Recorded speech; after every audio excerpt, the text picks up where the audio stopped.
So we have everyone.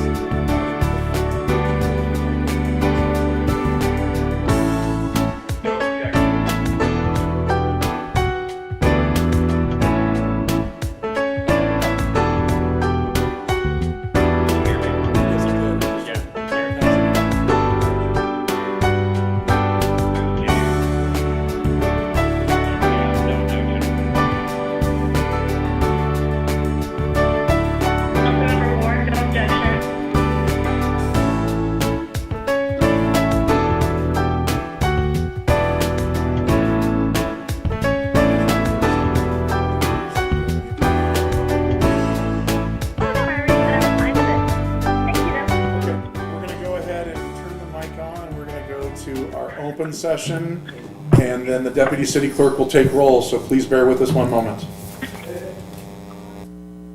All right, Mayor Bain? Present. Mayor Pro Tem Ferguson? Here. Councilmember Ham? Here. Councilmember James? Here. Councilmember Ward? Here. All right. All members present.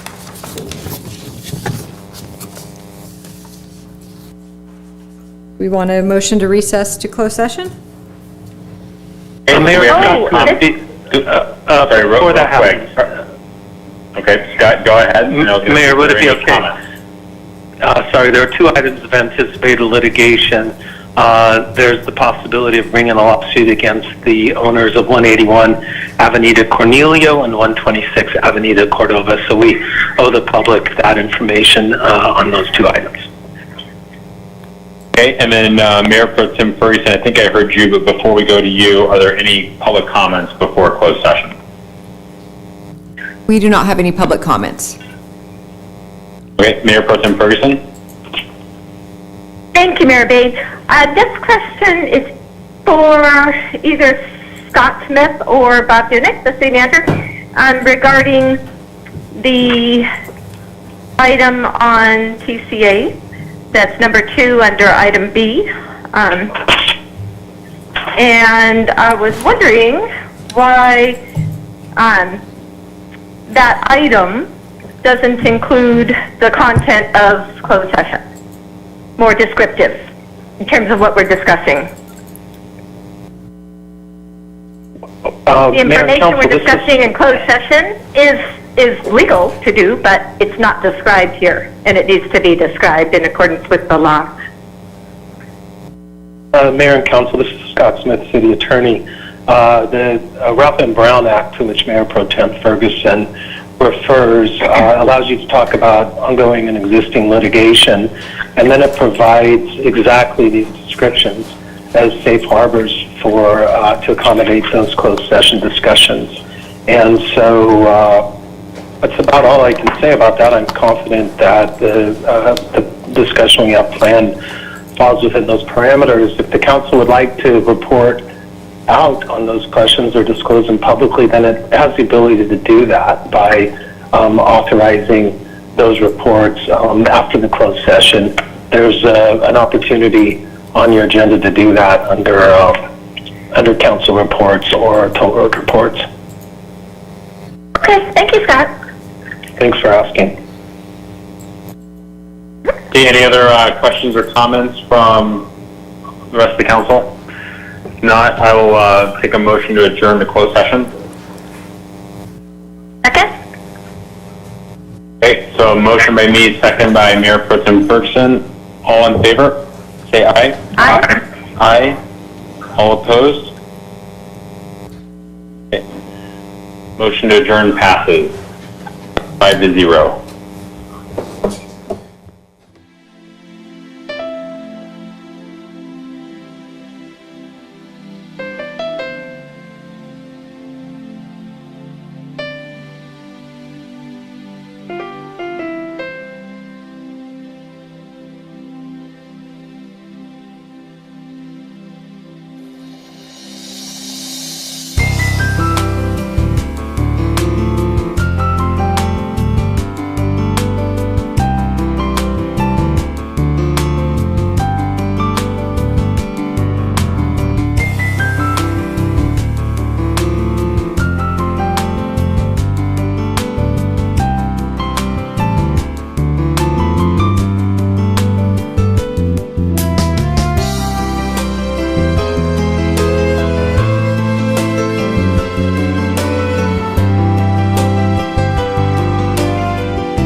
calling the business meeting of April 21st to order.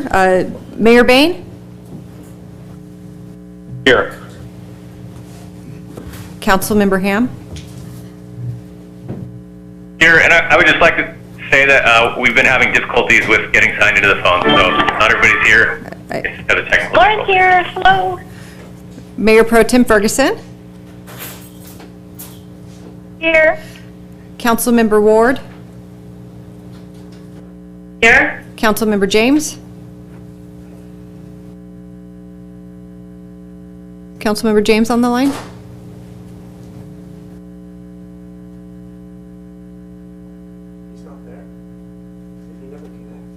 Didn't hear him, okay. Gene, you may need to unmute.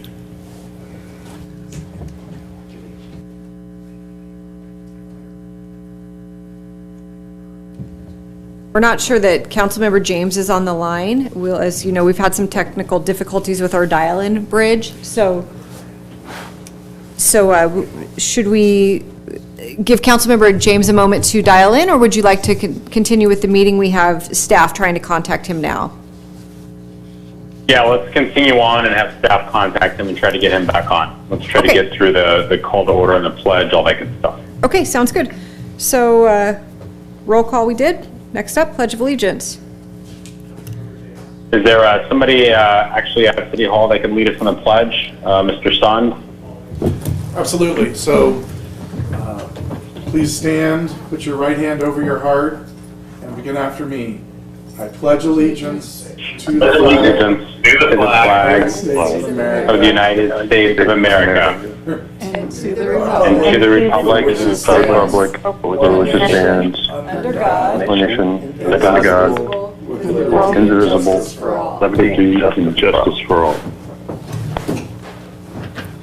I don't know that we were all in sync, but I think it was all heartfelt. Absolutely. First item on the agenda is a toll road update. Okay, The staff we have has a no toll road update, Mr. Mayor. Okay. Any update from Councilmember Ward? No, I don't have an update, thank you very much. Okay, I don't have an update either. Okay, next up is update on the homeless issue. We do have a representative from CityNet. Yeah, so I'll, this is Assistant Mr. Mayor, I'll defer to Mr. Sun. Go ahead, Mr. Sun. Thank you, City Manager Donick. This is Assistant City Manager Eric Sun. We have Councilmember James just connected, so welcome, Councilmember James. Thank you. We have Brad Fieldhouse, the President of CityNet, who will provide an overview of homeless update as it relates to CityNet's mobile outreach efforts. So, Mr. Fieldhouse, please. Thank you. Pleasure to be with you and the community in San Clemente this evening, even in these interesting days. As was just mentioned, I'm Brad Fieldhouse. I'm the President and Executive Director of CityNet. And virtually, I'm going to give a quick update that it sort of reflects the dashboard document that we provide on an ongoing basis to the city. So the data is sort of captured there as well. But I want to kind of bring it to life a little bit and explain some of it. And then maybe highlight a thing or two in relation to sort of some of the dynamics going on countywide in relation to COVID. So CityNet, it's a pleasure to be part of a collaborative effort of lots of folks working in South County, specifically in San Clemente, to address homeless situation and the clients and the residents that many of them have become friends of ours now. Our current caseload is 30, so that does include folks that we are reaching out to on the streets, as well as those who have recently been housed or bridged that we continue to stay in contact with. So our time under contract with the city has sort of kind of spans the bridge from sort of initial contacts out on the street with or without law enforcement, building those bridges, doing case management, getting people dock ready, which is a technical term to make sure that all their paperwork is in order, potentially bridging in some sort of location, and then ultimately looking for a permanent or a temporary housing situation, and then staying connected with them so that if and when those don't work out and they fall back out on the streets, no matter where they are in Orange County, we continue to stay connected to them. So that's kind of how we spend our time on a weekly basis. Just sort of the way we try and kind of measure our work to sort of help kind of connect it for important conversations like this one tonight is we look at it in a couple different buckets. Outreach contacts have been increasing. Those are sort of our interactions. All these definitions are on the report, by the way, which I believe will be and or are posted on the city website, so you can look at all these details. But obviously our outreach contacts, which is a duplicative potentially number of just sort of the interactions out on the streets. In March, which even though it is April, we report for the previous month. So we saw a trend from, we've been working for about 6 months. In the month of February, we had 102. In March, we had 226 individual interactions out on the streets in San Clemente. We got 6 unique calls, which was half as many as we had the month before, 14. That's probably about average. 6 direct contacts into our homeless outreach line, which is operated by our staff.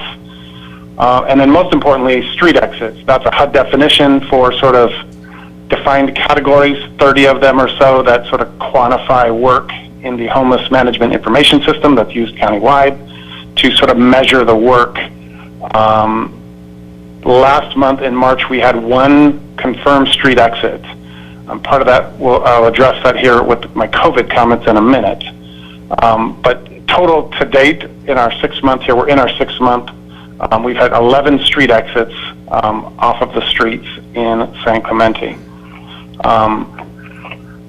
Last time I did a presentation, I did not have with me in my hand the outreach line, but I wanted to provide that. So for anyone who's experiencing homelessness, and or for those of you that might be community members listening in who are working and or have relationships with people that are experiencing homelessness, our direct outreach line is 714-451-6198. One more time, that's 714-451-6198, or our outreach email is outreach@citynet.org. That's how you can get in contact with us. Once we make contact with an individual, we then give them our case management cell phone number so they can get a hold of us anytime. That's sort of how that process works. Before I address COVID, I do want to always, when I get a chance to share these opportunities, I want to sort of just kind of tell a quick story to sort of kind of bring these numbers. I think, we stand with the city of San Clemente, recognizing that these aren't just numbers, these are real people, real situations, and we stand with you in your care and concern for them. One of the stories, and it's actually not a street exit, so this is sort of a process that we still are not technically so-called counting yet, but I wanted to highlight it because I think it speaks to both the difficulty and the challenges of some of these works, as well as the collaborative nature. And then my staff is instructing me that I must give Deputy Duran a shout out. So I'm officially doing that. Deputy Duran is amazing. It's the direct quote from my staff. We've met an individual in our first month here, so back in November. We've been working with him ever since. Person who'd been homeless for 15 years in Orange County. Many of the most recent ones actually in San Clemente. He's the challenges for his hurdle of document ready, and sort of the first hurdle he was experiencing was he desired to get back home to a place that's nearby, but it's out of the country. And so we've spent many hours working with him. We've been to the LA consulate. We've been to contact with embassies, which are unfortunately closed. So we can't push it over the finish line here, which is why we're sort of kind of stuck. But this individual is on track as soon as sort of things open up here again to sort of be relocated with family, which is a permanent street exit because you're reuniting with family. But it has been and again, I'm only sharing from what we know from being there in the past 6 months, so I'm sure there might be other community members and or organizations that have also touched this circumstance, but specifically, we've been working with FAM, actually the city, and ourselves as CityNet have each been putting in time and money and resource and helping this individual sort of stabilize so that we can get these things in order, and we look forward here to a street exit in an upcoming report of where this individual will be relocated with family once things sort of clear out. Again, shout out to Deputy Duran. He's amazing. Direct quote from my staff. Last thing I just want to kind of highlight, and I know there's lots of conversation about this, is one of the challenges, as it is honestly reflected in street exits, is countywide the continuum of care, the system of care, which incorporates lots of organizations, shelters, beds of different sorts. It's sort of an interesting day, as you can imagine, obviously. A lot of that is sort of kind of a little chaotic right now, where staff have concerns. There's staffing dynamics that are in play at certain locations.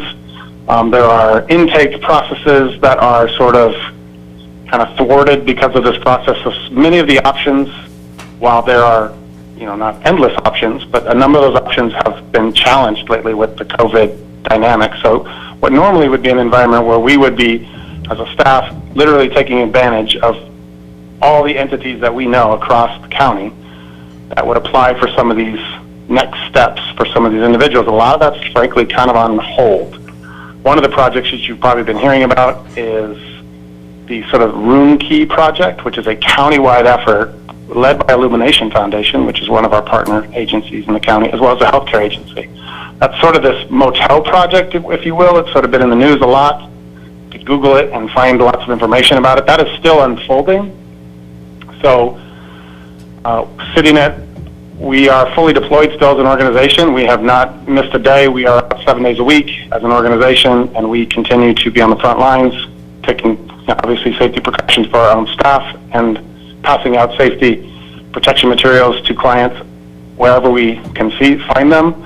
But we are still fully deployed, and as soon as that project specifically is actually looking to sort of kind of take off the pressure valve of the local shelters of all sorts to get people that are either at risk, for example, over the age of 65, testing positive for COVID, symptomatic of COVID, and or just having an underlying health condition. The focus of that project thus far has been to get those individuals out of the shelters and isolated and quarantined and in a safe place. And there's a number of those kind of projects, as I'm sure you've been hearing about, trying to come online, are online, and there's a number of projects like that where Illumination Foundation and the healthcare agency, we have been talking to the staff of both of those organizations every day, 7 days a week, since the inception of that. And as soon as we are allowed to refer in, we will absolutely do that. And we have some candidates lined up in all the cities which we work, including San Clemente, who we would strongly advocate once that process has been defined for us. Obviously, some of those might be able to take advantage of it. As of where we stand this evening, that has not been, the focus has not been that yet. So when that happens, we will absolutely be referring. But that's sort of the big project that everyone's been hearing about. When and if that takes root and we're allowed to refer in, we absolutely will continue to advocate for the clients that we have in San Clemente. That's sort of my report, the story, some data. Most of that is captured in our dashboard. That completes my contribution for this evening's meeting. Great, thank you, Mr. Fieldhouse. Are there any questions from any council members? I have a question. This is Mayor Pro Tem Ferguson. Hello, Mayor Pro Tem, go ahead. Thank you. Thank you for the report by CityNet. Excellent. I have a couple questions in particular. You mentioned your report, your monthly report with your outreach and the progress that you make. We haven't seen any of those, and they have not been shared on the city website. Could you let me know if you've been sending those to the city since you've been under contract in December 2019? Yeah, we have sent them every month, and we can clear that up, but we are sending them to an email address in San Clemente. Maybe we've got that crossed, but we are sending them and have done so ever since December, correct? Okay, so it sounds like there must be an issue with that because they're not making it to us and they're not being uploaded to the website. Thank you. And then secondly, you mentioned the Project Room Key. And I read in the paper this past weekend that Governor Newsom was quoted as saying cities were opposing the use of motels and hotels. I know the money goes to the county, as you had indicated, but the county has the option to adopt operating agreements with cities to do this. Do you know of any that have? I do not. In that area? Yeah, no, I mean, I recognize that those conversations are going on. We have not been, we as CityNet do operate one of those motels, but it is not part of that project, and it is in the city of Anaheim, so we're familiar with sort of how that works. but we have not been at the table of any of the discussions of where they're seeking to locate those. That would be Illumination Foundation as the lead agency and the Orange County Healthcare Agency. Okay, thank you, sir. No problem. So I have a question, Councilmember James. You said James, go ahead. You had 200 plus contacts. How many of those were frequent flyers? I mean, how many individuals did you run across? And I assume some individuals you run across 3 or 4 times. Yeah, the number that I quoted was 226, which you will eventually see on a dashboard. That is the number that is cited. And it does reflect, as you can imagine, sometimes we're just talking to somebody and we may know their street name. We may not know anything. What our staff is looking for at any interaction is we're looking for what is sort of unique identifier information that puts them into the homeless management information system countywide, so that agencies like FAM and Mercy House and others can see who we're working with, we can see who they're working with, those kinds of things. A number of the outreach contacts, we don't have enough information in our initial contacts to sort of build a case, if you will, or open a case file, if you will. So we don't have a sense of that. Now that about 6 months, that is sort of one of the things we're looking at, is we do have a list of all the folks that we have talked to, but some of it is pretty vague information. The people that have agreed to work with us, meaning they've given us complete intake information, is 30. So it's at least 30, and it's more than that, obviously, but 30 have agreed to work with us and have given us personal information that allows us to go to bat for them in the system. So some of those contacts, once they become a client of ours, they're no longer considered an outreach contact because they're actually a client of ours now. So the contacts are just individual interactions, and it could be as simple as offering a face mask and a bottle of water and checking in and saying, are you doing okay? To trying to move them into sort of an understanding of building trust with us. And while they may have, this might be brand new conversation, or it might have been they've been through the system, just sort of re-engaging. So it's sort of a broad conversation that represents those. I do not have any information that break down the number of individuals of those 226, though we do log every interaction in our. So in no way do we have 226 in San Clemente. 100%, that is correct. You do not have 226. That just it could represent one person we saw one time, and it just got logged as an interaction. It could be a person we talk to every week, 3 times every week. That number is duplicative. And a contact could be, good morning, how are you? 30 seconds, a minute, or it could be how long? Yeah, the way we train our staff is as a strategic engagement. So if we just saw, for example, if we saw 3 people sitting on a park bench and we gave them all a bottle of water, we wouldn't count that. That's just sort of human kindness. But if we sat down, tried to build a bridge, tried to interact, and they were receptive to that, which isn't always the case, but is often the case, we would then consider that an interaction where we would obviously introduce who we are. We give everybody we talk to an outreach card and say, even if you don't want to talk to us now, you can call this number anytime and get a hold of us. So it's a variety of those sort of street-level engagements. The National Mental Health Association, I know this doesn't matter to a lot of folks, but the sort of the statistics are it takes 7 to 12 times to build trust before we're able to sort of have people listen to us and take our input and advice and begin to trust us. Just like all the friends that try and encourage me to go back to the gym, it takes them a lot of times as well. So it's very similar to that kind of process. That's all considered. So I'm taking up too much time, but I'm going to ask you just one more question. No, I'm not going to ask you that question. I'm good. Thank you, sir. You're welcome. Great. Any other questions? Yeah, this is Chris Ham. I just need to clarify the record, the comments that were made by Laura that were inaccurate. So I'm reading an email from a chain that she's CC'd on from yesterday at 2:14 p.m. titled CityNet. The city employee that managed this program resigned, and this position has not been replaced. Staff has been reviewing the submitted CityNet reports, but due to HIPAA concerns, cannot post the reports. The city is working with CityNet to see if an alternate report can be produced that does not have any HIPAA issues. Gotcha.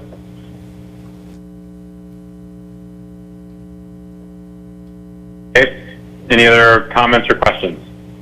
Yes, this is Mayor Pro Tem Ferguson for the gentleman with CityNet. So you don't already have your reports submitted to cities with that sensitive private information removed? That system isn't in place yet for CityNet? Is that what I understand from Mr. Ham's comment? No, we do. So we do submit stories of transformation. So we share some of the highlights in a limited data set. It often gets, it potentially can be seen as stories that are identifiable, which we do project. Even as I tell that story today, where the person is from, I don't mention those kinds of things. The stories that are in our report are vetted by us, and from our point of view, do meet that standard where they don't put us in jeopardy. And they're just stories, so it's not any identifiable information relating to case management. It's purely stories of some of these street exits and the work that happens to see those individuals. And we do talk to those individuals and get permission to share their stories as part of our intake process 100% of the time. So it's walking that fine line of sharing their story as a success story, having asked for their permission without giving any identified information. Those stories we include for context in the reports, and I believe we can just pull those off, but the data still is the data. Okay, excellent. Doesn't sound like that would be too difficult to have done in the last 5 months. Thank you so much, sir. I'll follow up on our end and make sure that you have those corrected reports ASAP. Excellent. Thank you again. Great. Thanks, Mr. Fieldhouse. You're welcome. Let's turn to the questions. Thank you. Mayor Baden, we do have a few comments from the public, if now's a good time to read. Please. The first comment comes from Kathy Dominici. Good evening, City Council. I would like some clarification from CityNet on the matrix they use regarding their reports. For example, if CityNet reports 40 encounters, does this mean 40 individuals or 10 individuals they have met 4 times? Also, given that CityNet typically assists individuals getting placed into shelters, how are they assisting our homeless population? What specific actions and services are provided? Do they sign up people for Medi-Cal, etc.? Is the CityNet planning on participating in Project Room Key established by our governor, placing homeless in hotels, the continuum of care? If so, have they placed any of our homeless? Thank you. Second comment is from Maura Mikulik.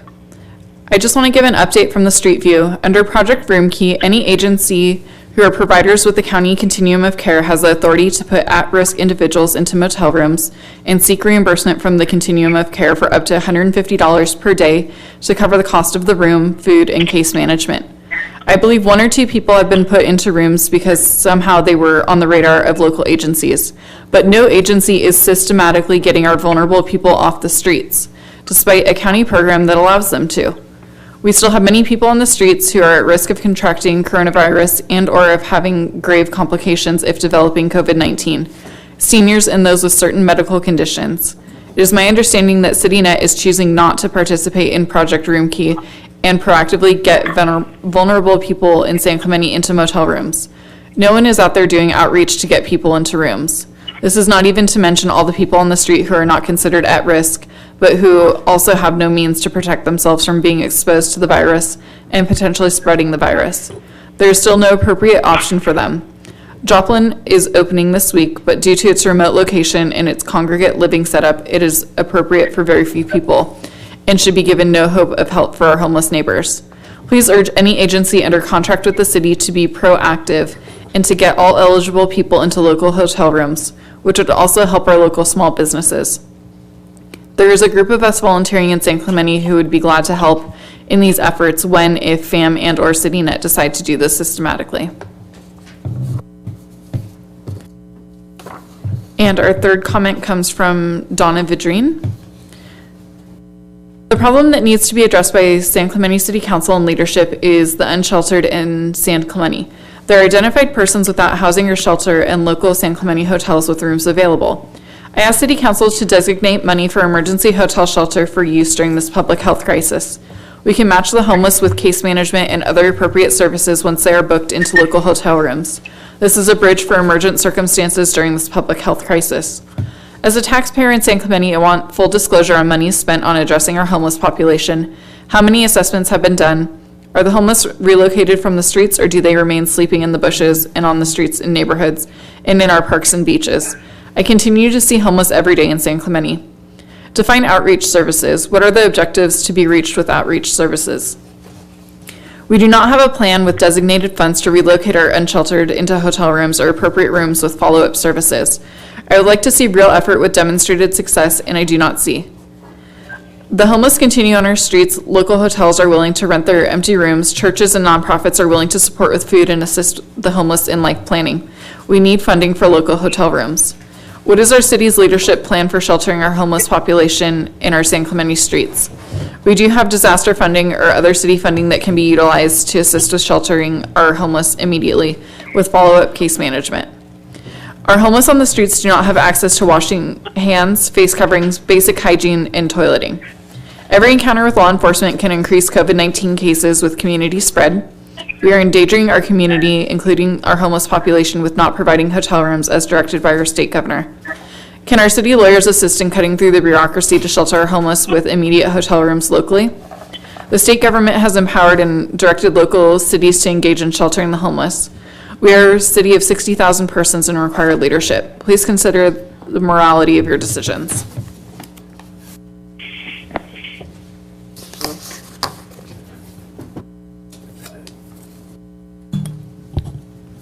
Okay, that's all we have for comments on the homeless issue.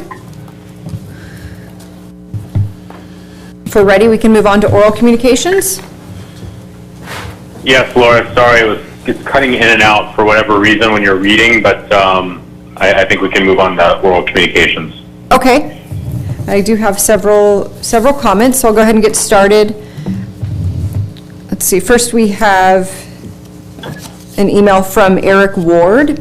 Mayor Bain and Council, at the December 10th, 2019 City Council meeting, 3 gas station companies presented proposals to install a gas station on the corner of La Plata and Hermosa. At the conclusion of the presentations, the mayor requested the city staff to, 1, provide an economic analysis of the proposals, 2, the city staff to conduct a survey of the neighboring residents to determine what the residents would prefer in this corner.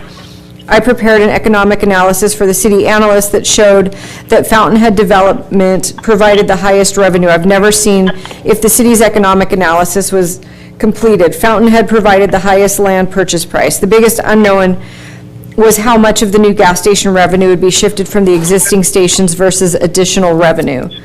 The mayor said that a survey of Talega concluded that the Talega residents wanted a gas station. Subsequent information from the Talega HOA showed that no survey was ever made. A survey was posted on the internet, but the survey items were very broad and did not relate to the actual proposals submitted.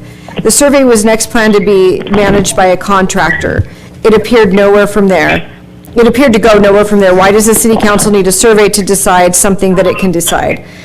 Please move this project forward. The city will need additional revenue with the losses caused by the COVID crisis. Next comment is from Brad Malamud. San Clemente needs to take action to cut expenses by at least $5 million, likely far more. The promise that the recession cuts and lost revenue would be on the agenda failed to materialize. Delay does not help. The council should direct staff to bring in a report next council meeting that includes projected revenue reduction, cost cuts to balance the projected revenue losses. Armed with options, council will have to approve these cuts ASAP. It won't be easy, but it is necessary. Failure to make cuts is not an option. I hope the council members work together to accomplish this necessary goal. In the meantime, given the low corona level in San Clemente, beaches and parks should be reopened with residents asked to voluntarily keep distance separation. Next comment is from Jeff Neubauer. I wish to express my concern for some of the items on tonight's agenda. Beach and public access closures, as you have all heard already, your actions have become a public embarrassment on national media. You need to have a common sense, practical approach to closing public property. The more things you close, the less remaining areas are open and will become more crowded. What effect does closing the skate park have on public health? Skateboarding involves no contact from person to person, like basketball or other sports. To take actions of filling the park with sand is childish. Let the kids exercise in in the ways they like to. The virus has already proven to have little impact on younger people. Same with access to beaches. There is zero evidence or studies that show contact on the oceans. There has only been one published opinion that is less than credible. You should open the beaches to surfing or swimming, but not lounging for now if you're worried about proper distancing like Hawaii. Same with the golf course. Individual carts or walking meet all of the social distance requirements.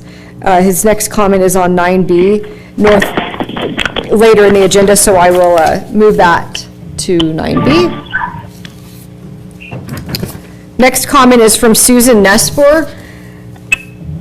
Dear council members, I have the following questions and concerns. Why is council voting for mayor now when no vote was taken immediately after the passing of Mayor Schwartz?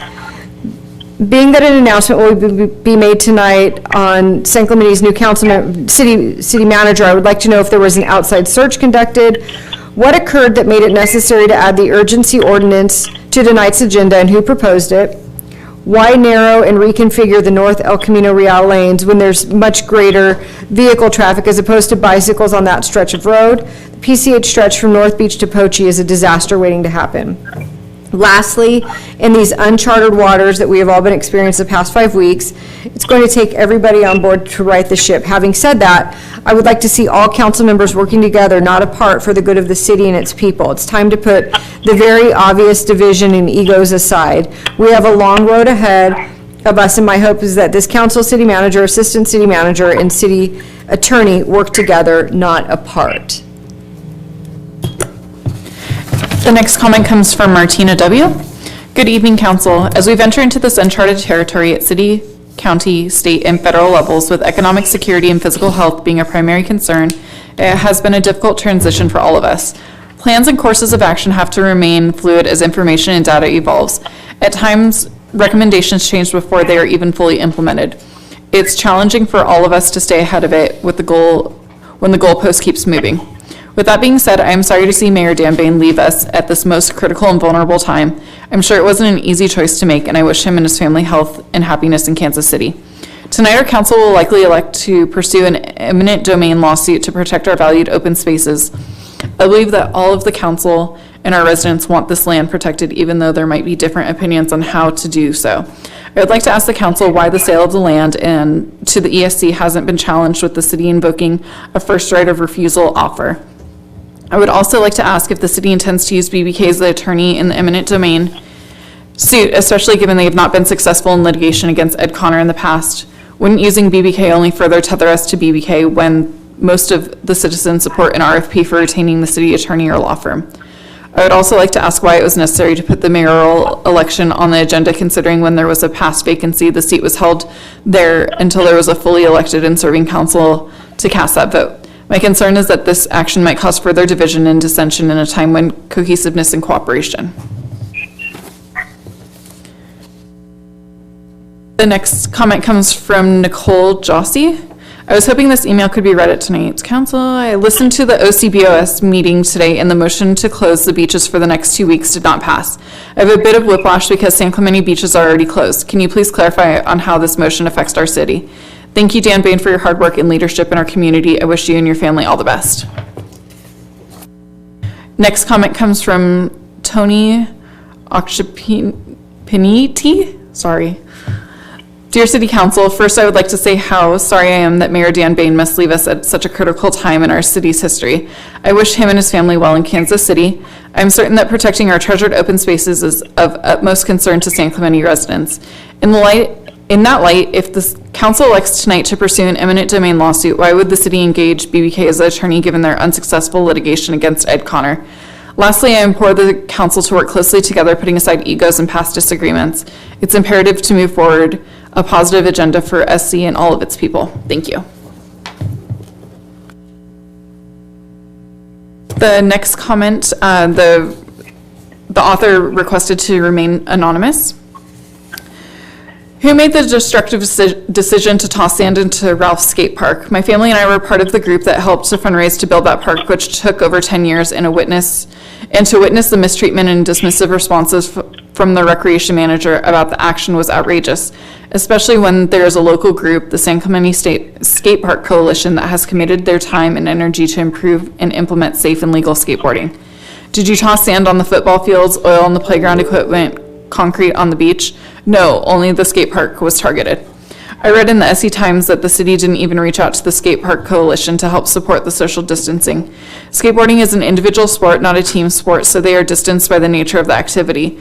What started as a very bad decision from Samantha Wiley, as quoted in the San Clemente Times, blew up as a national overkill story globally, making national news, CBS, NBC, TMZ, Fox News, and the Wall Street Journal, as well as the World Wide Web on social media, with locals mocking that outrageously bad decision, then treating the sand-filled skate park like a beach, but including their dog in Corona beers. We also had motorcycles in the bowl, treating it like an obstacle course. So much for Samantha Wiley's social distancing strategy. All cities and businesses nationwide are in financial crisis right now, with huge furloughs and layoffs, as well as reductions in executive management salaries. I ask you, City Council, or elected representatives, to let us know who approves these wasteful and embarrassing decisions for the city, for San Clemente community with Wiley, furlough their jobs and or scale back their salaries. The cuts will need to happen either way, and you'll be tasked to make these decisions. Make the right ones and stop humiliating our town.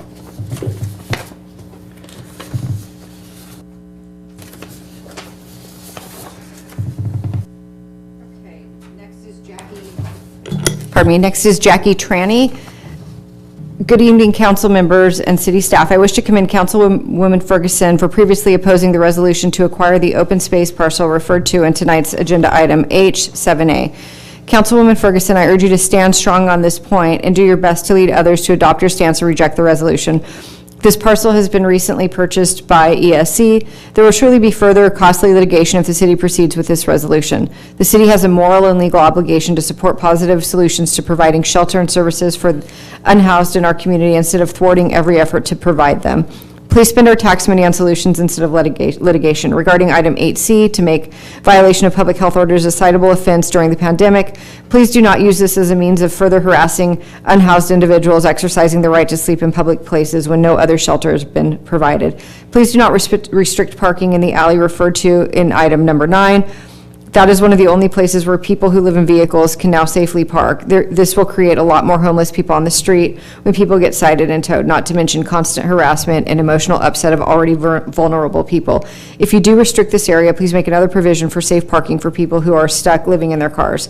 Thank you for your attention. I look forward to working with the city for positive solutions of the issue of homelessness. Next is Marissa Padilla-Williams. I've been a resident of San Clemente since 2000. I'm very disturbed by the outright defiance of the physical distance order to help stop COVID-19. California has done amazingly by following the CDC recommendations, and we can see that compared to other states, it has been working. I do believe people have the right to voice their opinions, but the irresponsible protest this Sunday, and it appears they plan on holding it every Sunday, was just dangerous to our city. It was rare to see someone wearing a mask, and there was absolutely no physical distancing. To make it worse, the ringleader of this show has been inviting people from other cities to join via social media. In fact, I would say by multiple pictures posted, the majority were not from San Clemente. If we even want to consider reopening beaches and trails, we need to start implementing citations to those who are not abiding by those safety rules that have been proven effective in stopping the spread of COVID-19. We rely on the city to do what is best for the health of the majority. Please do your part. Next one is from Warren Vidrine. Dear council members and Mayor Pro Tem, we are at a critical juncture of this epidemic. Unlike the early phases when there were very few infected people and the initial clusters of infection could have been suppressed using widespread statistical COVID-2 testing to identify the infected, we now have widespread community infection nationwide. Instead of a manageable number of clusters, we have a large powder keg of infected people to cause a much larger, faster expansion of the epidemic if isolation methods such as social distancing are prematurely relaxed. That's why very reputable epidemiologist in the country is advising caution and a rational step-by-step approach before sections of our economy can be safely reactivated. Recent scientific studies in Santa Clara County, Los Angeles County, New York, Chicago, and the USS Theodore Roosevelt indicate that symptomless carriers are much more common than we expected. That means that 2% or more of our population may be contagious now. So what can we do? For one, reduce the number of people on sidewalks and in crowded areas, especially those who are not wearing countermeasures like masks and safety glasses, and ensure that those who venture forth have ample access to mask, soap, and washing facilities. This means corralling any yahoos who crowd the Pier Bowl without masks and finding sanitary places for homeless residents away from the streets. Yes, that means housing the homeless in inexpensive hotels. I see government initiatives and funding being offered for this purpose. Seize it, use it, galvanize the city manager into action, break the logjam, unscramble the bureaucracy, get it done.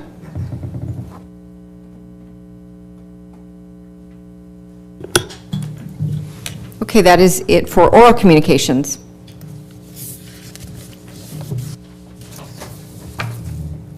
Sorry, Laura, you said that was it? That's all for oral communications, yes.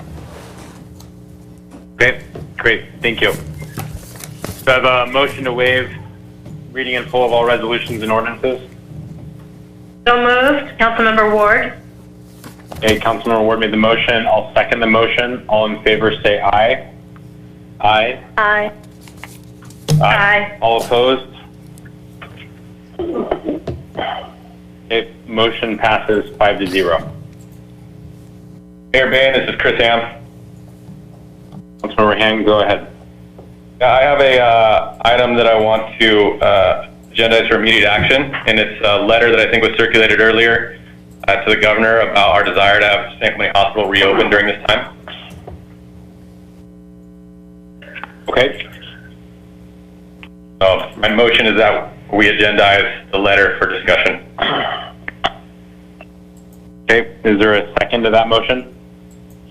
I'll second that. Councilmember Ward. Okay, Mayor, motion and a this is second. Scott Smith. Sorry, Mayor, it's Scott Smith, City Attorney. We just need Councilmember Ham to state for the record that the need to take action on this letter arose since the agenda's posting, and then that it can't wait till your next meeting. And then you'd add it to your agenda with a 4/5 majority. Okay, and then in addition to that, go ahead, Chris. Oh, sorry, so I'm going to support what Scott Smith said, and that it was a late-breaking item and needs to be added to the agenda, so the motion still stands. Okay, and City Attorney, if I could ask a quick question in light of my firm's representation of Memorial Care, I think it's probably prudent that I recuse myself from this item, so I'm going to go ahead and do so, unless you tell me otherwise, and simply mute my phone and hand the gavel off to Mayor Pro Tem Ferguson. No, I think that's advisable. I don't know if you intended to add this and act on it at this point in the agenda, Mayor. Sounds like you do. I Or think did that was you the intend motion. to place it somewhere else? Okay. Thank you. Yeah. So yeah, for both the add-on and the action, I think that would be my recommendation to have you abstain. Okay, so I'm going to recuse myself, and Mayor Pro Tem Ferguson, if you could handle this item from here, I'd appreciate it. Okay, will do, Mayor Bain. All right, so let's take a vote. We need, well, let me ask you, City Attorney Scott Smith, you said we needed 4/5? 4/5? Yeah, so you'll need 4 out of 4. Yeah. Okay, we need 4 out of 4. Thank you for clarifying. All right, let's take a vote. Let's take a vote. Thank you, sir. Councilman Ham? Yeah, I'm going to vote aye, and I just want to add some commentary just so everyone has background knowledge on this. Jean and I, the hospital subcommittee, have been working through this, and so this would just be a letter to the governor informing him of the council's interest and support for reopening San Clemente Hospital during this COVID-19 emergency and crisis. So it would be... Thank you. All right. Yeah. All right, let us take a vote, please, before we get too deep into this. So you're an aye. Thank you. And Councilmember James?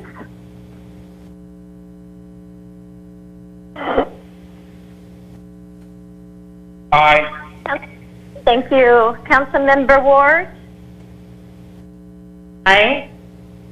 Thank you. And I'm an aye. So that passes 4-0. So I'll turn it over to Councilman Ham to explain what this letter is about before we discuss it. Councilman Ham? And Dean James. Councilmember James as well.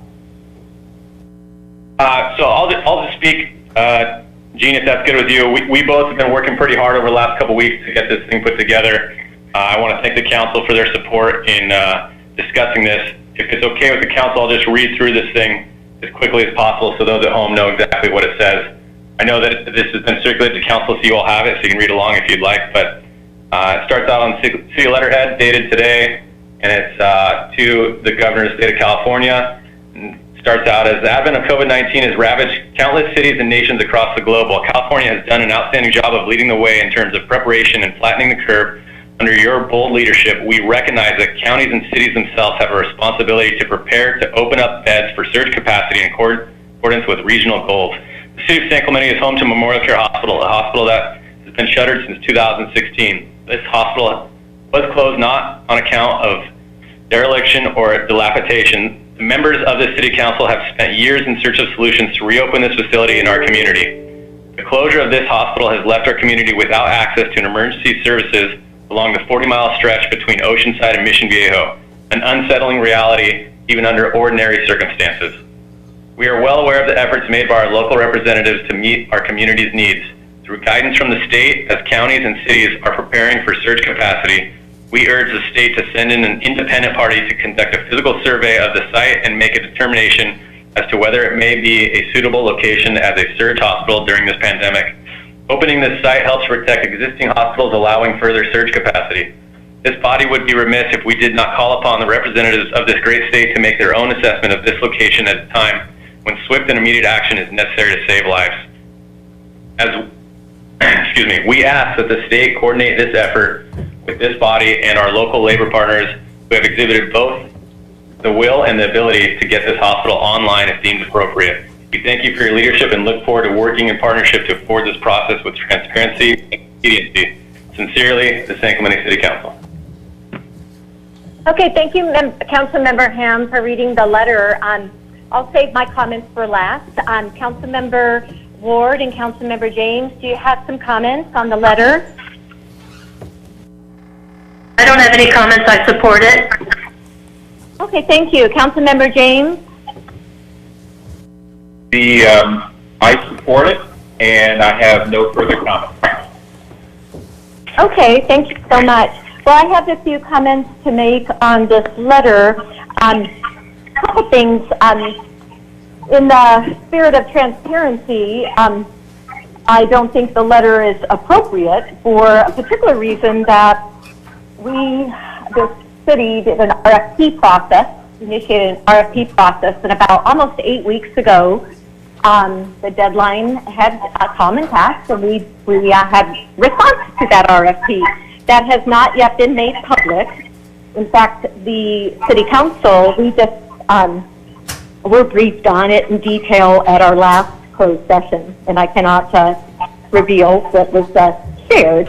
However, before I would sign on to a letter as such, I would like the public to know what the response was to that RFP, right? It's very important that they know that. I don't want to raise false hope that this is feasible by any means, or not. So I'm, unless, however, as we learned with the RFP that did go out, that it could be about $150 million to have a hospital and emergency room there, unless we can add a paragraph to that letter that basically encourages the state to fund this to the tune of $150 million, because our city doesn't have the funds for this.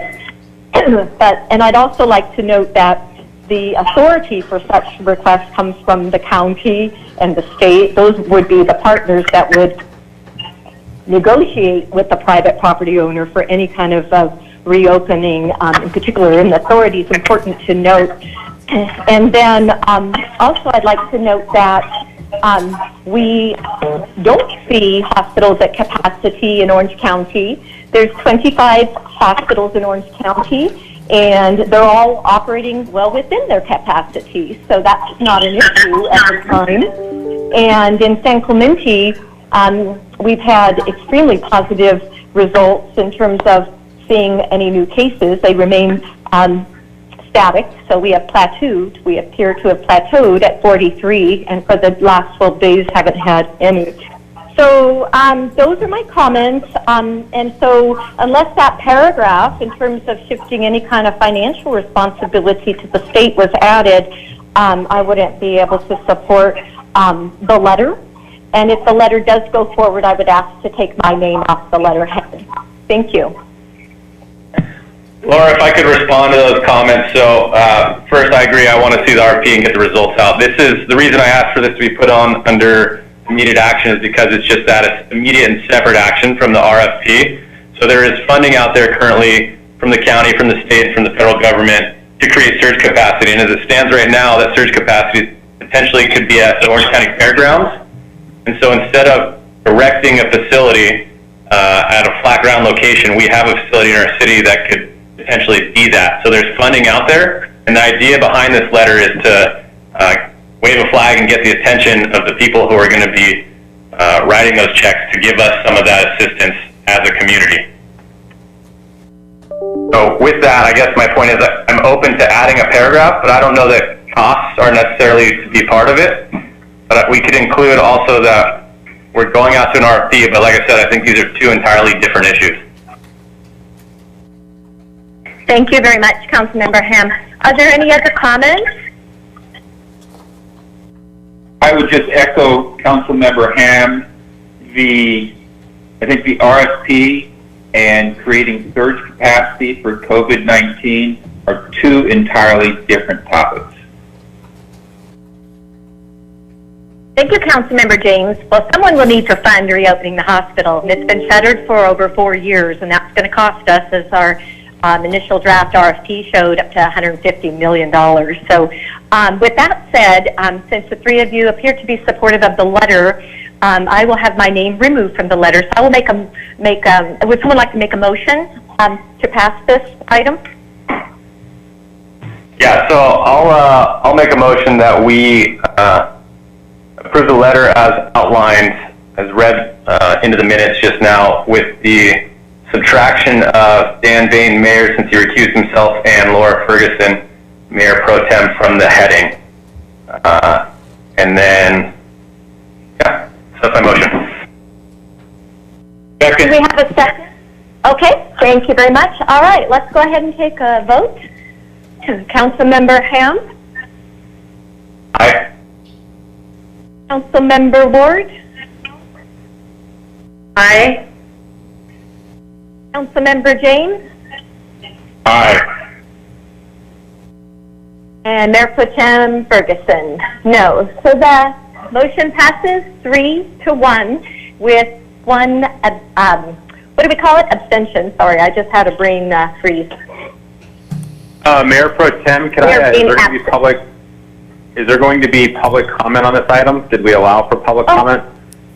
Oh, goodness, this was not advertised because it was, as far as I'm aware, Deputy It wasn't. Laura. If I could make a comment as a member of the public, I'll just ask the city attorney if I can.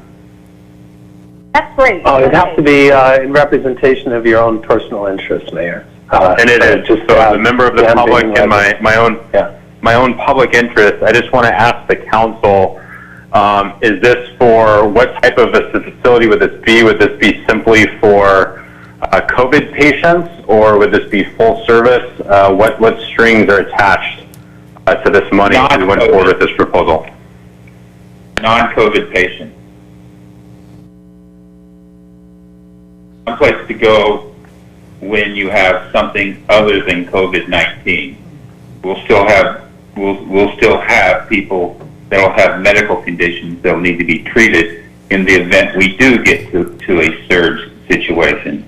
It is merely looking at this as a contingency. There's money that there's money there at state and federal level, and in no way would I want to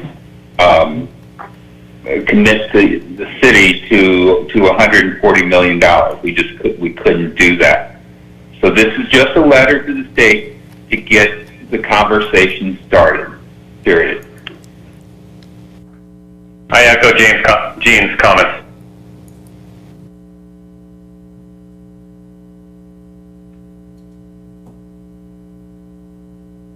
And City Attorney Smith, that was the point. Recall who raised the point about any public comment. How does the public comment? Would this? They would just write. They would just write. They would just write, Lori. Let me finish my question. Yes, so since we received this letter yesterday via email, should it have been noticed or posted or shared in any manner with the public so that they would have had an opportunity to have commented?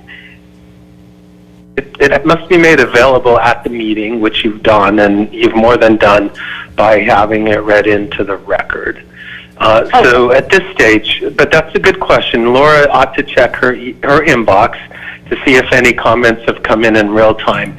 And then the council can decide with your leadership whether they'd like to revisit the question or not, if the comments have swayed them to a different conclusion. Okay, thank you. That just raised a concern of mine, though, because Councilmember Pam had indicated he's been working on this for a couple of weeks with Councilmember James, so this was something that they had planned to bring to council. So what's the rush and urgency to bring it up as this immediate action item tonight? I'm just very concerned. I want to make sure that we've given the public ample comment and we followed ample time to comment and we followed the law tonight with this item.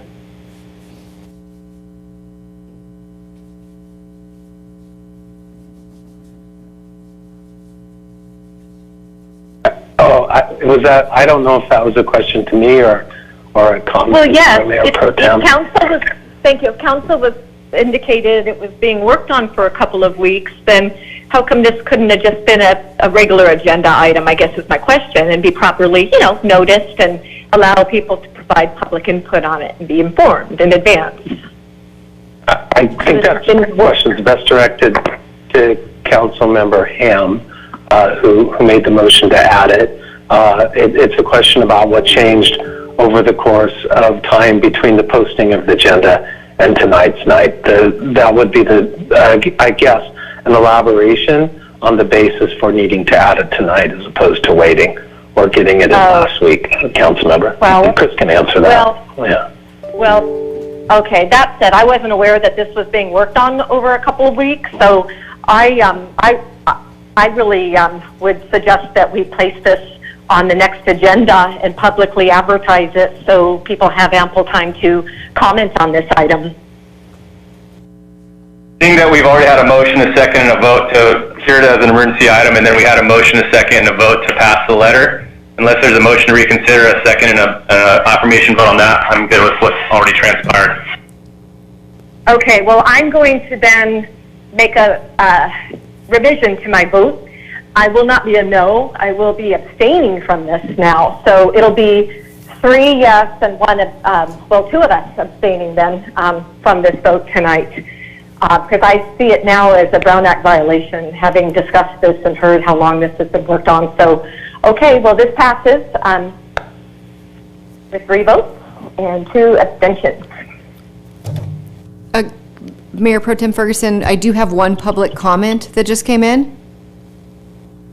Oh, thank you very much, Laura. Okay. Let's hear that. This comment is from Brad Malamud. His comment is, Ham said, weeks in planning and yet no notice. Laura has it thought this is a Brown Act violation. And that's it for public comments.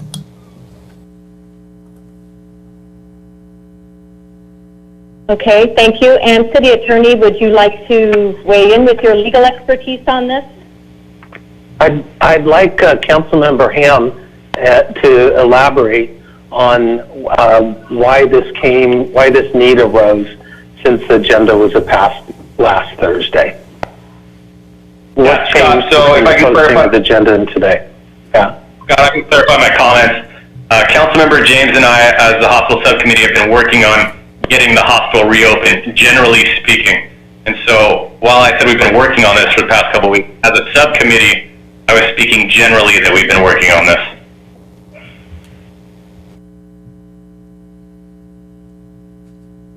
City Attorney, do you have anything else to add? No, except my understanding from what Chris said is that the availability of the funding and the urgency to bring it to the council came to his attention after last Thursday when the agenda was posted. And if he can affirm that, then I think the item's properly before you. Do you affirm that, Councilmember Ham? Yes. Okay, the motion passes.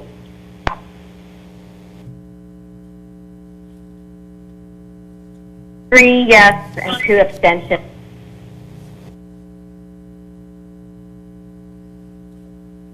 A closed session report, City Attorney? Yeah, thanks. Mayor and Council, this is Scott Smith, the City Attorney. I first want to report that with regard to item B, the litigation matter entitled City of San Clemente versus Foothill Eastern Transportation Corridor Agency and County of Orange, Mayor Bain recused himself from that conversation, and I recused myself from another portion of the conversation relating to the representation of the city and potentially the reserve in that case with Dan Bain's removal from the case due to his move. So wanted to note those recusals. And then there was action taken on that same matter. Direction was given to the city attorney with regard to expert contracts that are in place under that matter. There's an experts agreement with England or Kanabe and Associates and Mike Roos that expires on June 30th, 2020.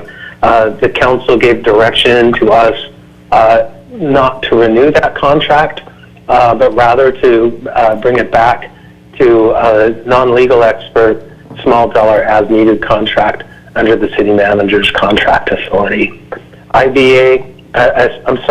Sub-consultants IBI and Stan Oftally are also under that agreement, and with its expiration, the council directed that they be re-retained as legal experts to the city attorney's office on an hourly as-needed basis, as approved by the council going forward at that time. That motion was made by Councilmember Ward, seconded by Councilmember Ham. It passed on a 3-1 vote with Mayor Pro Tem Ferguson voting no. And as I said, Mayor Bain did not participate in that vote or decision as direction as he was not in the discussion. That's the end of the closed session report. Thank you. Thank you, and so thank you, Mayor Pro Tem. I'll take back over now. I was going to suggest and make a motion that we hear public hearing item 7A prior to our consent calendar. I'll second your motion, Mayor Bain. This is Laura Ferguson. Okay, so motion by me, second by Mayor Pro Tem Ferguson. All in favor, say aye. Aye. Aye. Aye. Any opposed? Okay, motion passes 5-0, so we will now hear public hearing item 7A. Excuse me, Mayor Bain, if I could interrupt just for a moment. We asked for public comments on the hospital item, the letter that was a late breaking item. I received a comment in right after you closed comments on that. Would you like to allow that item to be heard, given the slight delay because of email? I'm going to hand the gavel back over to Mayor Pro Tem Ferguson and let her deliberate with the rest of the council on that. Okay. Thanks, Mayor Bain. I'm fine with hearing the additional comment. May we take a vote on that? Councilmember Ward? No, the matter was closed, so I'm going to vote no. Thank you. Councilmember James? Matter's closed, no. Thank you. Councilmember Ham? No. Okay. That motion fails. So let's see. Let's go ahead and pass on the comment. Unfortunately, we won't be able to hear the comment tonight. That fails. My motion fails on 3-1. No, we will not be hearing additional comments tonight. I'm sorry. Thank you. I'll turn the gavel back over to Mayor Bain now. Okay, so we'll move to 7A, and perhaps, Laura, you could just move that comment to oral communications part 2.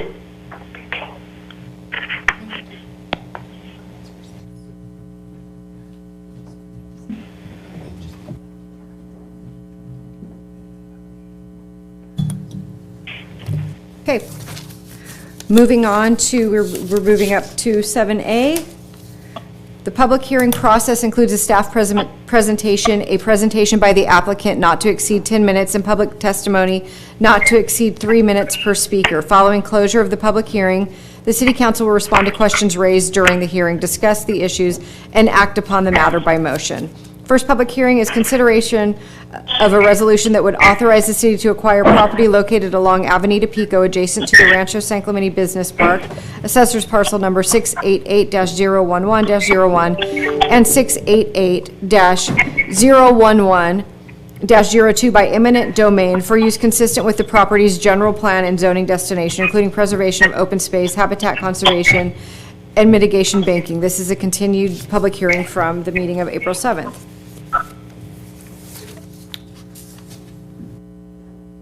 Okay, thank you. And I think, as you mentioned, Laura, this is a continued public hearing. So the public hearing is being carried over from April 1st.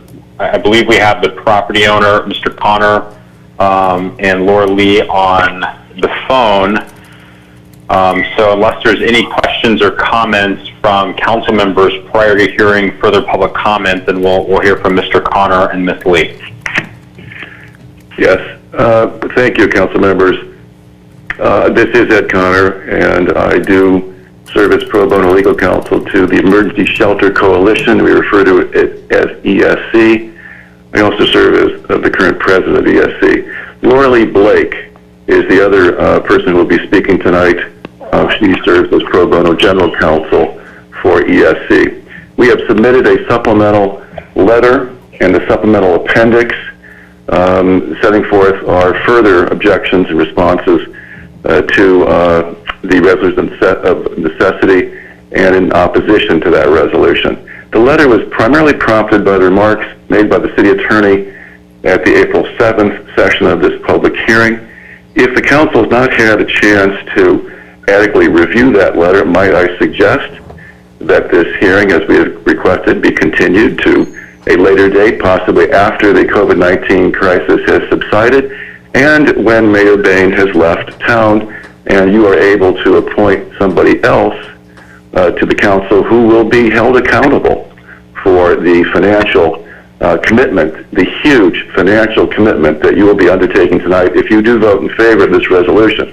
I did hear City Attorney mention that Mayor Bain had recused himself on a matter involving the Federal Transportation Coordinator Agency. I would like to know what the basis of that recusal was for, because I think it relates to tonight's resolution. Anyway, with respect to the City Attorney's remarks, we were very surprised and alarmed to feel and to know that the City Attorney knew something about our financial affairs before we knew about it. He informed the council that we were not required to pay any association dues. News to us. No one had ever told us that. And I think it is also incumbent upon the City Attorney tonight to state how and from what source he obtained that information before we ever knew about it.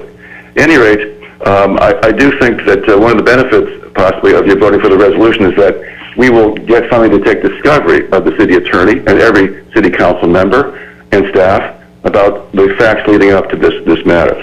I will note for the record that we have not been billed for any fees over the past several months.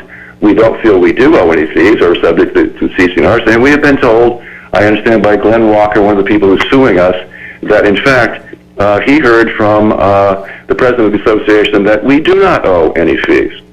But the serious implications of that fact are addressed in the letter, and I don't have the time to address it. What I really want to address tonight is a simple question to you. Why are you fighting us? What are you afraid of? You've been fighting us for years, and all we are offering to do is what you should be doing as city council members and as human beings. We are addressing the problems of homelessness in your city. You heard tonight Mr. Fieldhouse tell you that what is his sole objective? To get when he meets the homeless, get them into temporary or permanent housing. Of course, there is no temporary or permanent housing in San Clemente. The three answers to your three answers to your homelessness problem: shelter, shelter, and shelter. If you get people in shelter, you can deal with them. They can be treated as a human being. They can take a shower. They can get together mentally and physically. The caseworkers can approach them. They don't have to look for them in the bushes. We are, now this is where you get to thank me. You heard about the room key program? We are doing it for you. We are putting people in motels as of tonight, and working with a local church and other agencies. And by the way, we would very much have liked to have had Mr. Fieldhouse on the phone when we were dealing with the county over the weekend and putting people in motels who are the vulnerable people subject to COVID. We are doing it with our money. So I would ask you, why are you running from the solution? Do you do that with your children? Do you do that with your business problems? Do you do that with problems of the city? Why are you running from dealing with the fact that you need a shelter in San Clemente, and we are offering to do it? Now, with that, I'm going to turn the balance of my time over to Laura Lee Blake. Thank you. Thank you, Ed. Yes, my name is Laura Lee Blake, and I'm General Counsel for ESC. In the remaining few minutes, I'd like to just quickly address 2 points. First, your legacy, and second, the incredibly high cost the city will incur if it passes this resolution. So let's first talk about your legacy. In the past week or so, I've read most, if not all, of the city council members' Facebook posts about homelessness. Let me explain to you, we understand your concerns. While many of us have a heart for the homeless, that doesn't mean that we ignore their addictions, their substance abuse problems, their disorderly activities. Indeed, some of us have friends, family members who have suffered from addictions and even homelessness. But that also doesn't mean that we can look the other way or turn our backs. Indeed, each of us is called to care for the least, the lost, and the homeless. So tonight, just putting aside all politics, all pressures, I just ask each of you to carefully consider, what do you want your legacy to be? What do you want your history to be? Do you want to be known as a city or as a city council member that did everything they could to vote against the homeless shelter? As Ed mentioned, we are not here to fight. We are here to help. We'd love to sit down with you to figure out a plan, figure out a way that we can help the homeless. Our goal is to get them homes, jobs, into rehab, get them education. Our firm actually has a long history of this. Years ago, we helped a group that was settled in the Civic Center. And some of the biggest requests from the homeless there was just a bus ticket to go home. And their home was in the state of Oregon or the state of Washington. So let's turn quickly to the second issue, and that's the high cost. As many of you know, if this passes, there will be litigation. And right now, with the court shut down because of COVID-19, we're looking at probably a minimum of 2 years, if not 3 years of litigation. Each of you, regardless of where you're at, will be deposed. We will be seeking discovery on all of your opinions, all of your communications involved the homeless. Now, your attorney said that it would be only about $80,000 to defend this lawsuit. I think he's probably missing a zero on the end.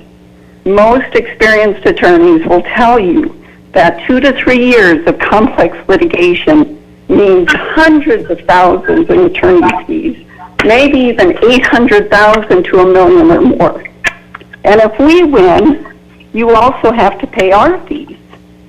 Now again, is this really the heavy burden, the mark, the legacy that you want to leave for the city? And I just kind of close that this is also, it's premature right now. You know, you have not followed the proper process for eminent domain. You've rushed through this matter. There's no need for you to pass this tonight. You can wait to see how the other litigation, how that is handled and how that is resolved. In fact, the Orange County Register just published an article yesterday that the coronavirus shutdown is putting Orange County cities in a precarious fiscal footing. And in this time of fiscal uncertainty, is this really what you want to leave for the city? So in closing, I just ask you to carefully consider your legacy. I ask you to protect your city And I'd ask you strongly, strongly urge you to just vote down this resolution tonight. Thank you.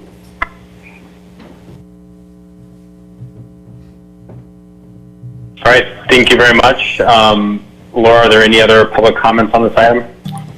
Yes, we do have several public comments. So I will start with Brad. You ready? Start with Brad Malamud. Will BBK Yes, agree to please. cap its legal fees at $80,000 and property costs to $20,000 and agree to pay other side law firm billing its attorney fees? If not, why would the city write an open check to BBK to hand money over to Ed Connor? Why not let the current lawsuit play out? The city will be broke and this will cost another $1 million. Fiscal responsibility says wait until current lawsuit plays out. Ed's statements about housing are irrelevant. The lawsuit should be approved only if the current lawsuit by business fails. To move forward, get BBK promise cover all costs by both sides over $100,000. If it won't make that promise, then Scott Smith's estimate is worthless. Only he and Connor will get rich at the city's expense. Next comment is from Glenn Walker. Dear Mr. Dunnick, Walker Insurance Solutions LLC is the owner of an office parcel located within the Rancho San Clemente Business Park. Please accept this correspondence as our full support for acquisition of the subject parcels by the city through eminent domain. At the last city council meeting, there was some concern about possible association dues. At the March 4th Rancho San Clemente Business Park Board meeting, Association President Bob Adams clearly stated in open session that there are no association payments due or charged until the property is developed. Additionally, I agree with Councilmember Bain's comments in the last meeting that the current litigation against the Rancho San Clemente Business Park Association and Board should have no bearing on the city's decision to acquire this property. We cannot let previous city mistakes cloud the current issue and the fact that the city needs to acquire this property in order to protect its residents. Whomever the owner is should be irrelevant to this decision. Acquisition of the Pico Canyon open space by the city would provide the residents, business owners, and guests to the community the invaluable benefit of restoring and maintaining the natural resources and habitat that is unique to the San Clemente area. The dedication of these lands as permanent open space will provide an increase to the property values in the area by controlling density and ensuring the aesthetics of the native habitat will be maintained under public management. We appreciate the city's action in acquiring these valuable parcels to ensure their continuity and remaining open space. Signed, Glenn Walker. Next comment is from Olin Properties. Dear Mr. Dunnick, Olin Properties Corporation is the owner of 10 parcels of land improved with commercial buildings all located within the Rancho San Clemente Property Owners Association. As the owner of these buildings located adjacent to the 2 undeveloped open space parcels located southeast of Avenida Pico, now under consideration to be acquired by the city, Olin would be directly impacted by this acquisition. Please accept this correspondence as Olin's continued support for acquisition of the subject parcels by the city. Acquisition of the Pico Canyon open space by the city would provide the residents, business owners, and guests to the community the invaluable benefit of restoring and maintaining the natural resources and habitat that is unique to the San Clemente area. The dedication of these lands as permanent open space will provide an increase to the property values in the area by controlling density and ensuring the aesthetics of the native habitat will be maintained under public management. As owners of a substantial number of commercial parcels within the city of San Clemente, we applaud the city's continued action to acquire the land necessary to complete the natural habitat corridor connection, the ocean to the hills. The completion of this habitat corridor is a valuable component of assuring future value to residents and business property owners within the city. Next comment is from Ariana Habecker.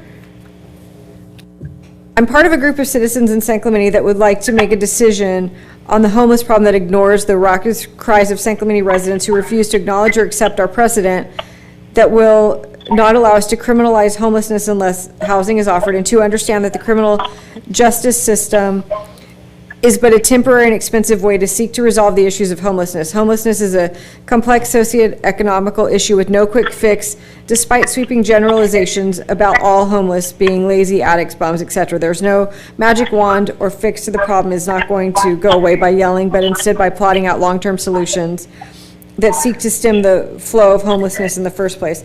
I, along with many people I know, are also opposed to the city spending hundreds of thousands of dollars to fight against groups trying to assist the homeless. I understand the city already paid almost $1 million in attorney fees because of the city's frivolous lawsuit several years ago, not including the amount the city paid its own attorney fees. Attempts by the city to take the property off Pico by adverse possession, while perhaps politically expedient, is ill-advised and will only lead to an expensive litigation fight. Therefore, I ask that you vote no today. The city should instead focus its resources to work to try to offer housing in our community for those without homes. It's been proven in cities around the country that long-term housing with services saves money for communities and keeps residents safe. It's not only practical, but it's also the moral thing to do. Again, I support and concur your desire to conserve city resources. As such, I ask that you vote against the anti-homeless useless resolution on the agenda this evening. The next comment comes from Sarah Spinuzzi. Dear City Council members, I wanted to contact you as a resident of San Clemente to voice my opinion that you should all vote no on the eminent domain action slated for the April 21st, 2020 City Council meeting. The power of eminent domain is one of the few extraordinary powers entrusted to our local governments. Advocates for limited government should use it in only the most dire circumstances where it's necessary for the common good and the action is legally defensible. This situation checks neither box and would be fiscally irresponsible. I understand that the city and some residents are extremely adverse to building a homeless shelter within the city limits. The parcel is expected to build an emergency shelter. However, the property in question is currently zoned for open space.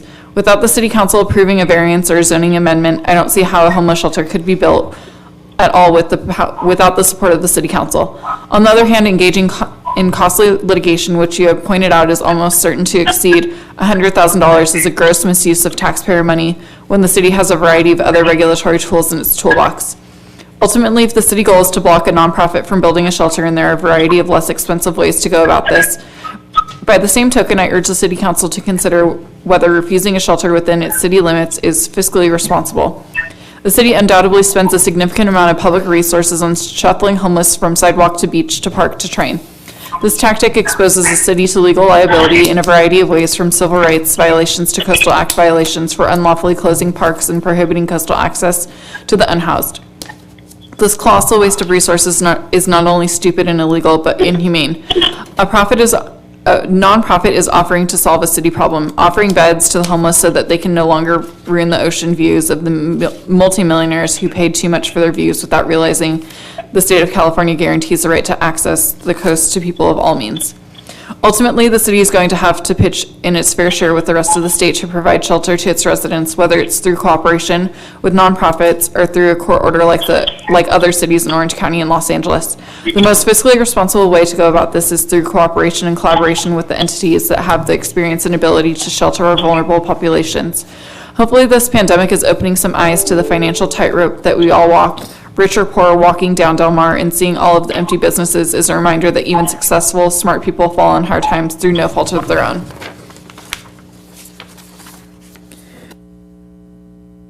The next comment comes from Steve Jahan. Greetings, I have lived in San Clemente since the 60s and love this place and wanted to weigh in on this topic. Over the decades, a lot of good things have happened to deal with our growth. It seems like the battle to prevent another freeway that is not free from bisecting San Clemente is endless. It amazes me that after years of planning for our growth via where roads, development, parks, open space, etc. should be, the TCA has the power to literally destroy this place, and that is what will happen if it should ever occur. By even considering putting another freeway through San Clemente shows they have no regard for the value of the community and should be ashamed, but of course they are not. They can never be trusted. Remember when they thought the extension of the toll road would go through San Mateo and San Clemente was not a suitable option? Well, when that didn't happen, guess what? San Clemente was now a serious option for them to peruse. I also know that when a developer sets aside dedication open space as part of their project, that means nothing.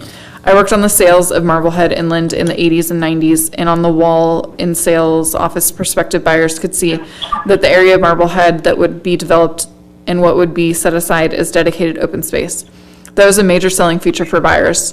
When the alignments the TCA proposed was bisecting some of that dedicated open space. So this is not about a shelter for San Clemente. This is about seizing an opportunity to make it more difficult to put a freeway through San Clemente. I'm aware of the TCA's decision not to run the tollway through San Clemente for now.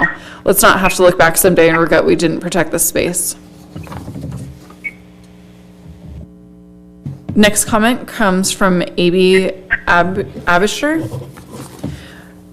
My name is Amy and I'm a law student at UCI Law and have been an Orange County resident my whole life. I am writing to respectfully ask you to oppose this eminent domain action. Personally, I believe that the true driving force behind this eminent domain action is a fear that the Emergency Shelter Coalition will someday succeed in building a shelter on this land. Because of this fear of homeless shelter, you are desperately trying to reclaim it, disguised behind claims of environmental protection efforts as to not publicly admit that you oppose helping disadvantaged people find shelter. This is disheartening and inhumane. Should you need to harbor a secret fear of a homeless shelter being built on this land, I want to make it very clear that there is no true threat of a shelter being built anytime soon. So I am asking you to oppose this unnecessary eminent domain action. The land is already in litigation with the seller to roll back the sale, meaning it may not even end up in the hands of the Emergency Shelter Coalition at all. Additionally, the land is currently zoned as open space, so one can only build a shelter there if it gets rezoned, which would require your actions as city council members. Again, if your fear of a homeless shelter is what is driving this eminent domain action, there is no threat of an actual shelter being built on this land anytime soon. Additionally, the money that will be recklessly spent on litigation, purchase of the land, and upkeep if you go through with this eminent domain action is all premature, if not entirely unfounded.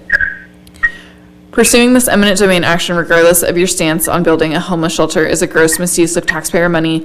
We are facing a global pandemic and need to choose our battles wisely. This is not where the funds should be going during this time.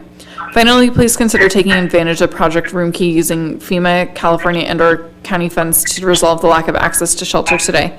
The county has approved Project Room Key and the funding is available. However, the homeless individuals in the city have not been prioritized, despite the fact that most of them qualify for this program. Rather than wasting your time and money with this eminent domain action, I am asking you to please direct the city manager to work with the county to ensure they fund rooms for all qualified homeless individuals immediately so they can shelter in place and work towards housing during the pandemic. I am respectfully asking you to prioritize keeping your community safe and healthy during this time by denying this action.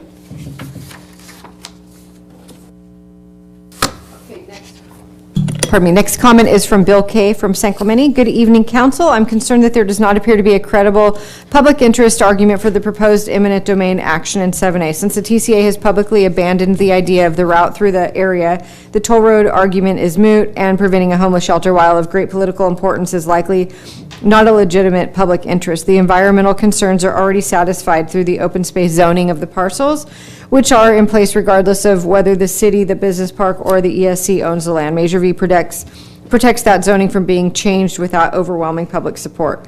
Courts generally side with legislators on eminent domain matters, but the respondent in this case is well equipped to appeal, and upon appeal, the city's reasons may come up short.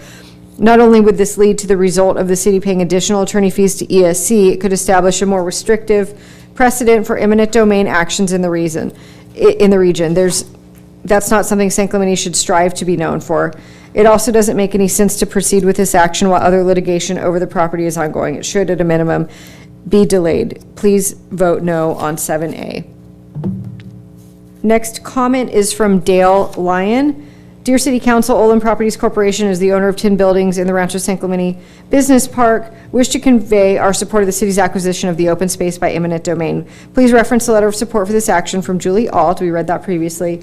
Also, as Olin is a member of the Rancho San Clemente Business Park Association, and I'm personally a newly elected member of the board of directors, I wish to point out the open space 10 acres are within the business park and governed by the CC&Rs of the business park. The staff report indicates that the subject parcels are adjacent to the park. However, technically they remain subject to the governing documents and oversight by the association. Thank you, Dale Lyon. Next comment is from Wendy Shrove. Please vote yes to acquire by eminent domain the 10 acres off Pico. Having learned that our Measure V open space ordinance does not protect San Clemente from roadways, including toll roads, I believe it is imperative that the council secure this land as an added layer of protection for San Clemente residents. The loss in value to property owners and loss of quality of life for all residents that a toll road would bring is nearly impossible to measure. The disposition of unrelated lawsuits is not material to this decision, as the city should still seek to acquire this land, no matter who currently owns it. Thank you to the Marblehead Inland Homeowners Association for working to protect the land that they have pledged to steward as well. Until the definition of the TCA's charter changes at the state level, it would be naive of the city to assume the TCA will not seek to drive a toll road through San Clemente at a later date. the acquisition of this land and placement of a conservation easement is in the best interest of the public and best protection for the future of San Clemente. Next comment is from Kathy Dominicini. Council, my name is Kathy Dominicini, and I wanted to express my thoughts regarding agenda item 7A. I do not support the adoption of a resolution to acquire the 2 undeveloped parcels of land recently acquired by the Emergency Shelter Coalition. This land has been available for a long time, and although the city has attempted to purchase it in the past, it seems very calculated that once ESC obtained possession that the city wants to enact eminent domain. This is a great location for a shelter and was identified by the city many years ago. Again, I do not support this resolution. Thank you. And the last comment is from Maura Makalik. I want to urge the city council members to vote against the effort to seize the ECS property by eminent domain. There are many of us who support the development of an emergency homeless shelter and or permanent supportive housing in San Clemente and support the development of such anywhere in the city, including on this property if necessary. If the city tries to take ESC's land, it will be choosing to engage in extensive, costly litigation. Please just agree to work with ESC on the development of a shelter and housing for our homeless neighbors instead of engaging in costly litigation. Mara. And that is all I have for public comments. Great, thank you. Do we have any comments, questions, or a motion? Hi, this is Mayor Pro Tem Ferguson. Mayor Pro Tem, go ahead. Thank you. Can we have some discussion on this, please? I just wanted to make a few comments on this item. I know it's continued from the last hearing, but I just wanted to make a note, kind of carry over from last time, that I'm just not naive to the challenges that this matter places on us. I just want to ask our city attorney, as a follow-up to the last council meeting in which he said that the eminent domain process component would be about $80,000 and the purchase price around $20,000, so $100,000. And if he would be willing to cap his costs and fees for this, because I'm very concerned at the amount of time and money that this is going to cost us. And as a government entity by law, eminent domain can be done at any time. It's that powerful. I mean, I don't see the rush. And I had indicated there's a private party lawsuit that's pending, and I still support seeing that play out before the city that's involved in doing the eminent domain and spending money on this. So I just don't feel comfortable as a fiscal conservative spending money with no end in sight. And this is extremely premature. And if that private party lawsuit fails, then that's the time that City Council should, in my opinion, reconsider what it would like to do next in terms of this eminent domain process. So thank you for listening.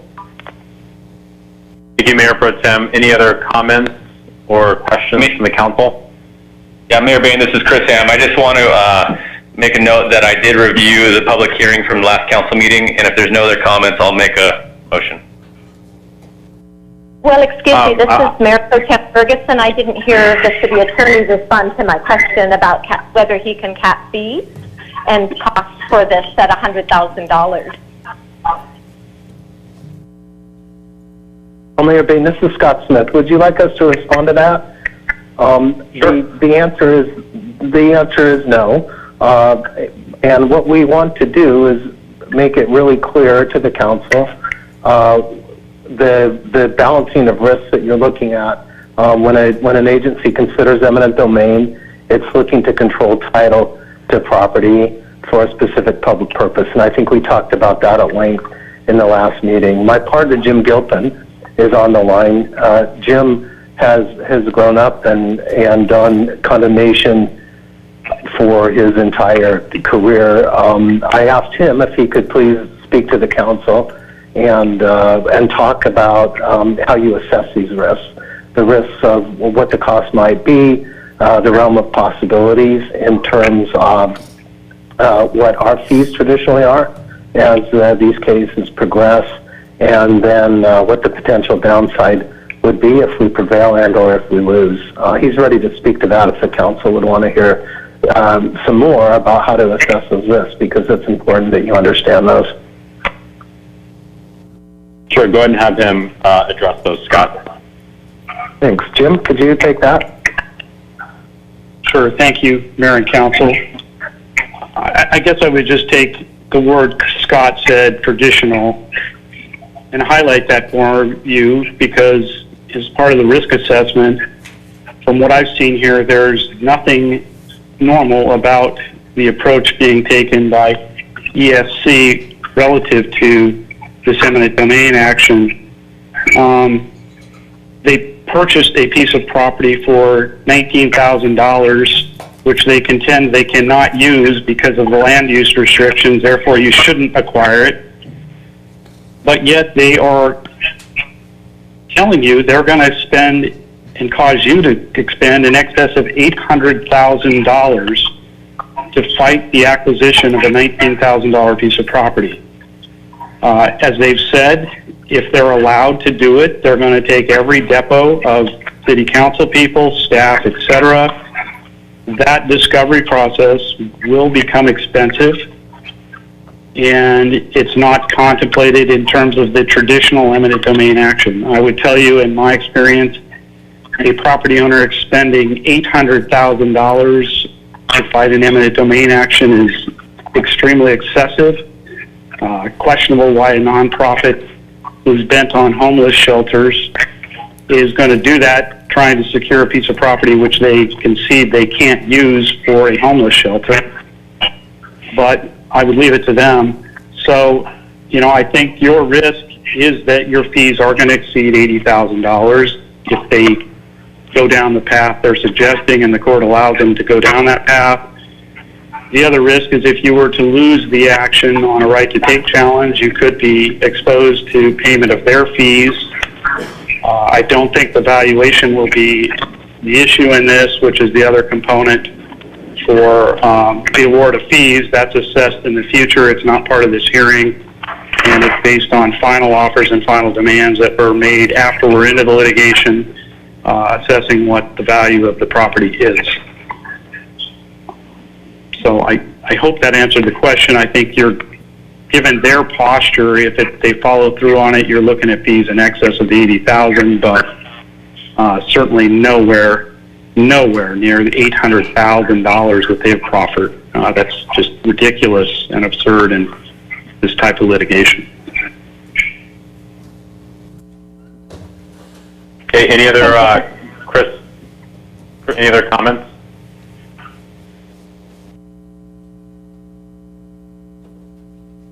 All right, I have a couple of comments, Chris, and I'll let you make your motion. And I made several comments at the last meeting, which I, again, incorporate in response to the other litigation. I mean, waiting for the other litigation, I think, assumes that we don't want this property for any other reason other than to prevent a homeless shelter, which is not at all my reason. In fact, it doesn't matter to me who owns this property. For the last 2.5 years, and I think Ms. Blake made reference to thinking about our legacy. I think I, more than anyone else on this council, have been thinking about that for the last 2 weeks, given my departure. And I served on the Planning Commission to start. I served on the General Plan Commission, going through and noting with particularity the importance of the open space in San Clemente. I mean, we have 50% open space, which is rare for any coastal city in California. And our residents hold that sacrosanct, which is exactly why Measure V was adopted in the first place. And so for 2.5 years, I've devoted a lot of time litigating on behalf of the reserve, which is why I recused Mr. O'Connor, because I represent one of the litigants in the toll road litigation, and we were considering the toll road litigation in closed session. I've devoted a ton of time, energy, talent, and otherwise to protecting this corridor from a toll road. And the one thing that I want to note for folks is, yeah, it's open space right now, and yes, Measure V protects open space, but there's an exception in Measure V that allows roads to be built by public agencies, which is why Measure V doesn't always provide the greatest protection. And so for the last 2 years, I've been going around and I work with the Marblehead folks about putting land in conservation easements, not only just to protect that watershed, but also to make sure it was as hard as possible for any public agency, whether it be the TCA, Caltrans, or otherwise, to put any roadways through that area. And we've had some success. The toll road has said right now they're not going to pursue Route 14 through that corridor. But guess what? In 20 years, a different board may have a different approach, and they may decide, you know what, we do want to go through that area. And there's nothing prohibiting them right now from doing that unless we get legislation in place, which we're trying to do, to protect that corridor. Senator Bates is proposing a bill at this very second that protects and prevents joint powers authorities from going through areas that are open space and in conservation easements. So this is the end game to a very 2+ year process that we've been working on in San Clemente. And the other thing I would note is we're not against homeless shelters. If ESC wanted to build a homeless shelter, they could build one right this very second in Rancho San Clemente Business Park, and they could put up to 70 beds in 2 different sites there. We're not in any way prohibiting them from doing that.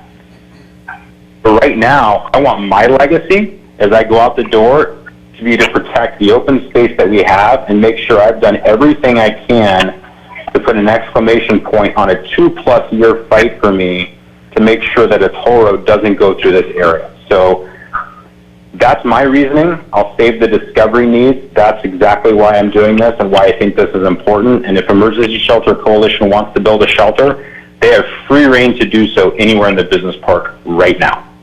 That's the end of my comments.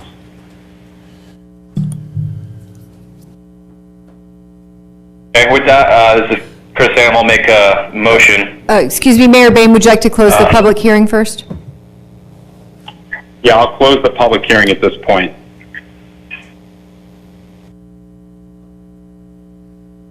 Before I read the motion, Scott, do I need to read in that we have conducted a public hearing, or is that given in that we are participating currently in the public hearing? I think that happened now that the mayor closed it. I would ask that Laura check in real time one more time if there are public comments from her inbox.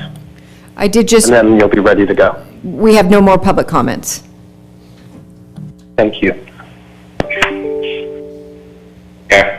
Hearing no other comments, I'll make a motion to move that we adopt resolution number 20-27, entitled Resolution of the City Council of the City of San Clemente, California, declaring that the acquisition of 2 undeveloped open space parcels located southeast of Avenida Pico, Assessor's parcel number 688-011-01 and 688-011-02 by eminent domain is necessary for use consistent with the property's general plan and zoning designation, including open space preservation, habitat conservation, and mitigation banking.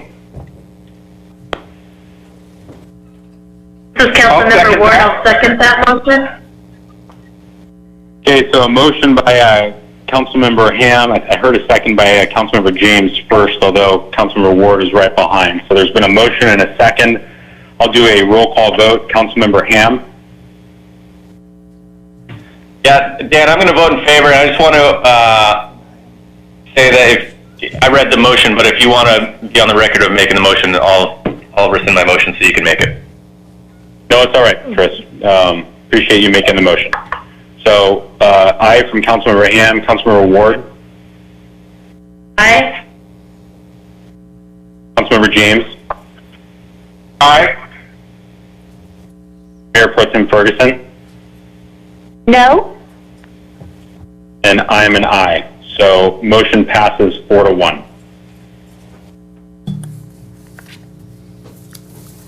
Okay, we'll go back to the consent calendar now. We have, the public has pulled 2 items. Actually, staff has pulled item 6C and a member of the public has pulled item 6F on consent.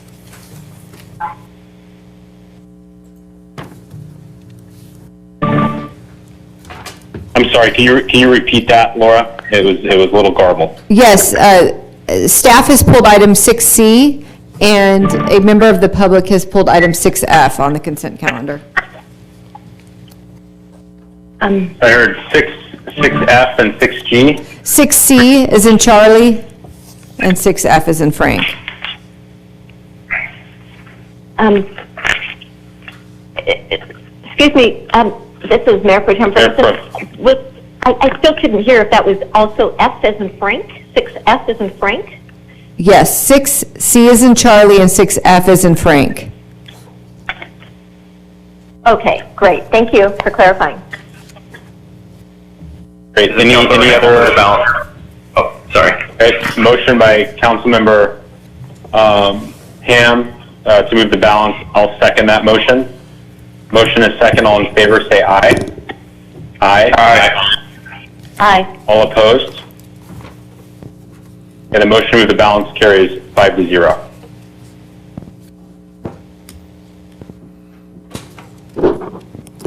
I think the first item I heard was 6C as in 6 Charlie. Is that correct?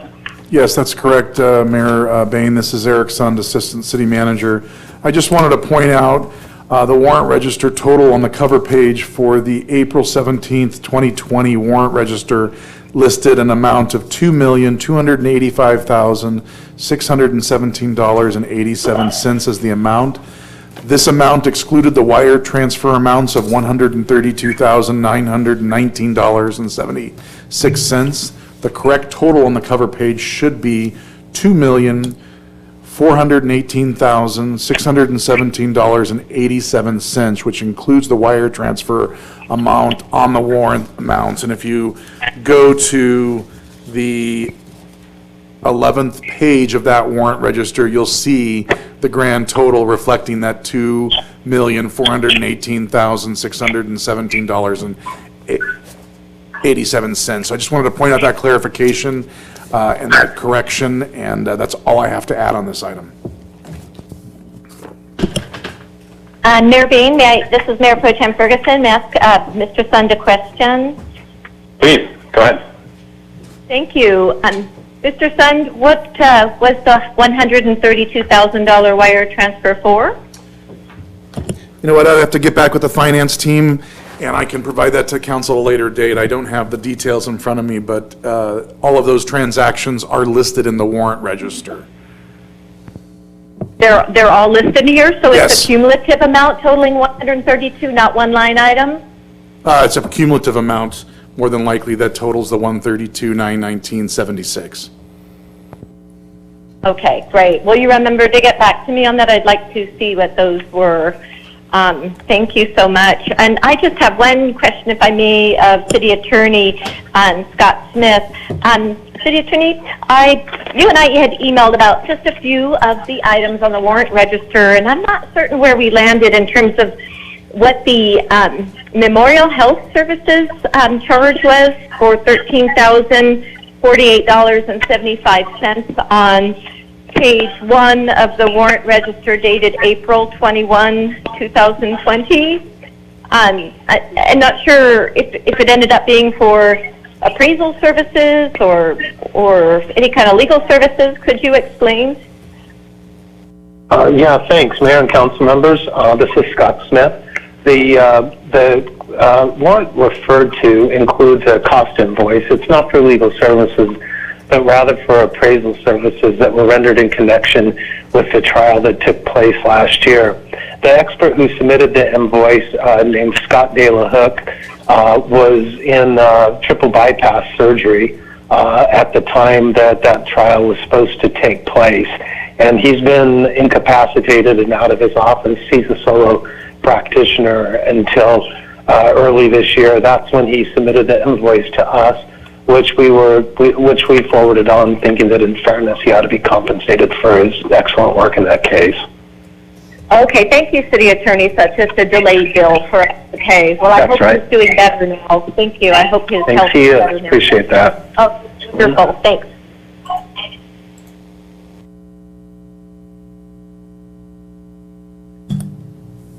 Okay.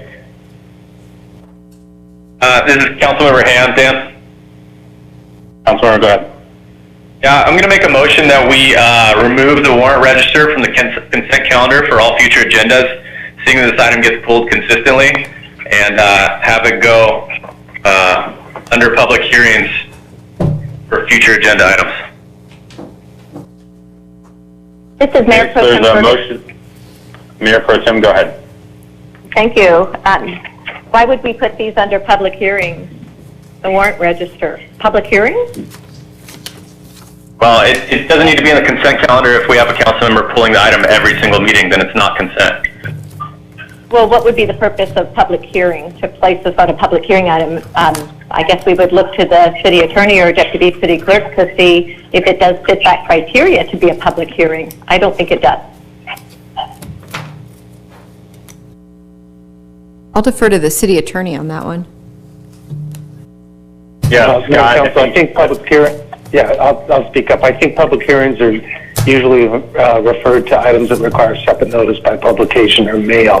But under new business, I think would be the appropriate place to put things that the council didn't wish to consider bundled with other items. So it would be under new business, I think, Councilmember Ham. So we can continue to.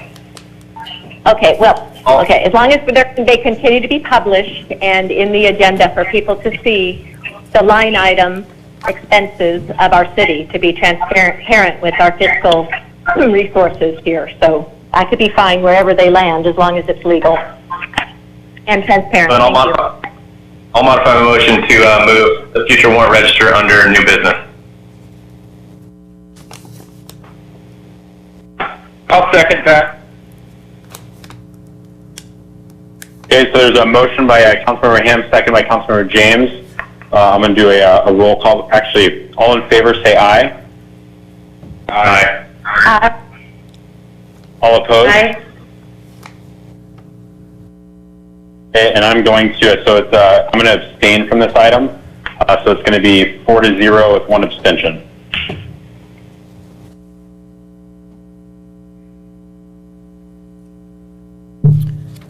Okay, I think the next item I heard is 6E.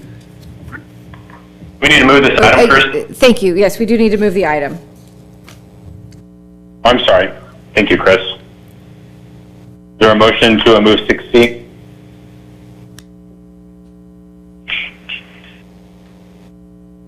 I'll move the item 6C. Do I have a second? Second, Chris Ham. Okay, motion and second. All in favor, say aye. Aye. Aye. Aye. Okay, all opposed? Okay, motion passes 5-0.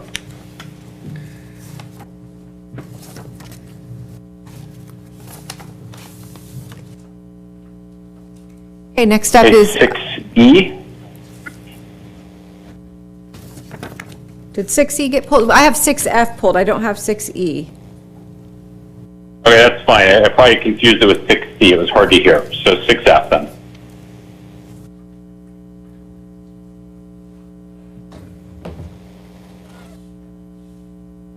Okay, was this pulled by a member of the public or by council? Yes, we have public comments. Okay, do you want to go ahead and read the public comment? So the first one comes from Richard Rodriguez with Rod's Tree Service. Dear City Manager, Assistant City Manager, and City Council members, we at Rod's Tree Service write to you today to bring to light what Rod's Tree Service contributes to our community as you consider who will be the next tree contractor for the City of San Clemente contract starting in the 2021 fiscal year. Working with and in the City of San Clemente has been one of our greatest honors over the years. The trees on our streets are more than another tree or another job. These trees have been planted and maintained by our grandfather and family members. We grew up with these trees. The safety of our community, the health and beauty of our trees are personal to us.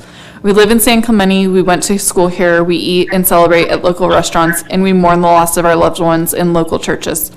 San Clemente is our home and our community. The work we do here is done with respect and love for the City of San Clemente and the people who we live in community with. We're a local tree service that has been servicing the community for 40 plus years. We employ local residents. 80% of employees are San Clemente residents. Best emergency call-out ECO response time, usually less than 30 minutes, even on holidays. We are always local. One of us is always on call for emergencies. We have rapport with local sheriffs and firefighters on emergencies. Maintaining the City of San Clemente for over 40 years with great standing and excellent service since 1979. Have 2 certified arborists ISA on staff. Have a qualified tree risk assessor ISA on staff. Have a certified traffic control technician, ATSSA, on staff for traffic control. We have the proper arrow boards, traffic banners, and cones for temporary lane closures. We have the best traffic patterns, follow the city's procedures on lane closure, WATCH book.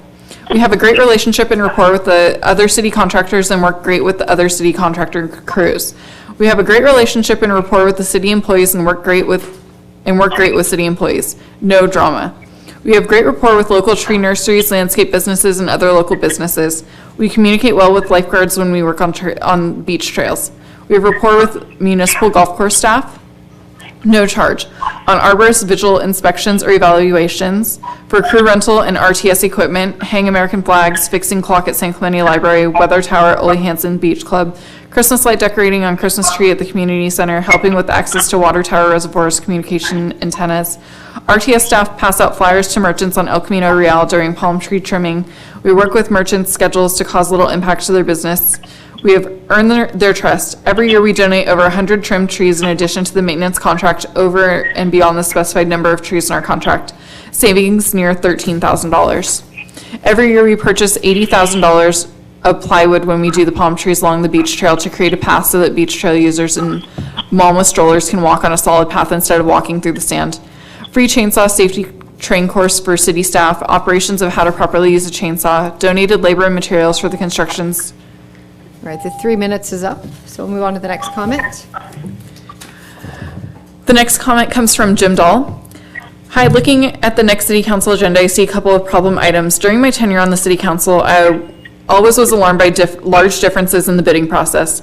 The tree trimming contract bids had a very large difference in their bids, almost $120,000 difference. It would seem to me that the lower bidder lowballed the bid in an effort to get the job, resulting in the next year's raise in price or to walk away because of inferior incomplete job performance.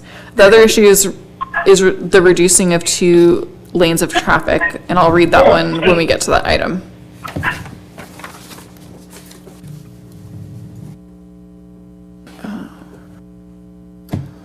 Okay, I'm totally outraged and the end of the public comment? Yes, sorry. There's one more. This one comes from Jim Gallarty.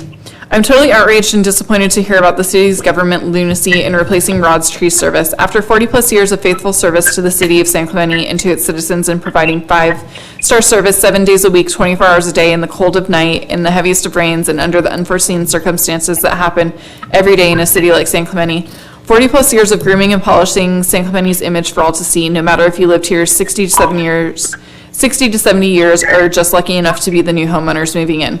What retains and brings the best citizens to Orange County to San Clemente is the appearance of their beloved city. Rod's Tree Service has always, for the past 40 years, done more than what is asked in their city contract. So why, for God's sake, would you even think about replacing or even go out to bid to replace such a community service? And just a reminder, service like this is not even offered in today's business world. The lowest bid is not always the wise or even smart move. Ask our city leaders of the 70s and 80s who disbanded our city police and fire departments and asked President Nixon to find a new home. Today's citizens of San Clemente still shake their heads asking how could this have happened. Those so-called leaders are gone now, but the scars are still visible, never to heal. Also, ask the government of Dana Point or San Juan Capistrano who are not happy with West Coast customer service when it comes to their calling on West Coast for help in regards to tree emergencies or other services not covered in their contracts, forcing the cities to hire other companies at significant cost, having to pay 2 companies to get the job done. Is San Clemente prepared for this? Where's the savings or even the common sense in this? Don't be fooled by cheap is best. Please don't let this be another regretful city incident to be added to the San Clemente mistakes like the president and public safety services. I have known Rod Rodriguez for 40 years. He has run Rod's Tree Service with uncommon professionalism and true integrity while being a cornerstone of the community. His contributions to the military and his city go beyond the call of duty. San Clemente is fortunate to have his dedication and support. And we actually just got one more comment in via email, so I'll read that. This comment is from Brad Malamuth. The city does RFP for tree service for 40 years, local business, none for attorney service. Rod does so much free work. The new company will cost so much more for all the work. Rod's is the right choice. Don't throw Rod's under the bus. And that's all I have. Oh, pardon me, there's one more.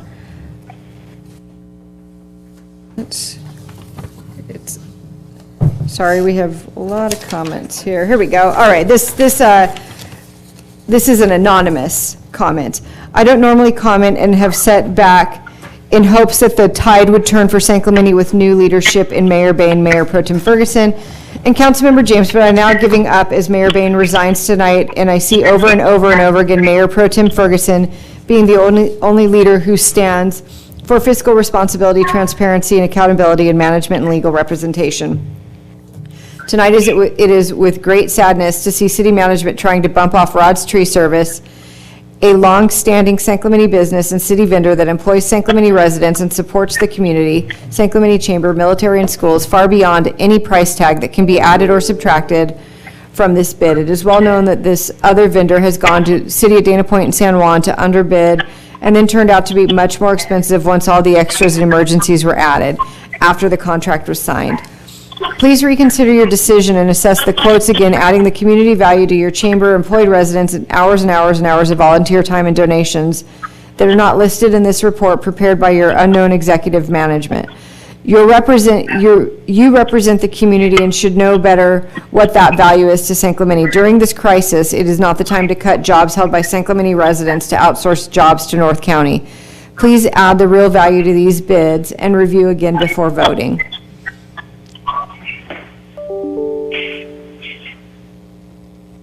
And I've just gotten one more comment in from Susan Nelson. Their service is fantastic. 40 years of service is not something that should be overlooked. And that is all for public comments. Okay, so that's all public comments. Any comments, discussion, motion from council? Hi, this is Mayor Pro Tem Ferguson. May I start the discussion? Please, Mayor Pro Tem, go ahead. Thank you, Mayor Bain. Yes, I appreciate all the comments that were read tonight and the two bids that we did receive for the annual tree maintenance services. I'm concerned about the significant cost difference in these contracts, but when you add it up, the 20% contingency from West Coast Arborists really makes it more of a $60,000, $70,000 difference, and there's no, in my opinion, from what I've seen from Rod's Tree Service over the years, and I've seen their work for 20 years, all the extra that the trees that get trimmed and additional services they give and what they give back to the community in terms of the outreach and support and donations, and it's just such an additional contribution for the quality of work they do as well, such goodwill that they give to the community. But that aside, I have a question for the city manager, if he can answer this question for me before I continue. Would there be any issue with deferring maintenance on trees for 6 months or a year? I'm saying that now because we have not had a fiscal forecast come to us in terms of what this COVID-19 impact will have on our budget in terms of revenue reductions and obvious cuts we will need to make to balance out those less revenues that come in. So could you answer that question before I complete my comments? I think it would be helpful. Thank you, Mayor Pro Tem Ferguson. Actually, I will defer to Tom Vonnegut, our Public Works Director. I think he'd be more capable of answering a question about the schedule related to trimming of trees. Thank you, City Manager. This is Tom Vonnegut, Public Works Director. In answer to Mayor Pro Tem's question, could we defer tree maintenance? We certainly could if that's the council's desire. Having said that, as your professional staff that you entrust to maintain city assets, I would strongly discourage that. We maintain trees for a couple of important reasons. One is to obviously maintain the health of the tree. There is a very important liability reduction aspect if improperly or trees that haven't been maintained at all with limbs and branches that fall and damage people's property and potentially injure them. That has happened in the past. And so I would really discourage deferring that. We have a number of trees to maintain, as you can see in the report. It's thousands each year, and it's just one of those important things that we need to continue to keep doing, in my opinion, and my recommendation to you. Okay, thank you very much, Mr. Vonnegut, for that. With that said, I would like to reject both bids and have the companies return at another date with a flat fee with no contingencies, so no surprises in the contract, considering we're going to be watching every penny for the next few years. Thank you. Those are my comments. Okay, any other comments from any other council members? Yeah, this is Chris Ham. I have a couple comments. One, I wouldn't be supportive of rejecting the bid. I don't think I'm going to be supportive of the flat fees, but I did want to see if there's any consensus on extending the contract for 5 years.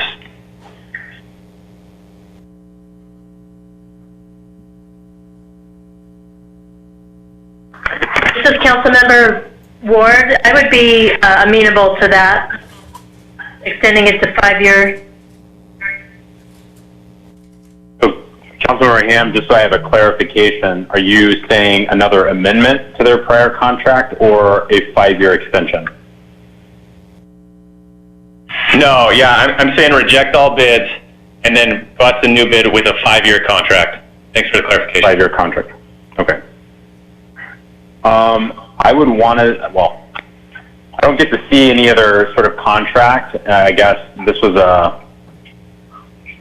think this was just a 3-year contract, right, that we saw from West Coast. I would want to see what the terms are.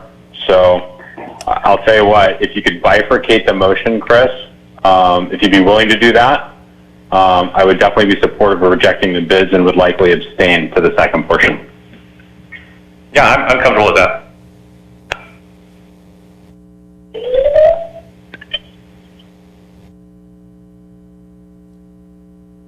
So do you want to make a motion or 2 motions? Yeah, I'm sorry. I thought there was more public comment, but if Gene James doesn't want to comment, then I'll make a motion.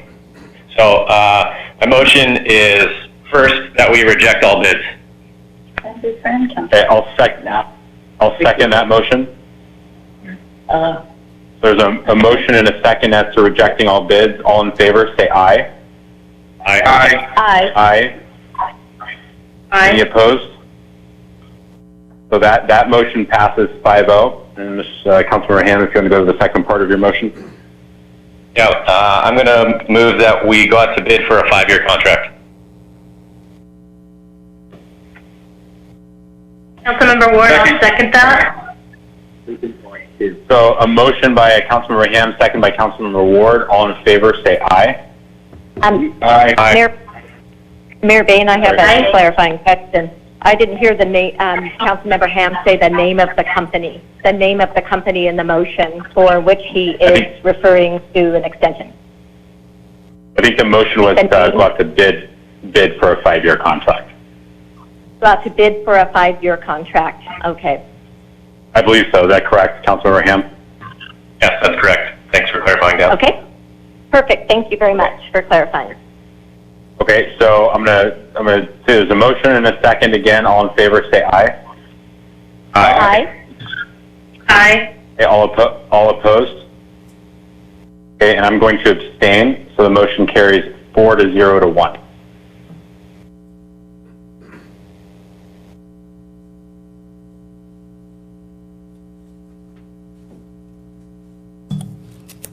Okay, that's it for consent. So next item, we'll continue with the public hearing portion of the meeting. Next public hearing, it's a continued public hearing to consider the establishment of fees to cover costs incurred by the city in conducting the mandatory 5-year inspections of historic properties that have entered into Historic Property Preservation Mills Act agreements with the city.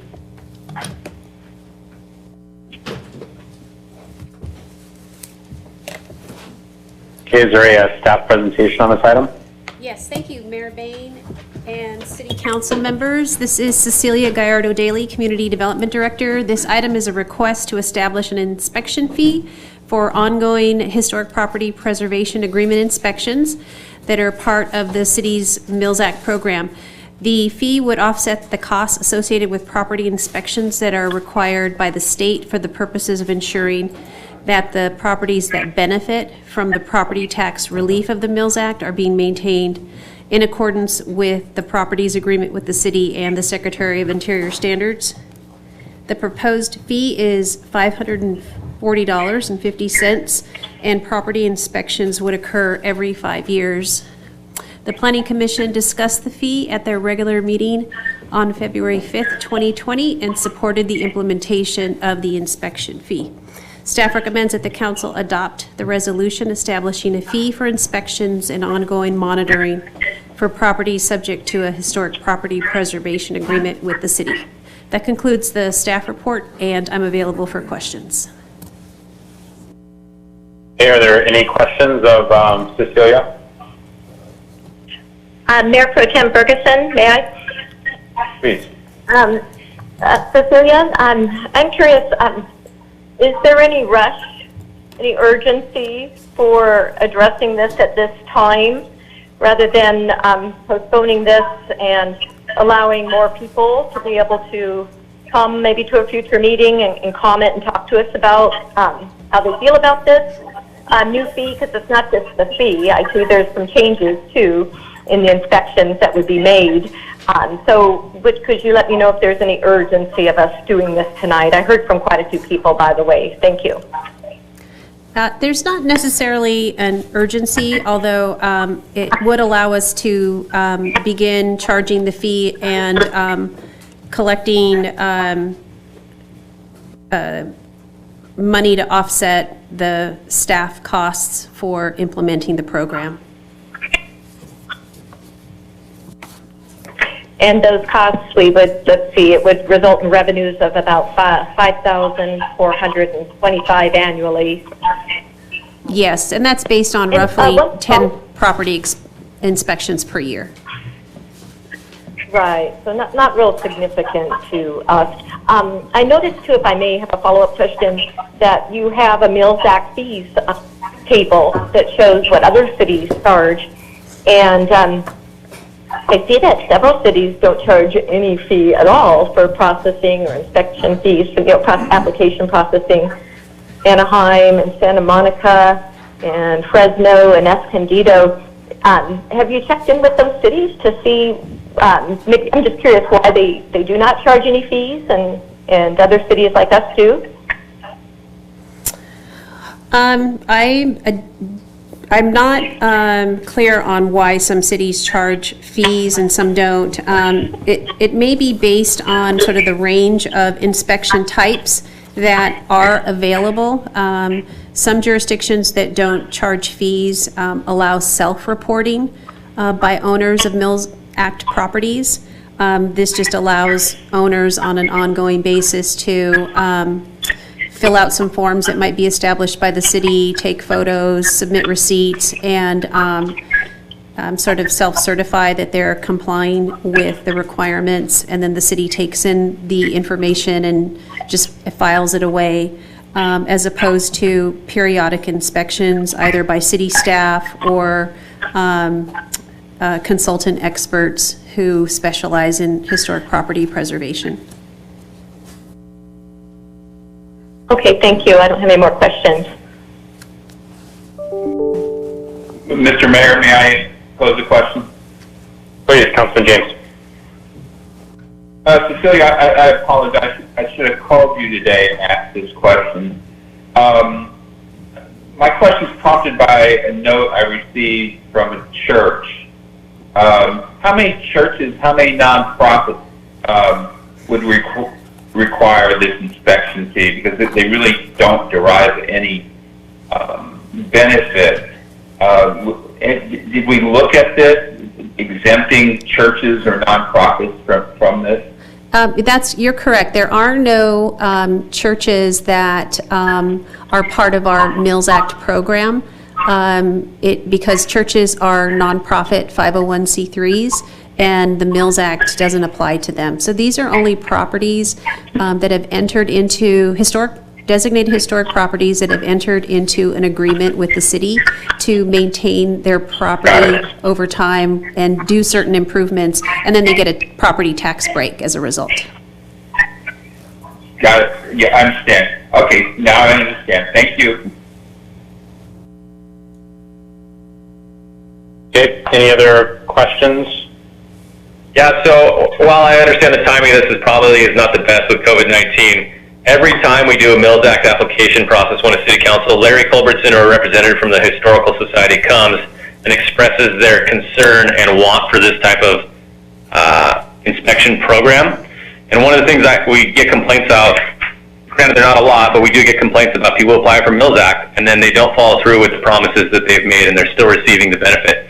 This should be a cost-neutral program, and it will ensure that the people who are providing that benefit to the community are actually adhering to the rules. So I'm supportive of it, even though it is during a rather unique time.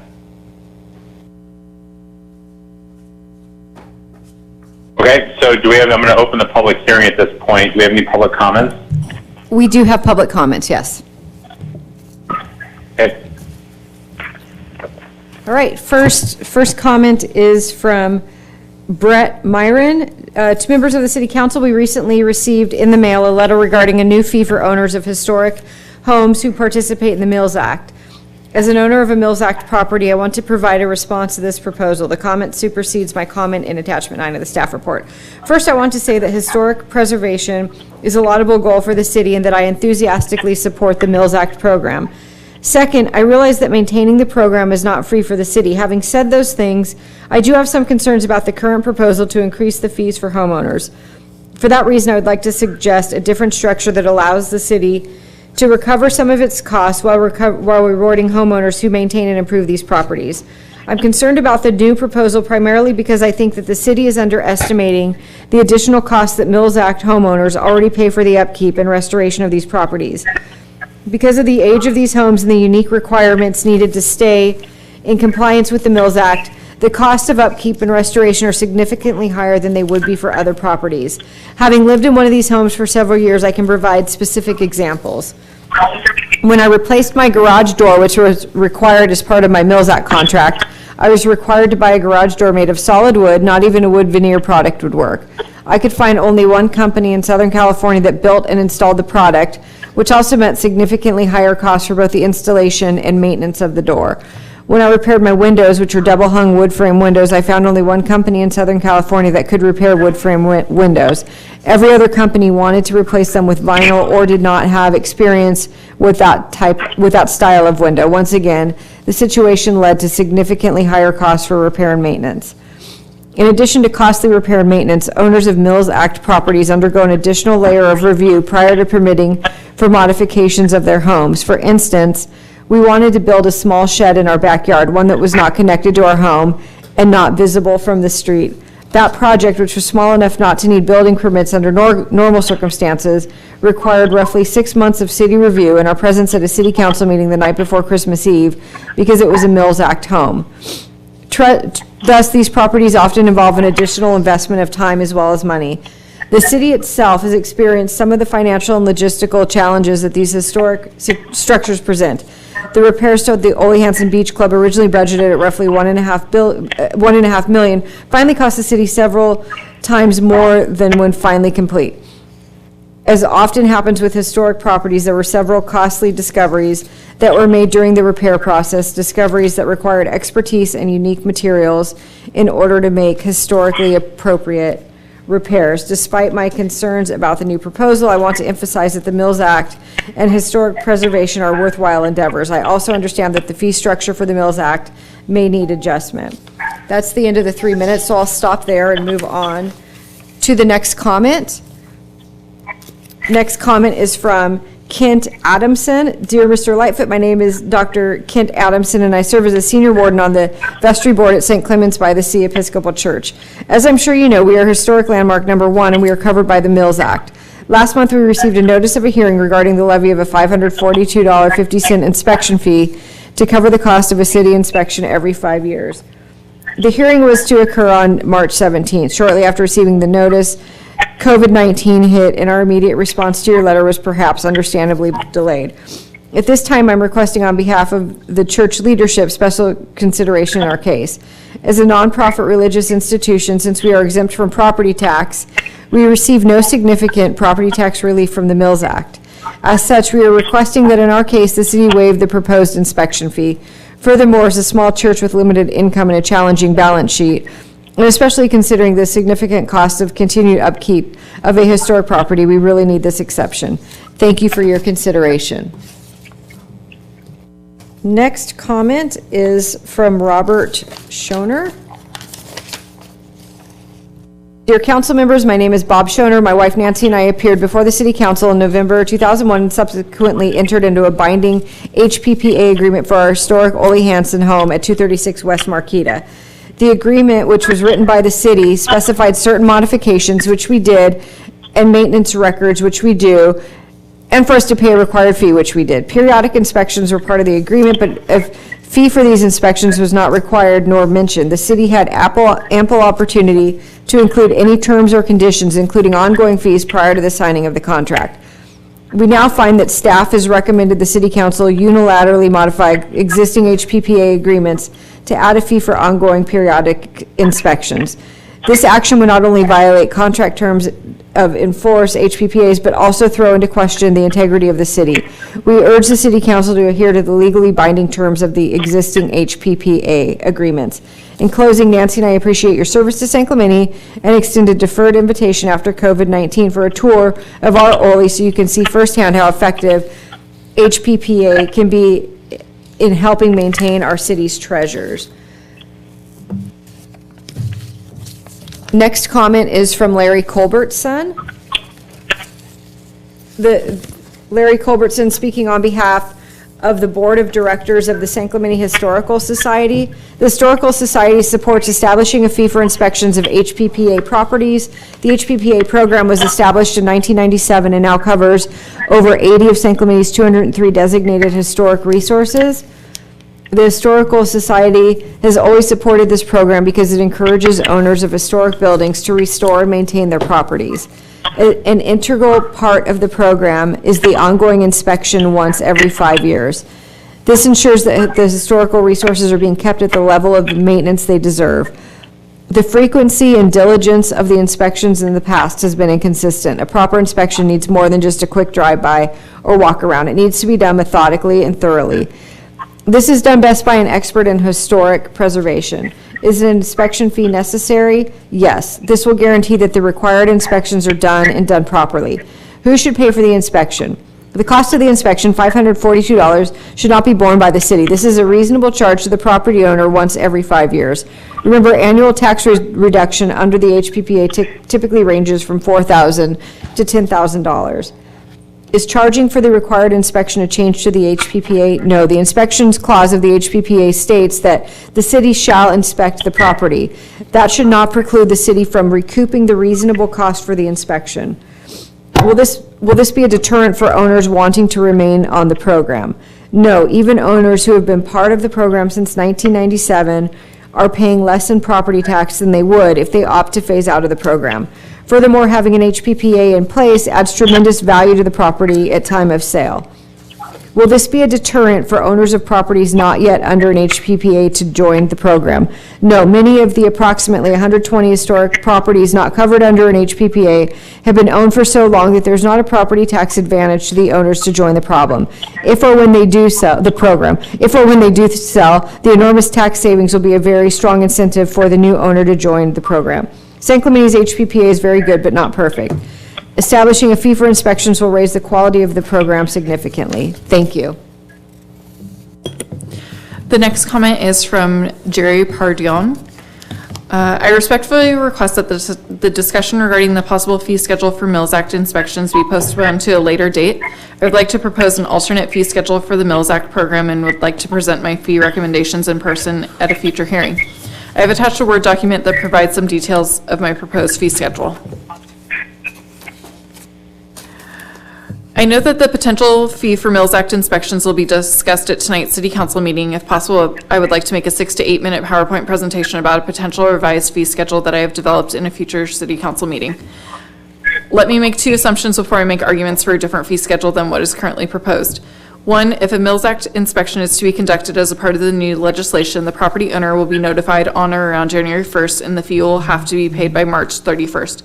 If so, I assume the first round of inspections will commence in 2021. 2, there are currently about 50 properties participating in the Mills Act based upon 10 inspections per year, with inspections occurring every 5 years. 50 properties equals 10 properties per year times 5 years. This is just my estimate since I did not see an inventory of Mills Act properties in the PDF document you sent to me earlier. Based upon the aforementioned assumptions, I recommend the following. Postpone the Mills Act inspection fee discussion until say the June 2020 council meeting. I don't think a postponement of the inspection fee discussion until June will jeopardize the 2021 inspection cycle. I propose a 3-tier fee schedule. A, new Mills Act application fee. Current fee is $353. His proposed fee is $550. 5-year inspection fee. Current fee is $0. His proposed fee is $300. C, application inspection fee for property modification. Current fee is $0. His proposed fee is $100. Item A, comments. The application review of a Mills Act candidate involves a couple of hours based on your consultation fees for the 4 properties considered in 2019. 2,170 divided by 4 equals $542.50. The current argument for having a low application fee of $353 in order to encourage more candidates is weak. There are only 50 Mills Act properties currently participating from an inventory less than 210. After 20 years of the program, then keeping the application fee low is not the carrot that is going to encourage a candidate property owner to apply. I do not know the application rate per year since 1999, but I suspect that most of the properties that were eligible properties whose structural and or architectural modifications did not destroy the Spanish colonial revival concept have already applied. Is our experience in 1999 that the initial review of the candidate property was quite lengthy when one considers the time that the San Clemente City staff and consultants must have devoted to our application and others. I propose using the 2019 consultant's fee of $542.50 as the application fee, make it $550 since the initial application requires more effort than a 5-year inspection. Item B, comments. The 5-year inspection should not take a consultant as much time effort as the property's initial application. I believe the visual inspection part is confined primarily. 3 minutes is up on that. Okay. And one more, and that comes from, let me see who this is from. Nessa Anderson. Dear City Council members, I'm writing to you regarding item 7B, establishment of a fee for required inspections and ongoing monitoring of properties subject to historic property preservation agreements with the city. I respectfully request that you continue this hearing until after the coronavirus stay-at-home orders are lifted and people can more fully participate in the hearing. The reasons are, this is a meeting that was continued during the start of the coronavirus stay-at-home orders, and I believe that parties that have an interest in the staff report and resolution are not aware of the hearing tonight. My understanding is that it was not re-noticed and is not required to be, but under these extraordinary circumstances, I believe we would have better communication and feedback from historic property owners and interested parties if we were re-noticed for a time after the stay-at-home orders are lifted. At that time, citizens will be able to more fully participate. They will be able to attend the meeting, listen to staff report, and give you feedback. Currently, this cannot happen. The report appears to only be about a nominal fee for a consultant to inspect Mill Act homes, but I see other language in the staff report that I think needs to be discussed. I do not think it's a good idea to change the language in the HPPA purpose and review policy attachment 6, where it states that an outside consultant will perform the inspections. I believe we should also allow for planning staff who are trained in historic property preservation to be making these inspections. I do not know how we currently handle this, but our planning staff has always had persons who are trained to do this kind of work and who attend continuing training every year. It's benefited the city and the citizens with having a high level of institutional knowledge about our historic resources that we will not have with random changing consultants. In attachment 6, step 10, I also have a concern about adding new tasks to the HPPA contracts. When the owner and the city have already made a 10-year contract that automatically renews every year, see attachment 6, it is not clear to me what kind of latitude there is to impose new standards or policies on an existing contract based on the varying thoughts of various contract inspectors. I have a concern about adding potential very expensive or invasive unilateral changes to an agreement with no ability for the property owner to appeal a change. I think more thought needs to be given to this. I remember when historic properties were being demolished, they were not in good repair and they were not desirable to buy. In order to preserve and protect the cultural, historical, and architectural heritage of San Clemente, we provide certain incentives to owners of designated historically significant properties to gladly purchase them and maintain them. For the program to be successful, we need to remove ambiguity, so owning these properties, being willing to pay a premium for them, and being happy to maintain them continues.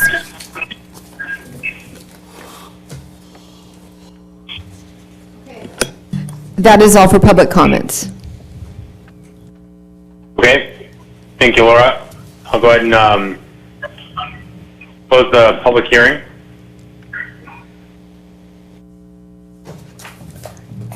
Is there any questions or comments from any council members or a motion? Mayor, this is Councilmember Ward. Councilmember Ward, go ahead. You have the floor.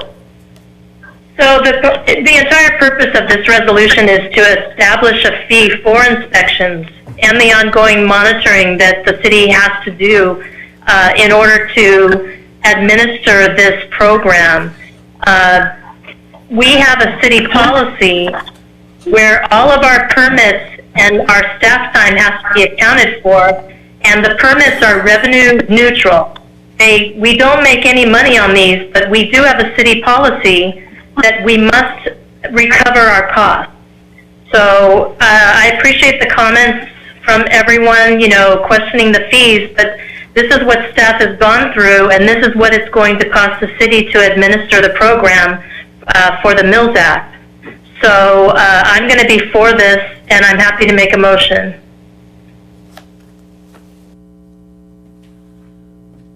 Okay, I have a question. Is there an appeal process for the fee, or is the fee just straight application of the number that staff came up with?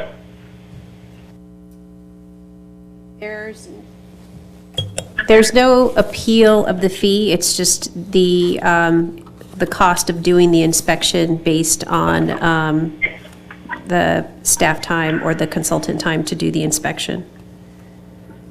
Okay, can the property owner request a fee waiver if for whatever reason, say they've had a bunch of maintenance or upkeep for the property?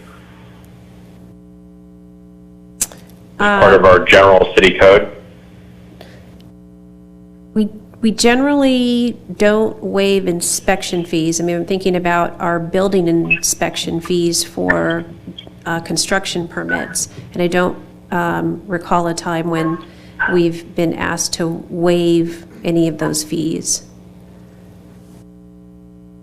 Okay. I mean, I tend to agree with the comments that this is a revenue neutral fee. I'm just trying to sort of provide some solace for those folks that are concerned about it. But, both at the Planning Commission and the City Council, we've been very proactive in making sure that people are upholding their end of the bargain when it comes to these Mills Act contracts.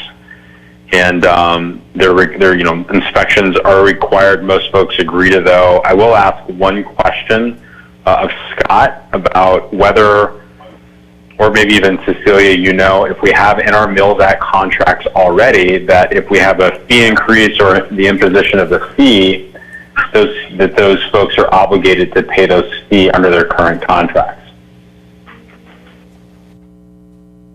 So what I don't want to have is some argument that says you're effectively amending our contract with this ordinance.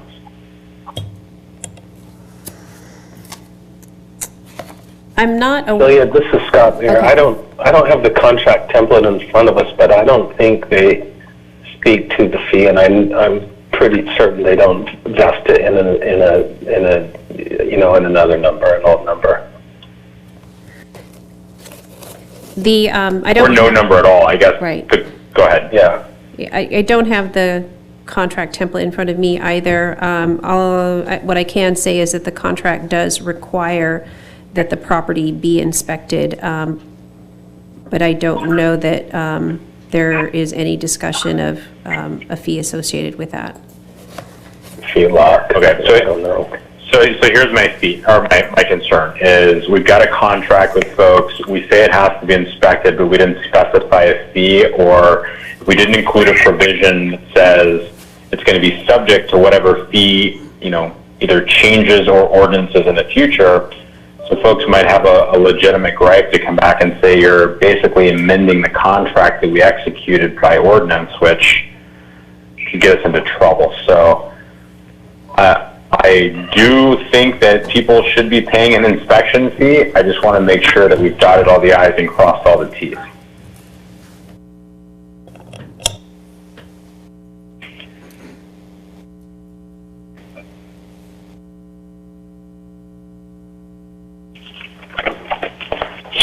So do we need to take a look at that, the general template for contracts to make sure we're okay, or do we feel confident that that's the case?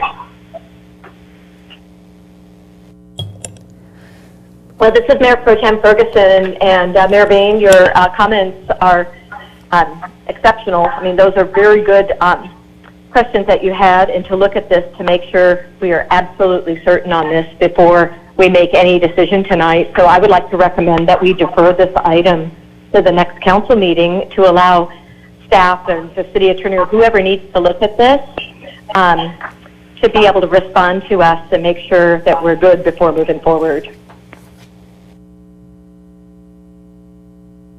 Okay, unless we can answer that tonight, I think I'm going to agree with that, so. Yeah, I'm scrolling quickly to see the last one we approved, but we might be able to figure that out if you wanted to take a break on this or just continue it to next time. We'll know for sure. What's the consensus of the council? Do we want to take a quick break or continue this item? We take a straw poll. Mayor Bain, let's take a break on it, and then that'll give our city attorney time to look at this. Okay, so let's say, Scott, is a 10-minute break okay with you? So we'll be back here at 9:10? Okay. Yeah. All right, let's do that. Excuse me, Let's, Mayor Bain, I thought you said we would do a straw poll. Oh, sorry. So, yeah, so Councilmember Ham? 10-minute break. Okay, Councilwoman Ferguson? No. Or Mayor Pro Tem No Ferguson? break. Okay. For the item. Councilmember Ward? Yes, for a break. Okay, and Councilmember James? Yes, for a break. Okay, I'll go for a break as well because we've been going at it for a while. So let's take a 10-minute break. Okay, thanks. We'll see what we can do. All right.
continue the discussion on item 9B. City Attorney Smith?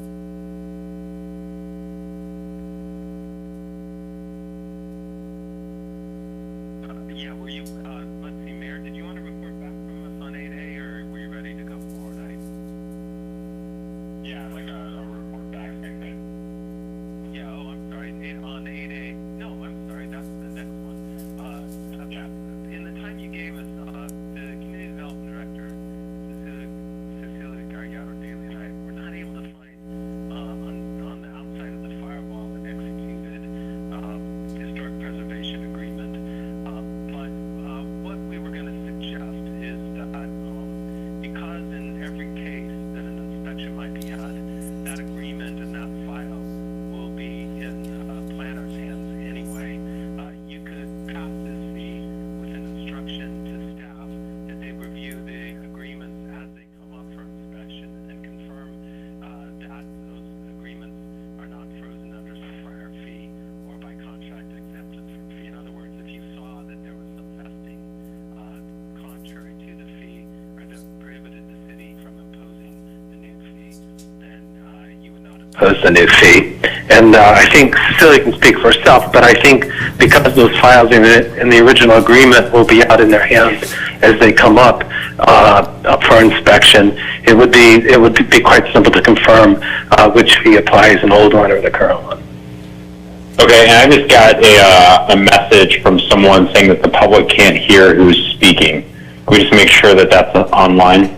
We are back online now. Kate just fixed it. Okay. Okay. All right. Okay. I'm sorry. Can we start that discussion over?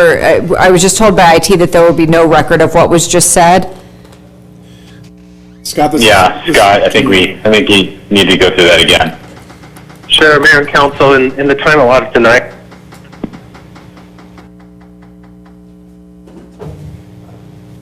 Sorry, now I dropped my phone. In the time allotted, we weren't able to find an executed agreement that demonstrated whether, by contract, some owner might have been exempted from fee increases. And we certainly weren't able to do a survey of more than one to see if there's a pattern of that. One thing that we wanted to suggest was that if the council wanted to consider enacting the new fee tonight, it could instruct staff to confirm in each case as they take out a contract that's due for inspection, that they review that contract to make sure that the contract allows the city to impose the current fee. If not, then the current fee wouldn't be imposed. I think you do that anyway to review the terms of the contract, and if there was something that vested them at a lower fee or no fee, then staff could, with your instruction, not impose the new fee.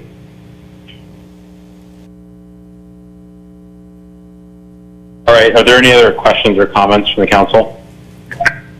Mayor Pro Tem Ferguson, I have just a comment that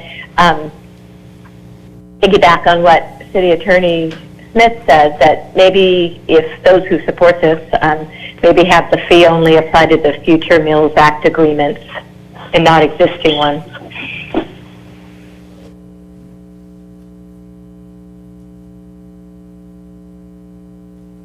Councilmember Ferguson, can I ask a question? Do you mean it would only apply in future inspections, or are you saying the permit altogether? The permit altogether. Well, that would be basically saying that no one's paying the fee on the Mills Act. So, I mean, that's what your motion would be.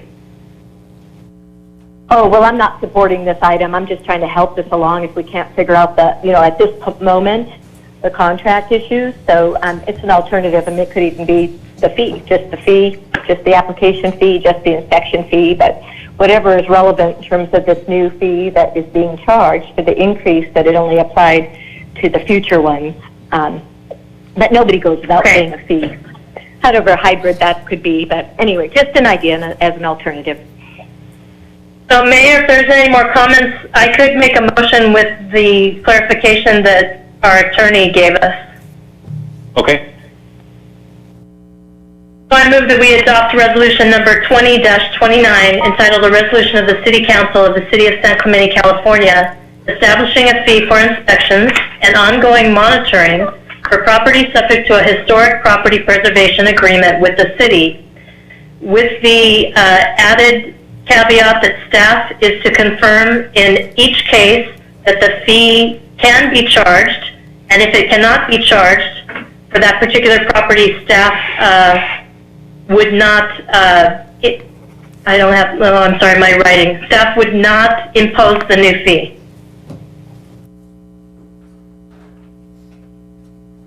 Is there a second to that motion? I'll second it, Councilman Ham. Okay, so motion by Councilmember Ward, second by Councilmember Ham. I'm going to do a roll call vote on this one. Councilmember James? Aye. Councilmember Ham? Aye. Aye, for Ham as well. Okay. So Councilmember James, Councilmember Ham, Councilmember Ward? Aye. Mayor Pro Tem Ferguson? No. And I'm going to abstain from this one. So passes 3-1 to 1.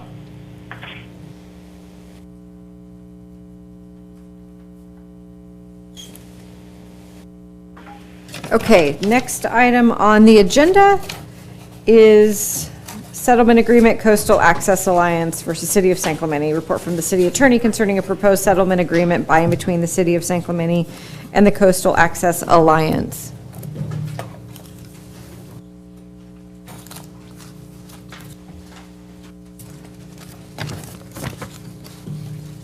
Mayor Bain, that's Scott Smith. Did you want me to speak about this one with a brief introduction? It was before you last time.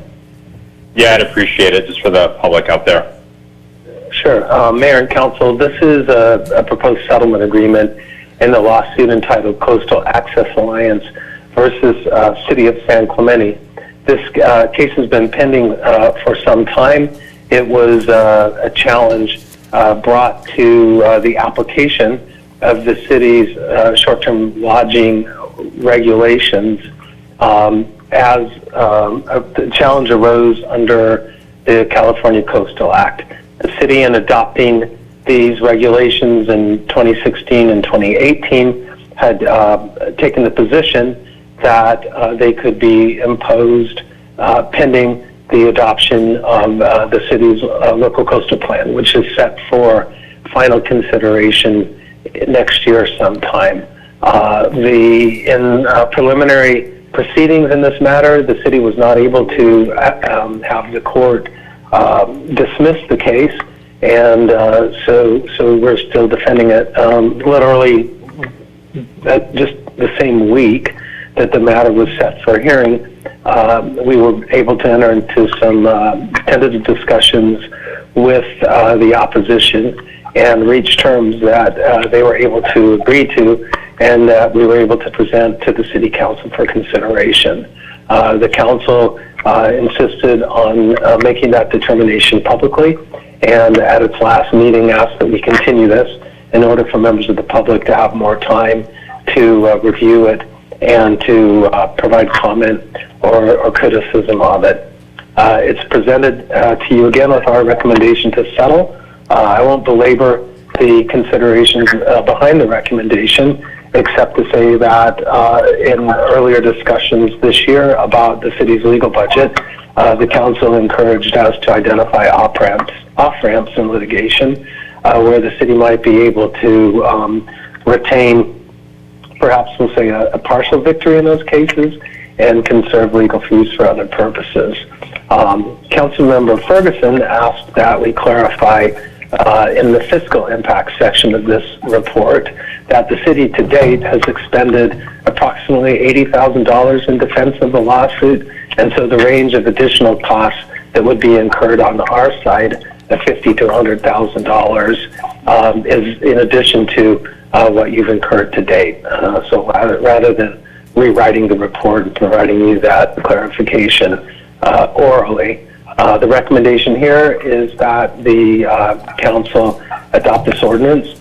I'm sorry, not adopt this ordinance, but approve this settlement Upon approval, the other side would be obligated to dismiss their lawsuit, and the city could go back to enforcing both ordinances as it had previously, and avoid the risk of having them set aside by the judge in this case.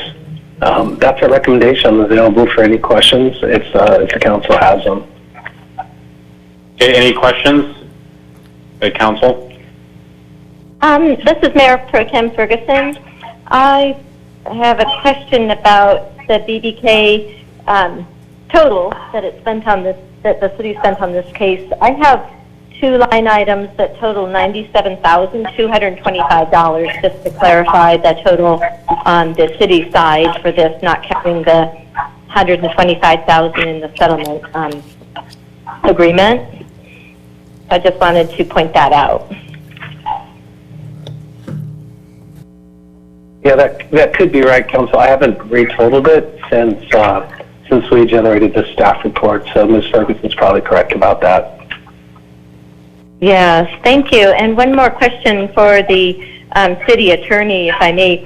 I'm glad to see us bring this to a conclusion, because these do get costly, and we are still waiting for the Coastal Commission to approve our STLU ordinance that's in the LCP. But that said, I'm just really concerned about the legal costs, and I'm not an attorney. No, Mayor Bain is, and of course our city attorney Scott Smith is. But under the contract that we have with BBK, we have an indemnification clause that when we do get advice from BBK, that BBK shall defend and indemnify and hold free and harmless the city. And I guess I'm just looking to the city attorney at this time to determine if this is such a case that since this was advised to move forward, I voted no to move forward on this particular case, and that's not a secret. That was reported out over a year ago out of closed session. But that being said, is this one of those such cases, Scott, that BBK could refund the city for these fees regarding that advice that was provided on this lawsuit in defense? Thank you. Mayor Bain, would you like me to respond to that? Please. Our contract with the city obligates us to indemnify the city for our negligence. We would be negligent in a case where we failed to explain to a city council the risks and the exposure on both sides of the lawsuit.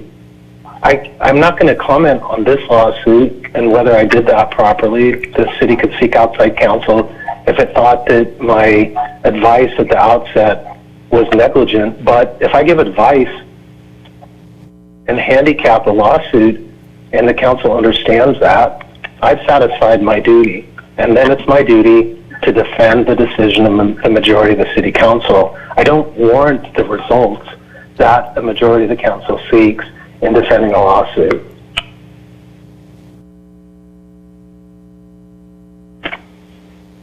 Thank you. Okay. Any other questions or comments on this? And Mayor Bain, might I say, I don't get to vote. My obligation is to explain to the five of you what could happen in a lawsuit, and I don't choose to vote. All I get to do is try to implement the will of the council. Well, I think it's generally understood, Scott, speaking as the attorney, that litigation is inherently risky, and we try to take everything into consideration. I wasn't involved in this decision at the outset, but that's why 98 to 99% of lawsuits settle, is because of the uncertainty. And, you know, as I said last time, I think that this settlement, although a tough pill to swallow, does the most to protect the community from a catastrophic result, which is effectively opening up all of the coastal area to STLU. units. And I appreciate we had some good discussions with interested parties about this, myself and Councilman James, to kind of explain the city's thought process here. And, you know, I appreciate the work that took to get to this settlement. I mean, if I could guarantee 100% success in every lawsuit that I've filed or participated in, I'd be a pretty darn good attorney and could charge whatever I wanted. That's unfortunately just not the way it works. So I think second guessing decisions from the outset is wasted breath in this instance. But in any event, if there are other comments from the council or a motion, now Mr. Mayor, I have one additional comment, and I would just like to thank Mayor Bain and City Attorney Smith. We had a number of people in the community who were very upset with us, who didn't think this was the right decision. And Mayor Bain and City Attorney Smith, we did a Zoom call with a number of people, and they did a great job. I just want to commend both of you. You did a great job in socializing that with the parties that are impacted the most. And I just want to thank you for that. That's my comment. Yeah. Any other comments or motion? Mayor Bain, I have one public comment. Oh, sorry. Okay.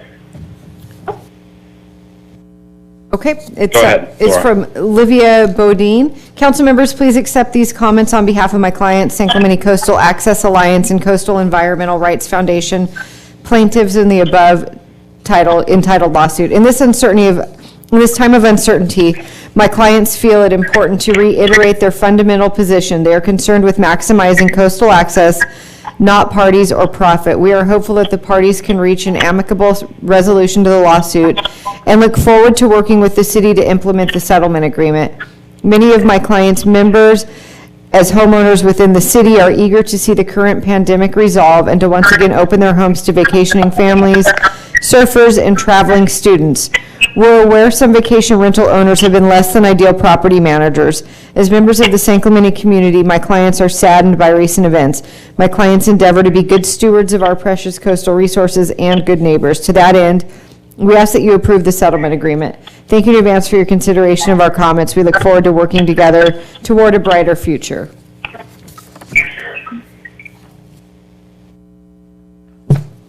Okay. Is there a motion on this item? Yeah, Mayor Pro Tem Ferguson, I'd love to make the motion to approve and authorize the mayor to execute the settlement agreement by and between the City of San Clemente and the San Clemente Coastal Access Alliance, contract number C20-20. Okay. Is there a second? Second. A motion by Mayor Pro Tem Ferguson, second by Councilmember James. I'll do a roll call vote. Mayor Pro Tem Ferguson? Aye. Councilmember James? Councilmember Ham? Yeah, I'm voting in favor of this begrudgingly. I'm not happy with the outcome of the settlement agreement, but in regard to protecting the rest of the coastal area in the city of San Clemente, I think ultimately it's the right decision. Okay. Councilmember Ward? Aye. And I'm aye as well. So this motion passes 5-0. Okay, next on the agenda is a report from the city manager to supplement city council's proclamation of a local emergency regarding novel coronavirus COVID-19.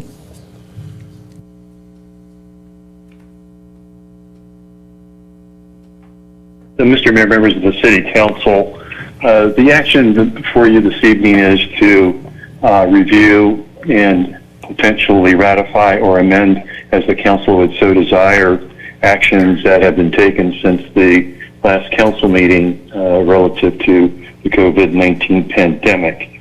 On March 17th, the council approved a resolution that delegated authority to the city manager, to take extraordinary steps to protect the health, safety, and welfare of the community from the effects of the COVID-19 pandemic, and to address any extraordinary demands on public facilities, or other issues as it relates to the pandemic itself.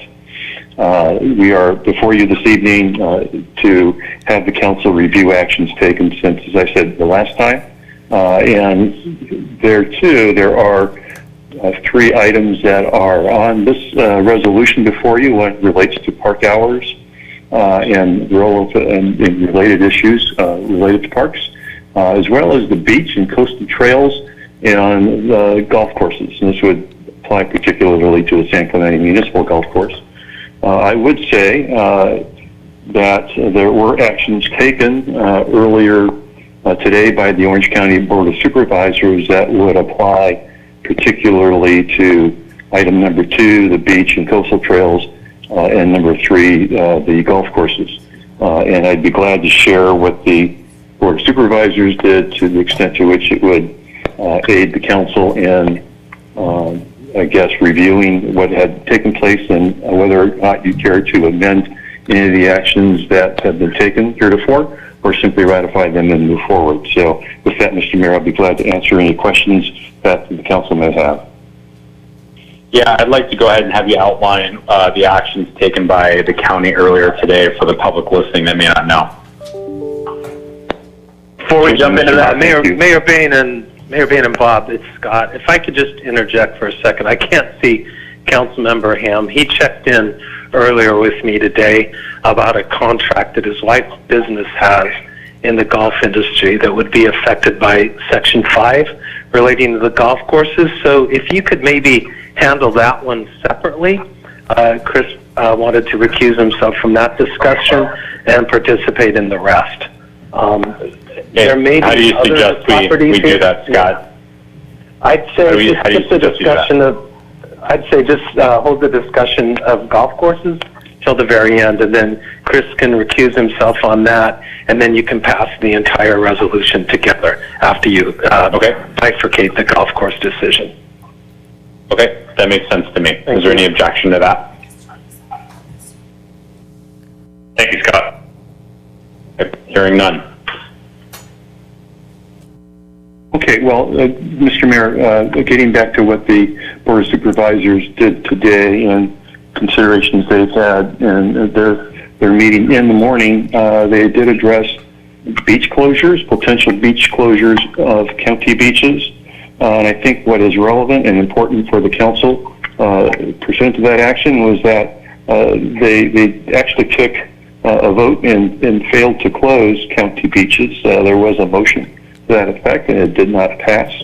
Consequently, all county beaches will remain open for the foreseeable future. That, I think, has some implication as it relates to our beach closures in San Clemente, in as much as we do have one of the county beaches within our jurisdiction as well. So that's the action the board took. I thought it was important for the council to hear what the Board of Supervisors did, to the effect that it may help guide what decisions you may want to make relative to the beaches within the city of San Clemente. Okay. Any questions or comments from council members? This is Mayor Pro Tem Ferguson, and it's great to hear that the same day of our council meeting that the county announced this news regarding golf courses and beaches. And of course, we have the beautiful coastal trails that it'd be wonderful to see that reopen. And as we've seen, hospitals aren't overwhelmed, and they're operating well within capacity here in Orange County. And looking, since we did close our beaches and the trail for 2 weeks now, since 2 weeks ago, because we had learned from scientists and health experts that was going to be a critical time in which the peak in cases would fall off. So we reached that. It appears in San Clemente, we have 43 cases, and that's remained static. So we've, in essence, plateaued here with 43 cases, and sad to see the retired firefighter pass away late last week. Very sad. But that said, as we move forward with slowly looking at what we can do and reopen and get people out there experiencing their mental health and physical health again. I certainly would like to see us follow suit in terms of reopening our beach and our coastal trails and also our golf courses and the other things, the other recreational amenities fall in line after that. And also see us remove the sand at the skate park tomorrow. That would be great. Thank you. Thank you, Mayor Pro Tem. Any other comments from council members? Yeah, Dan, this is Chris. Chris, go ahead. So, Scott, if you could interject or help me out here. I don't know, we had a pretty in-depth conversation in closed session. I don't know how much of that we should be revealing here in open session. Should I go over it generally? Not at all? What are you thinking? Well, the council has set for now this entire resolution, and what it proposes is ratifying complete closure of the facilities listed. So now is the perfect time and the proper time if the council has modifications to make to these closures to go ahead and talk about them. We've covered the risk, pros, and cons of that and talking about the substance of what ought to be open and on what terms is a proper conversation right now, council member. Okay, so then I'm going to go ahead and open up discussion on Section 4, which is beach and coastal trails, and just go over what we had discussed then in closed session, Scott. Is that? Let's just fire it right. Okay. Hearing no objection, the council came to what sounded like consensus in regards to discussion on reopening city beaches in limited capacity moving forward and hopefully getting that deadline, hitting that deadline by the end of this week. And that limited access, without going into too much detail, would be active use of the coastal trail, beaches, and water, so no passive use. We would reach out to the state parks and discuss opening up San Clemente State Beach as well. And once we have a uniform date for opening San Clemente State beaches as well as city beaches, we could look at opening up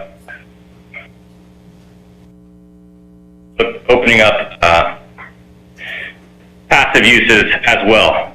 Also, in next meeting, I'm going to recommend that we talk about all the other facilities that are currently closed and open those up for discussion at the next meeting. I can go into more detail if anybody would like, but I think that's pretty clear. And I think, Chris, right, real quick, just to clarify what Councilmember Ham just said, is the parking lots would remain closed for the time being, correct, with that? Yeah. Scott, I'm looking to you to help guide this discussion.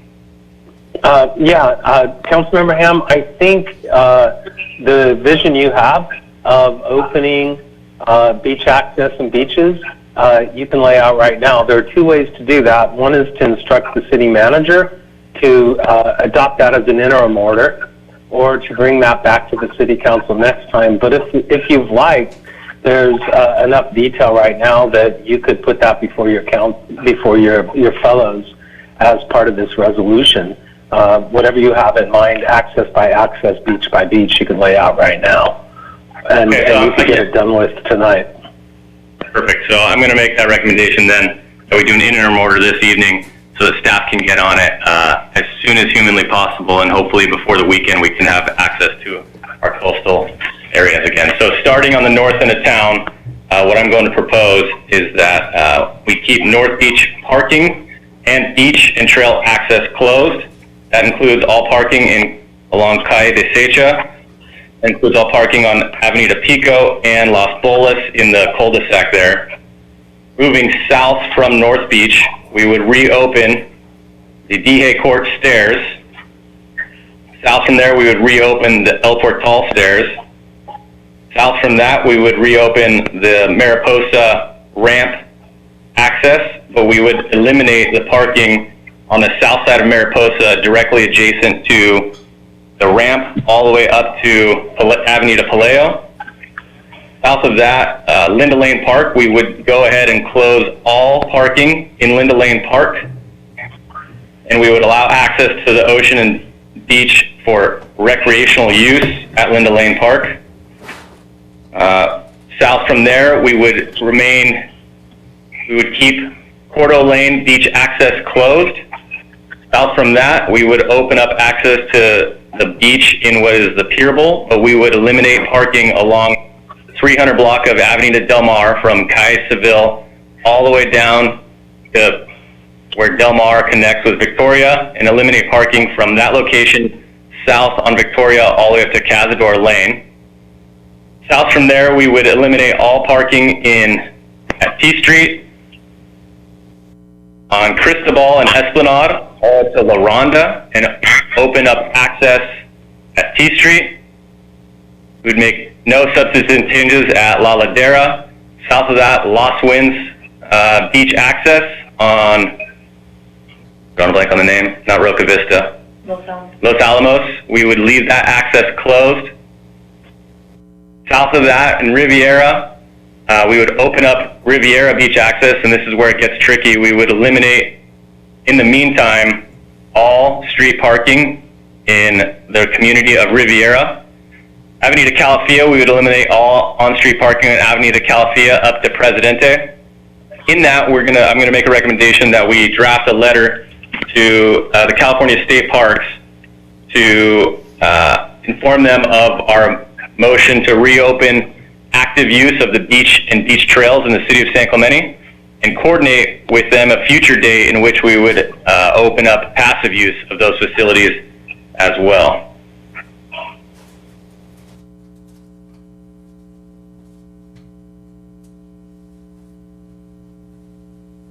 All I got. Excuse me, Mayor Bain, this is Mayor Pro Tem Ferguson. Please. Was that a motion? Was that a motion? That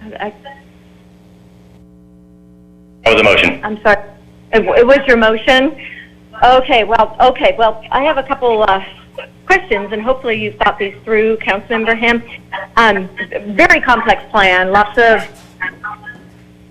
street closures and passive and recreational and issues for people to figure out that are just walking down to the beach because it's open again, right? So who's going to enforce this and make sure that this logistical plan that you presented is followed? I hate to use the word enforce. So, and also I wanted to make a note too, with the beaches open for recreational use, and I'm very supportive of that, and the trail, of course. The recreational neighborhoods are going to be greatly impacted if we don't open up parking. And very high density there. It's going to be such a challenge and such a burden for people that live in that area. And the upside to opening our parking lots is that the city gets revenue again. And we really have to think of that at this time. Because we've been losing that revenue, and we're going to need it. And the North Beach and the Pier Bowl parking lots, you know, that's where we get 91% of our revenue, of that $1 million every year. It's 91%. So anyway, just some comments I want to make. It's going to be really hard to enforce this or educate people on this, and for how long, and who's going to do it. And I just think we need to make things simpler for the people to be able to go and recreate at the beaches and the trail. Thank you. Yeah, Laura, thanks for your comments. I'll respond to some of those. So you're absolutely right. This is going to be a very difficult task, and unfortunately, in the place we're at in our society right now with COVID-19, nothing's going to be easy. Fortunately, we have 5 council members who stepped up to the plate to do this job, to make the difficult decisions that aren't going to make everybody happy. And I think that's part of our role here today. As far as the idea that I've outlined here, it is a lot of work. Staff's going to have to step up to the plate to get this accomplished by the end of the week so we can reopen these resources for the residents of San Clemente. That being said, I'm following pretty much a similar plan to what the state of California did right at the street at Doheny State Beach, and what the county did even past that with Salt Creek Beach. So it's not something that's unique or different or outside the box or not already being accomplished to the community to the north. It's following in line very similarly to that. As far as parking in communities goes, that is going to be difficult. I completely understand that, but no different than 4th of July in the summertime, we all recognize that living in the coastal area, there is going to be a parking impact. But I can't support today opening up all the available parking in the city of San Clemente and having hordes of people come down to the city of San Clemente and violate the 6-foot distance requirement put forth by the governor of the state of California.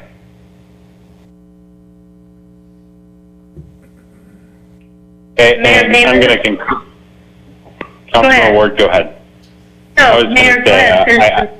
I concur with that. I think it would be foolhardy at this point to open all the parking back up because we know exactly what's going to happen, exactly what happened in Florida. And while I do appreciate and sort of understand the concerns, Mayor Pro Tem, about the revenue, we do need revenue. I think a more phased approach going forward with staff working on getting the trail to beaches open again to residents as it was a couple of weeks ago is a good first step for that. And as Chris said, the 5 of us stepped up, and it's pretty clear that we're not going to make everyone happy. In fact, we might not make anyone happy at this point because we get 300-400 emails a day. Half of them tell us to keep the beaches closed. The other half tell us to keep the beaches open. So what I've done, I've been in touch with Mayor Will O'Neill up in Newport Beach, because Newport Beach has kept their beaches open this entire time, and inquired about, what their sort of COVID-19 cases have been, with them not closing their beaches. And I think it's pretty telling if you look at all the beach cities in LA County and Orange County. Long Beach, Redondo Beach, Hermosa Beach, Manhattan Beach, Marina del Rey, Santa Monica, and Malibu all closed their beaches on March 27th. All of them except for Long Beach have confirmed cases and rates per 100,000 of people that are well over 100 per 100,000 people. Yet Newport Beach, which has remained open, is right at 100 per 100,000, and Huntington Beach, which has remained open the entire time, is at 72 per 100,000. Dana Point is the lowest, almost the lowest, except for Seal Beaches, of all the cities that I looked at.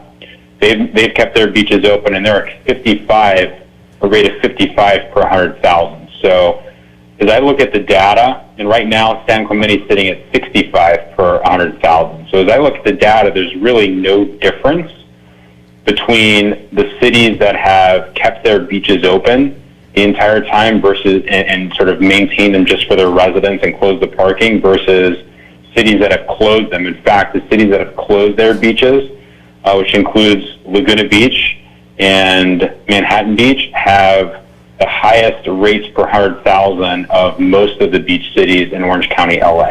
Laguna Beach is at 158 per 100,000, and Manhattan Beach is at 171 per 100,000, and all those folks closed their beaches in late March.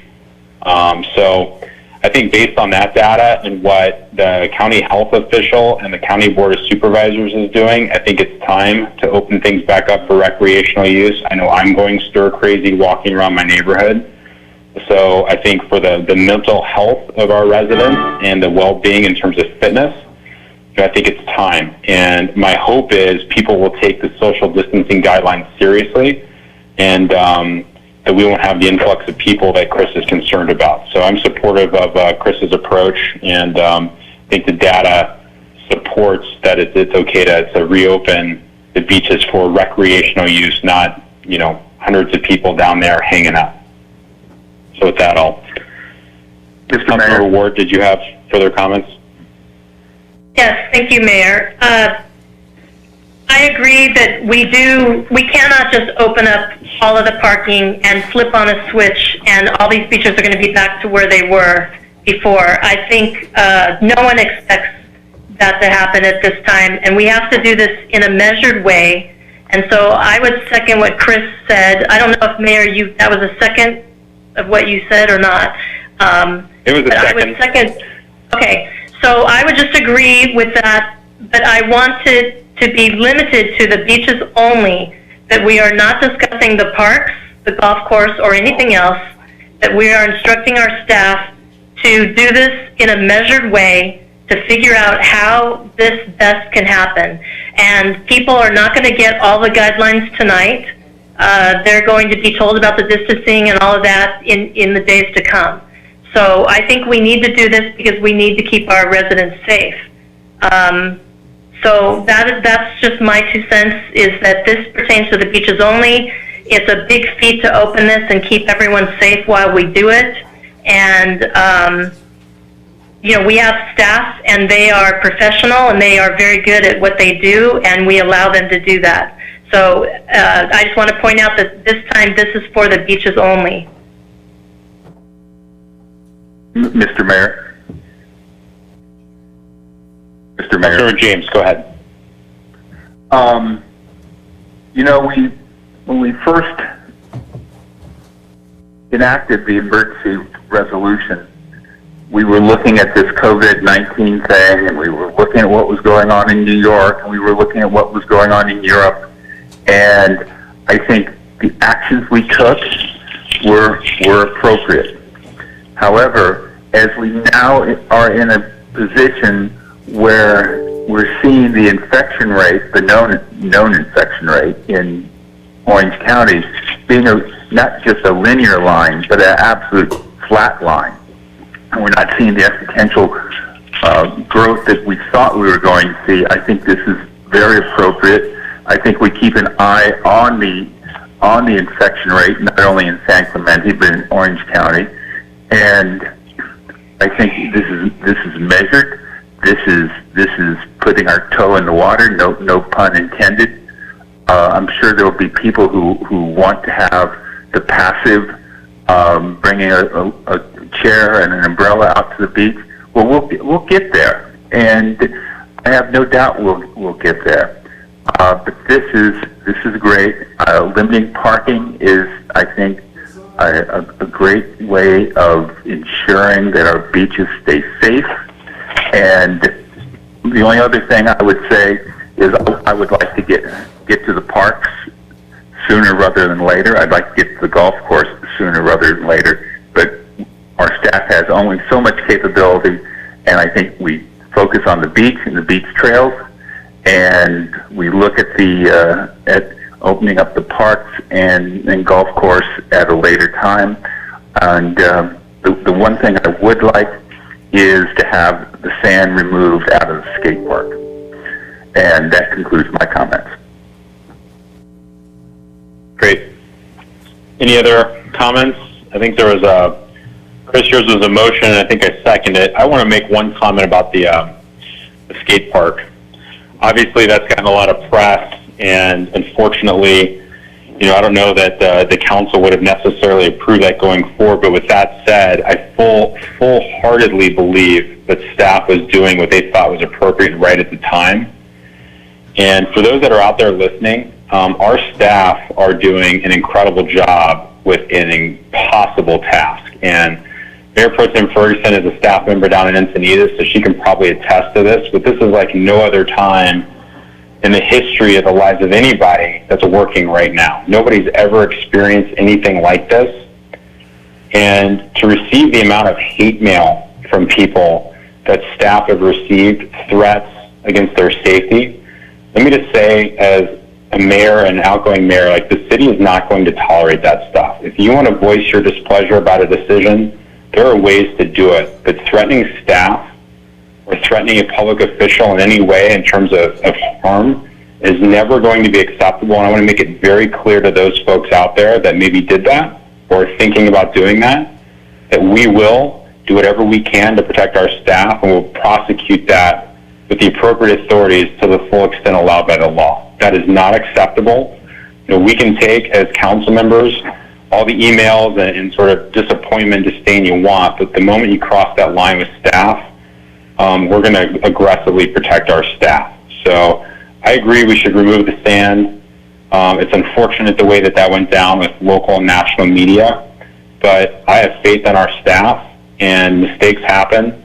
But for the public out there, that doesn't give you carte blanche to threaten people, to write horrific emails.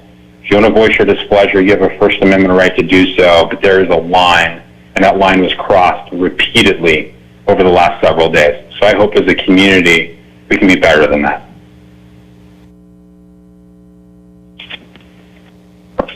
There's a motion and a second. Is there any other discussion on this motion related to the beaches? Mayor Bain, this is Scott Smith. I just wanted to clarify where you are. This can either be direction given to the staff, or if you'd like, I think I know how you could incorporate it into Section 4 of the resolution and just get it done as part of the resolution. Would you like me to walk you through that idea? Sure. Chris, does that work for you? You're the leader of this particular charge, so is that all right with you? Yep. I just want to first off, Dan, thanks for making those comments, supporting our staff. I echo those same thoughts. My motion included the modification of Section 4 with the notes that I outlined a couple minutes ago, and then it was going to be a removal of Section 5 in my motion since I won't be able to participate in that vote. Does that work for you, Scott? Yeah, what I'd suggest, Mayor and Council, is if you look at Section 4, Beach and Coastal Trails, that's on page 8B-5 of your council packets. It has one sentence now that says, for the duration of this local emergency, all city-owned beaches and coastal access points and trails west of Interstate 5 to the public. What I would suggest in the light of this motion and your discussion would be to strike the words for the duration of this local emergency, and then have that sentence begin with all city-owned beaches and coastal access points and trails west of Interstate 5 to the public. And then I would add this language, with the following reopenings to occur as soon as practicable. And at that point, you would list the reopenings that Councilmember Ham and you have been discussing. So that wouldn't occur immediately tonight, but as soon as practicable, as soon as the arrangements and notices that you just discussed could be carried out by city staff. I don't know if that was your intent, Councilmember Ham, but I think you don't want it to last for the duration of the emergency, but you want to ratify the closures and then mandate the reopenings to occur as soon as practicable, and then list them as you did earlier. So I'll amend my motion to include the notes that you just added. And I'll second that. Mayor Bain, I need to interject. We do have several public comments. Is now a good time? We have about 40 comments. Sure. Now is as good a time as any. Okay, we'll get started. Okay, the first one comes from True Sounds of Liberty. We, the people, want to know the scientific evidence that was presented to the City Council that the closure of our beaches to the residents of San Clemente would prevent the spread of COVID-19. Sun, salt water, fresh air are vital components to help human beings' immune system, plus the natural magnetic energy of the earth gives us from being outside. When will our beaches open up? How and who will remove the sand from the skate park? You should have opened up this meeting just as you should open up our town. Next comment is from Amy Osman Cook. Hi, San Clemente team. I'd love to have our beaches back. Please consider. The next item is from Kelsey Mathis. Dear City of San Clemente City Council members, I would urge you to reopen the beaches, oceans, and trails within the city of San Clemente. These resources are a source of sanctuary for many. They encourage healthy living, allow for solo, safe distance exercise, and provide happiness during a very difficult time. As a proud San Clemente resident and homeowner within the city, I can personally attest to how much benefit my body, soul, and mind receive from these sources of outdoor recreation. I thank you for your quick action during these unprecedented times. I understand decisions have to be made quickly with the best knowledge and wisdom disposed upon you. And because of this, I thank you for your heartfelt concern for the residents of the city, state, and country.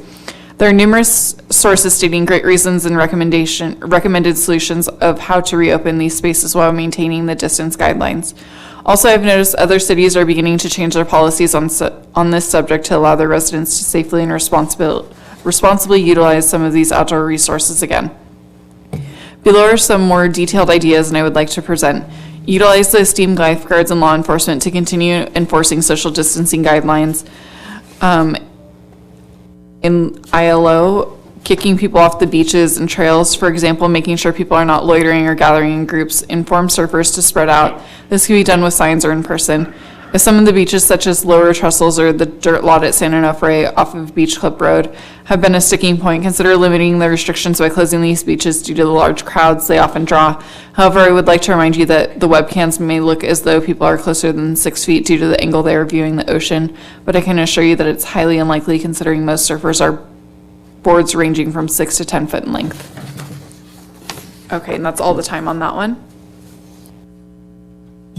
Okay, next comment is from Kevin Scholes. Members of the San Clemente City Council, my name is Kevin Scholes. I'm the athlete representative for United States Surf Team and local professional surfer, born and raised here in San Clemente. I'm urging you to seriously consider the beach and water reopening at tonight's City Council meeting, at the least for exercise purposes. The ocean and beaches are not only places of recreation, but also places for profession and freedom that so many in our town rely on every day. Currently have 2 Olympic athletes who utilize the ocean daily in order to adequately prepare for their future endeavor of competition representing our country and our town. The reopening of the beaches and ocean does not mean that social distance guidelines will not be followed, and if the measure is passed, I can assure you that myself and other professionals like me who rely on the ocean as a place of profession will enforce those guidelines to the best of our abilities. We are your resources too. The health of the public is extremely important to us. We simply need a place to exercise, train, and stay healthy, something that has been limited greatly the last few weeks. Additionally, opening the beaches with guidelines implemented will prevent locals from traveling to currently open beaches and crowding other towns. Giving locals here and in other towns their space back is something I'm sure that many in other communities will appreciate. The mental health of our community is just as important as the physical health, and passing the measure to reopen the ocean and beaches to a degree just might give our community a sense of returning to normalcy in the midst of this crisis. Stay safe, and I appreciate your sharing this tonight's meeting. Let's see, next comment is from Mr. Malamud. Open all facilities now. Delay does not follow the science. Parking lot should open now. People will just park in neighborhoods. Trust the public to separate. You're not our parents or protectors. Protect our liberties. Don't take our constitutional rights from us.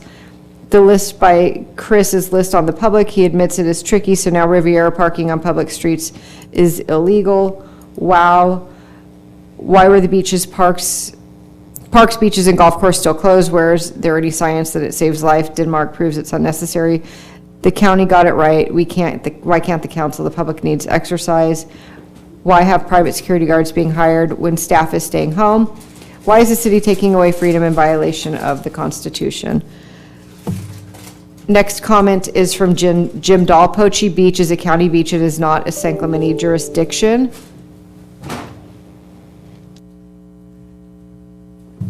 Next comment is from Paige Dunbar. Why would Lost Winds access remain closed when it is a residential area with very limited parking and would prohibit residents from accessing their beach? Next comment from Christy McBride Hart. Question, in Peerable, would parking on both sides of the street be removed? Hopefully parking on one side of the street would be left open, as was before, in support of the businesses that are open. Next comment is from Susan Ambrose. From a Riviera resident. Closing all Rivi streets to parking would be difficult for many Rivi residents who park on streets. Please consider limiting parking on streets, not all streets in Riviera. Thank you. And we'll go on from there. Next comment is from Martin Berube. Hello all. Okay, enough is enough. I went to the beach every day until you closed it, and I can assure you I was plenty safe, and safe social distancing was not a problem. The beach is a safe place for many, and those that think that the beach or beach trail is not safe, then they can make the decision to stay home. Let's let people practice common sense and make their own decisions within some safe rules. Fine, keeping the parking lot shut, but please open the beaches. I believe Salt Creek is open. Doheny and Huntington are open to surfing. I walked around Laguna Niguel Lake recently. Our neighbors are open to walking trails and surfing. Why is San Clemente shut down like this? How do we get our beaches back? It's time for you to take our city back and open our prized assets again. Please open the beaches. We can be safe about it. Next comment is from Allison Russell. My name is Allison Russell. I've been an active member of this amazing city my entire life. My family moved here when I was 2 in 1988, and we have cherished our lives here, taking advantage of all the city has to offer. My first job was working for Kane at the Ole Hansen Beach Club. I was a lifeguard at the high school when they offered free swim hours, and I was a state lifeguard at San Clemente High. I was on the varsity water polo team, swim, and surf team. I represented San Clemente while attending UCI, playing collegiate water polo for 4 years, ending my career as the team captain. I have since spent years coaching youth in water polo, surfing, and strength and endurance training. Needless to say, I've spent my entire lifetime in this town creating relationships and connections and contributing to positivity, health, and success within our city. When the beaches were closed in San Clemente, it had an immediate effect on much of our community's mental and physical health. The beach is a place of clarity and peace. We no longer have that outlet. The beach is a place to exercise and move our bodies. We no longer have that space. The beach is a place to refresh, reset, and renew. We no longer have that opportunity. As it seems, federal government is beginning to talk about decreasing regulations of the stay-at-home orders, and that will hopefully be the go-ahead San Clemente needs to end the closure of beaches and trails and allows its community the freedom to take advantage of all that our natural spaces have to offer. Personally, I can't think of a time that I have needed it more than now. I appreciate your time and look forward to hearing about some positive changes. Next comment is from Joe. Please see attached. And the purpose of this communication is to respectfully request the City Council amend the subject resolution to remove the full closure requirement for city beaches and instead incorporate into the resolution social distancing group limitations, parking restrictions, and other reasonable requirements to protect public health while providing beach access. Access to and utilization of our beaches is of paramount importance to city residents. The health and well-being of many residents is derived from the use of the city's beautiful beaches and coastal trail system. It is the reason why many people live in the city of San Clemente. Moreover, during the current pandemic, the need for periodic healthy physical outdoor experiences, such as those offered by the beach and the trail system, are an important aspect of personal welfare. The extraordinary steps imposed by the city manager subsequent to the city's March 17, 2020 local emergency declaration to close the beaches have resulted in significant impact to the community, including several financial ramifications to local businesses. The reduced pedestrian traffic at the pier, beaches, and downtown areas impacting restaurants and other essential business establishments. These local businesses failed due to measures taken by City Council. It will alter the character of the community we all enjoy. In summary, we request that the council amend the proposed resolution to remove the full beach closure requirements and instead adopt indirect enforcement of specific social distancing group limitations, parking restrictions, and other safety requirements. Okay, next email. My name is Paul Jones. I live at 352 Avenida, Adobe, San Clemente. The purpose of my testimony on Council Item 8B is to respectfully request City Council amend the subject resolution to remove the full closure requirement for city beaches and instead incorporate into resolution social distancing, group limitations, parking restrictions, and other reasonable requirements to protect public health while providing beach access. Access to and utilization of our beaches is of paramount importance to city residents. The health and well-being of many residents is derived from the use of city's beautiful beaches and coastal trail system. It's the reason why many people live in the city of San Clemente. Moreover, during the current pandemic, the need for the periodic healthy physical outdoor experiences such as those offered by the beach and trail system are an important aspect of personal welfare. The extraordinary steps imposed by city manager subsequent to the city's March 17th, 2020 local emergency declaration to close the beaches have not measurably protected public health and are inconsistent with safe beach use practices in other Orange County beach communities such as Huntington Beach. Specifically, Huntington Beach has allowed beach and ocean access, but has imposed measures to ensure users of the beach are safe from COVID-19 exposure. These include, but are not limited to, allowing individuals, couples, and families to use the beach, swim, and surf, while disallowing larger groups and social gatherings, closing all city beach parking lots and parking areas immediately adjacent to the beach to substantially limit beach usage from non-residents, installing signage with social distancing and other requirements to avoid contact with other beach users, including 6-foot distancing separation, single file, and space trail and access usage, and enforcement by lifeguards of these safe beach use requirements. Although Huntington Beach has allowed beach access, the beach safety requirements noted above have been equally effective in protecting public health as San Clemente's full beach closure. Specifically, data published on April 20th, 2020 on the Orange County Health Care Agency's website indicates that the total number of COVID-19 cases per 1,000 residents in San Clemente is 0.69, while in Huntington Beach the number of cases per 1,000 is 0.67. These are virtually identical values and show that prohibition of beach access provides no unique or measurable COVID-19 public health benefit. In summary, I request that the council amend the proposed resolution to remove the full beach closure requirements and instead adopt indirect enforcement of specific social distancing, group limitations, parking restrictions, and other safety requirements noted above. In addition, we further request that the city manager, Dunnick, be instructed to coordinate with State Park Orange Coast Superintendent Parcel and others to secure similar actions for San Onofre State Beach. The goal of the extraordinary measures taken by the city and others at the outset of the pandemic was quite clear: to flatten the curve. While the current outbreak is not fully over, original modeling estimates of virus infection have not materialized and cases are far fewer than originally estimated. Take away residents' rights under any circumstances is a serious matter. Taking away residents' rights when not clearly justified is simply unacceptable and politically unwise. In this regard, I request the city council and management team consider the facts along with the needs of our community and amend the proposed resolution to reopen the beaches.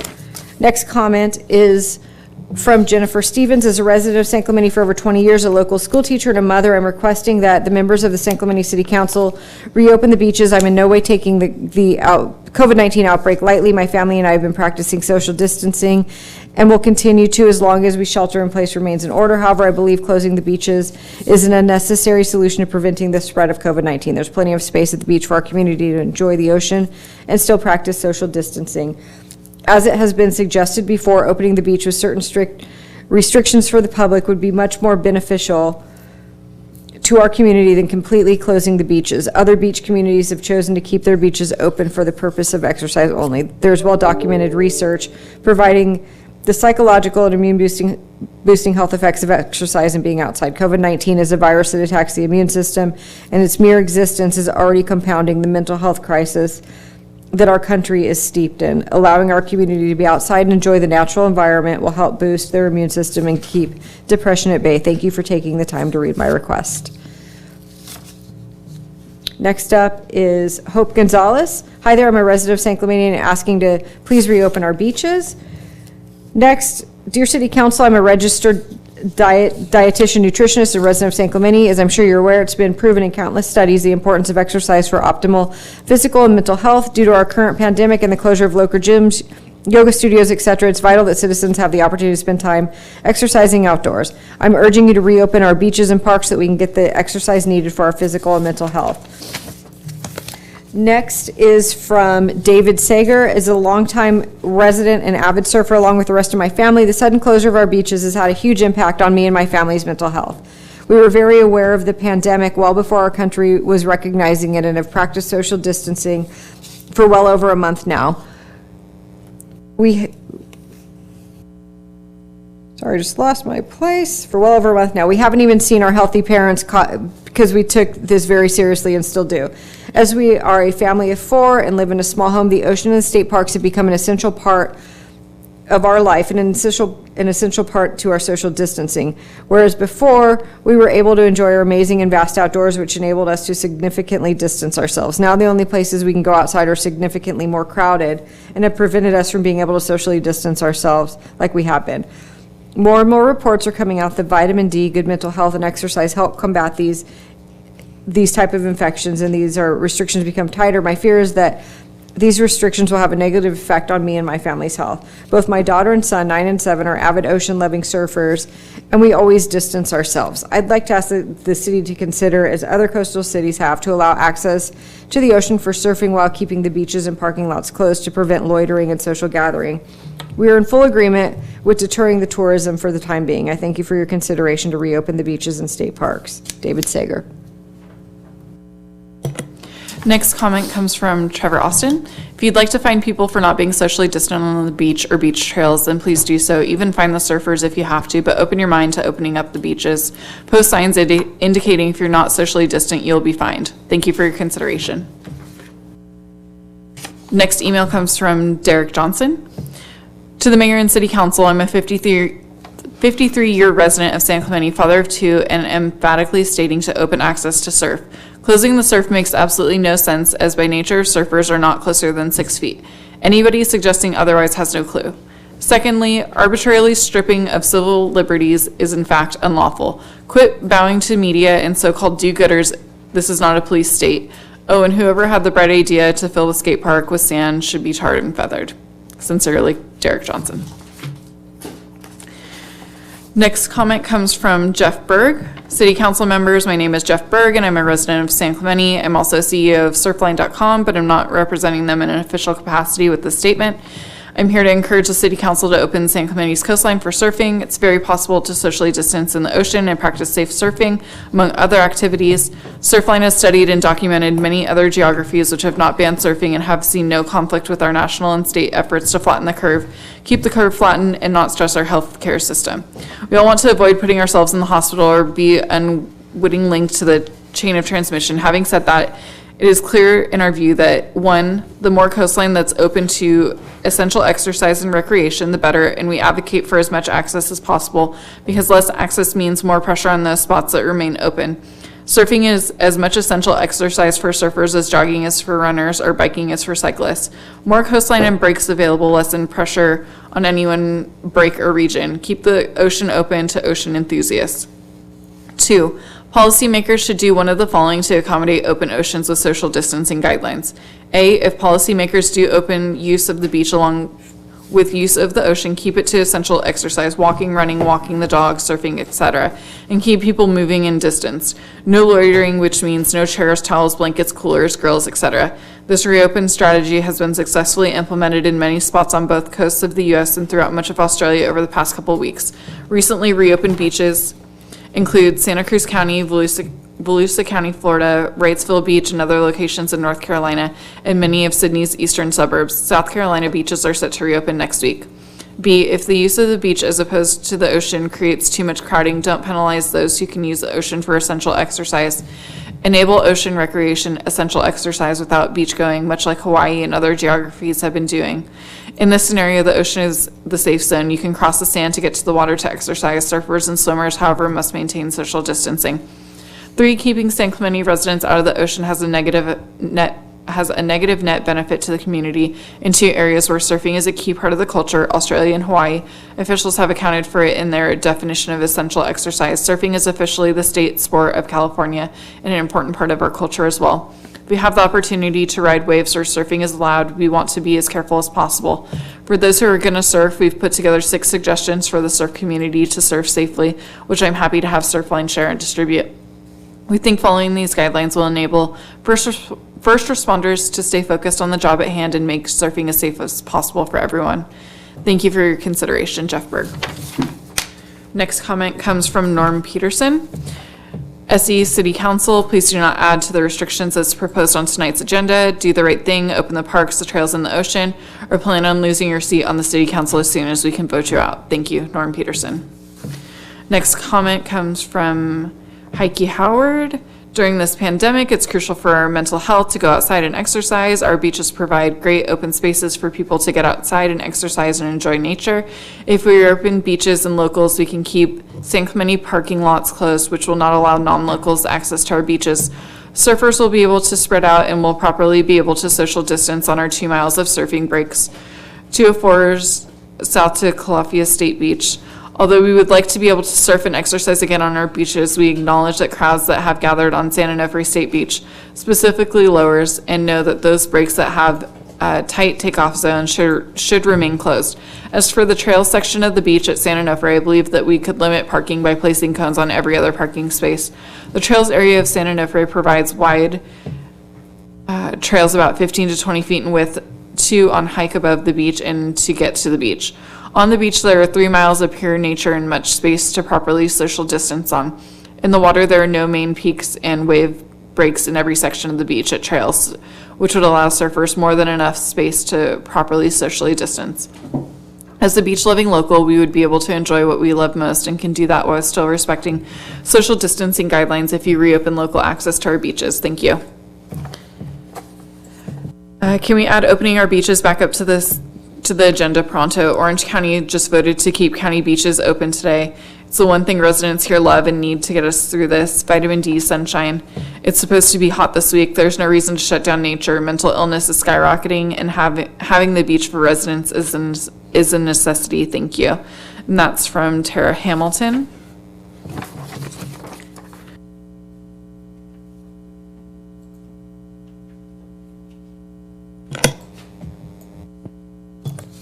Next comment is from Rick Leffler. I request that the council consider and approve the opening of the beaches in San Clemente due to all the restrictions during the COVID crisis. The physical space allowed for physical exercise has been compressed to the extent that during certain hours of the day, pedestrians are forced to walk in the street to maintain 6 feet of separation. Opening the beach will allow for more space to allow for physical and psychological reaction.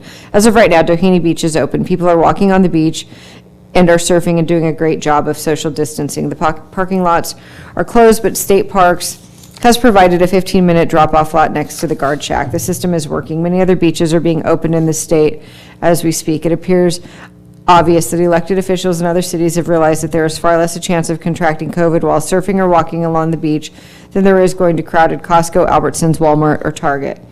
If we are trying to stay united with the Orange County Board of Supervisors, please note earlier today, Lisa Bartlett made a motion at the supervisors meeting to close all Orange County beaches. She could not even get a second for her motion. It's obvious. Open our beaches now.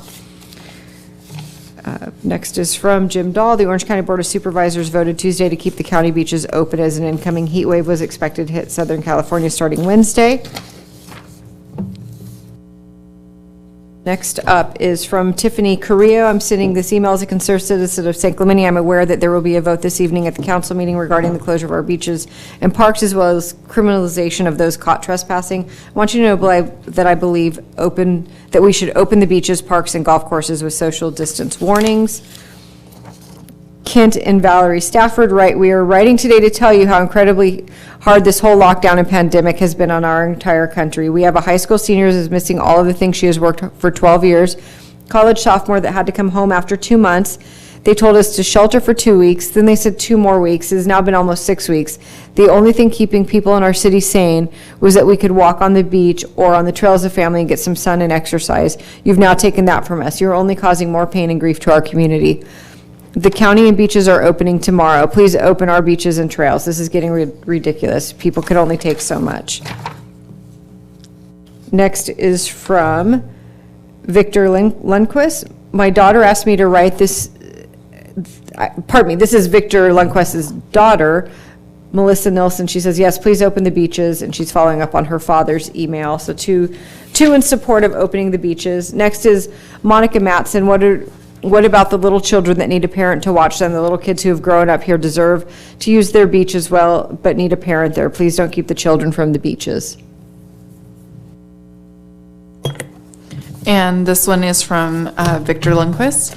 Dear City of San Clemente, my daughter asked me to write you via this email to provide you my opinion relative to the question of whether the City of San Clemente should open up beaches, coastline, and ocean, along with adjacent parking to our community and citizens. First off, I am old. I am 64 years old, and I have heard that older people are complaining and do not want the beaches open during this COVID-19 issue in our state. I disagree with those older people and all those that are voting to keep beaches and adjacent parking closed. All Americans are well aware of the current need for social distancing. Is there a better place on earth to keep social distancing in place than the great outdoors? Is there a better place to get exercise and keep separation than being in the ocean, swimming, surfing, body surfing, etc.? We all know how to keep this social distancing in place with our respective households, and as long as there are only small groups, families that are normally locked down in a house together on a beach, there's no reason the great outdoors should not be opened up. It's not the ocean, and our beaches are one of the greatest resources we have as a community in San Clemente. Do not the old people of San Clemente have the opinion of sheltering in place in their homes at all times? Why should their will and opinions matter at all in this important freedom? Thank you for doing the right thing for our community. Next one comes from Ariana Haubecker. Dear Mayor Pro Tem Ferguson and other members of the City Council, I'm a longtime San Clemente resident since 1976 who also works out of an office in the Rancho San Clemente Business Park. I write to you on 2 topics this evening. I support amendments adding ordinances to allow for the enforcement of public health orders and no trespassing on public property. As a preliminary matter, I hope that the city will reconsider its decision to close its beaches in favor of a decision that allows the beaches to be open for exercise and the access for ocean activities, provided such activities are done while maintaining physical distancing and allowing such distancing to be enforced. I understand that beaches were closed due to a lack of compliance with health directives. However, rather than punishing those who abided by those directives, I believe a better solution is to enforce them rather than penalize those who are abiding by social distancing guidelines. There are certain individuals who choose to flout guidelines and go about activities in a contravention of health guidelines without punishment. Those citizens are essentially rewarded, whereas others who would likewise enjoy outdoor activities and choose voluntary compliance are harmed. While I do not wish punishment of my fellow citizens, fairness to all citizens requires that either city resources be opened up to everyone or no one, not merely those who choose to flout guidelines. Therefore, I ask, 1, that city beaches and the ocean be reopened with parking lots closed to reduce numbers. And 2, that the city enforce guidelines with health directives through the issuance of monetary citations. Next one comes from Stephanie Aguilar. Greetings, council members. My family of 4 is in favor of opening the beaches. We can safely social distance in the water. I'm curious about the meeting agenda item to address trespassing on public property. People are speculating as to what this means and the reasons behind it. However, I prefer not to make assumptions and ask directly. If at any point you have a moment to explain the motivation for this agenda item and how specifically it would be used, I'd be very interested to learn more. I am also respectfully curious to know how it has been legally enforceable to keep people off public beaches. The city municipal code says it prohibits trespassing on private property but not public property. I would appreciate more insight as to how this works because it seems confusing. Regarding the skate park, it would be really helpful for many of us to understand what happened with the decision-making process for putting sand in the skate park. Who specifically on city staff was involved in making these decisions and who finally approved it? Was the city council involved with the decision and should they have been? As far as I know, all city employees are paid and there is a cost to running machinery, even if owned by the city, yet the official statement given by Ms. Wiley was that the placement and removal of the sand will be at no cost to the city. I know a lot of people are just curious about how exactly that works and what the costs were, or how it could be that the city has its free resource of labor and operation of machinery. Any insight would be greatly appreciated. Thank you for all your time. And the next one comes from Brandon Mathis. Dear City of San Clemente City Council members, I would like to urge you to reopen the beaches, oceans, and trails with the City of San Clemente.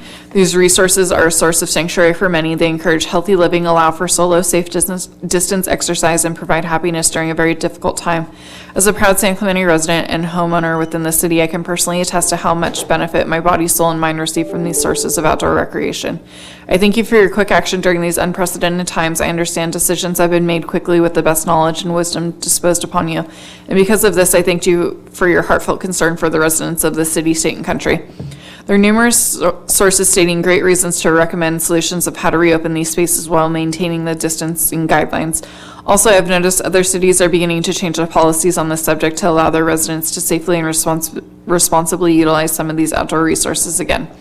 Below are some more detailed ideas I would like to present. Utilize the esteemed lifeguards and law enforcement to continue enforcing social distancing guidelines, kicking people off the beaches and trails, for example, making sure people are not loitering or gathering in groups. Inform surfers to spread out. This could be done with signs or in person. Some of the beaches, such as Lower Trestles or the dirt lot at San Onofre off of Beach Club Road, have been a sticking point. Consider limiting the restrictions by closing these beaches due to the large crowds they often draw. However, I would like to remind you that the webcams may look as though people are closer than 6 feet due to the angle that they're viewing the ocean. But I can assure you that it is highly unlikely considering most surfer sports range from 6 to 10 feet in length. Open other portions of the state parks, such as the trails, while limiting the amount of cars allowed in. Weekday only access or limit to every other parking spot. This portion of the state park remains fairly empty and even on the nicest sunny day. Allow access to the hiking trails between Avenida La Plata and Christianitos Road and utilize signage to remind the area user to exercise responsibly according to distancing guidelines. Thank you for your consideration and thank you again for all your hard work to make San Clemente the amazing home it is for all of us who call it that. Next is Jay Real. I just wanted to make a comment to the council regarding beach surf restrictions. My name is Jay Real and I have been a San Clemente resident for 33 years. I'm a small business owner here in town. I will get to the point and submit to the council that I realize you're all under a great deal of pressure from many sides. Some plead with you to open up businesses, parks, trails, and beaches immediately. Others plead the exact opposite, urging that doing so would potentially jeopardize the citizens of our wonderful community. My comment is in favor of reopening the surf. I'm one of hundreds of daily surfers in San Clemente, rely on the ocean as my respite from craziness going on in the world. It's truly a sanctuary where you can get away from cell phones, computers, hateful Facebook posts on San Clemente life, and of course get some exercise. Since San Clemente closed all beaches, as many of you know, myself and the rest of the surfing community have chosen to seek out the aquatic escape, have been forced into the few remaining local beaches to our north, occasionally overcrowding those spots. I understand that you have to weigh all of the factors here. How about a compromise as they have done in Hawaii, some parts of Australia, and Florida until recently, which is open the surf but perhaps restrict folks from hanging out on the beach. In other words, go surfing and leave after you finish. No laying, sitting, playing on the beach.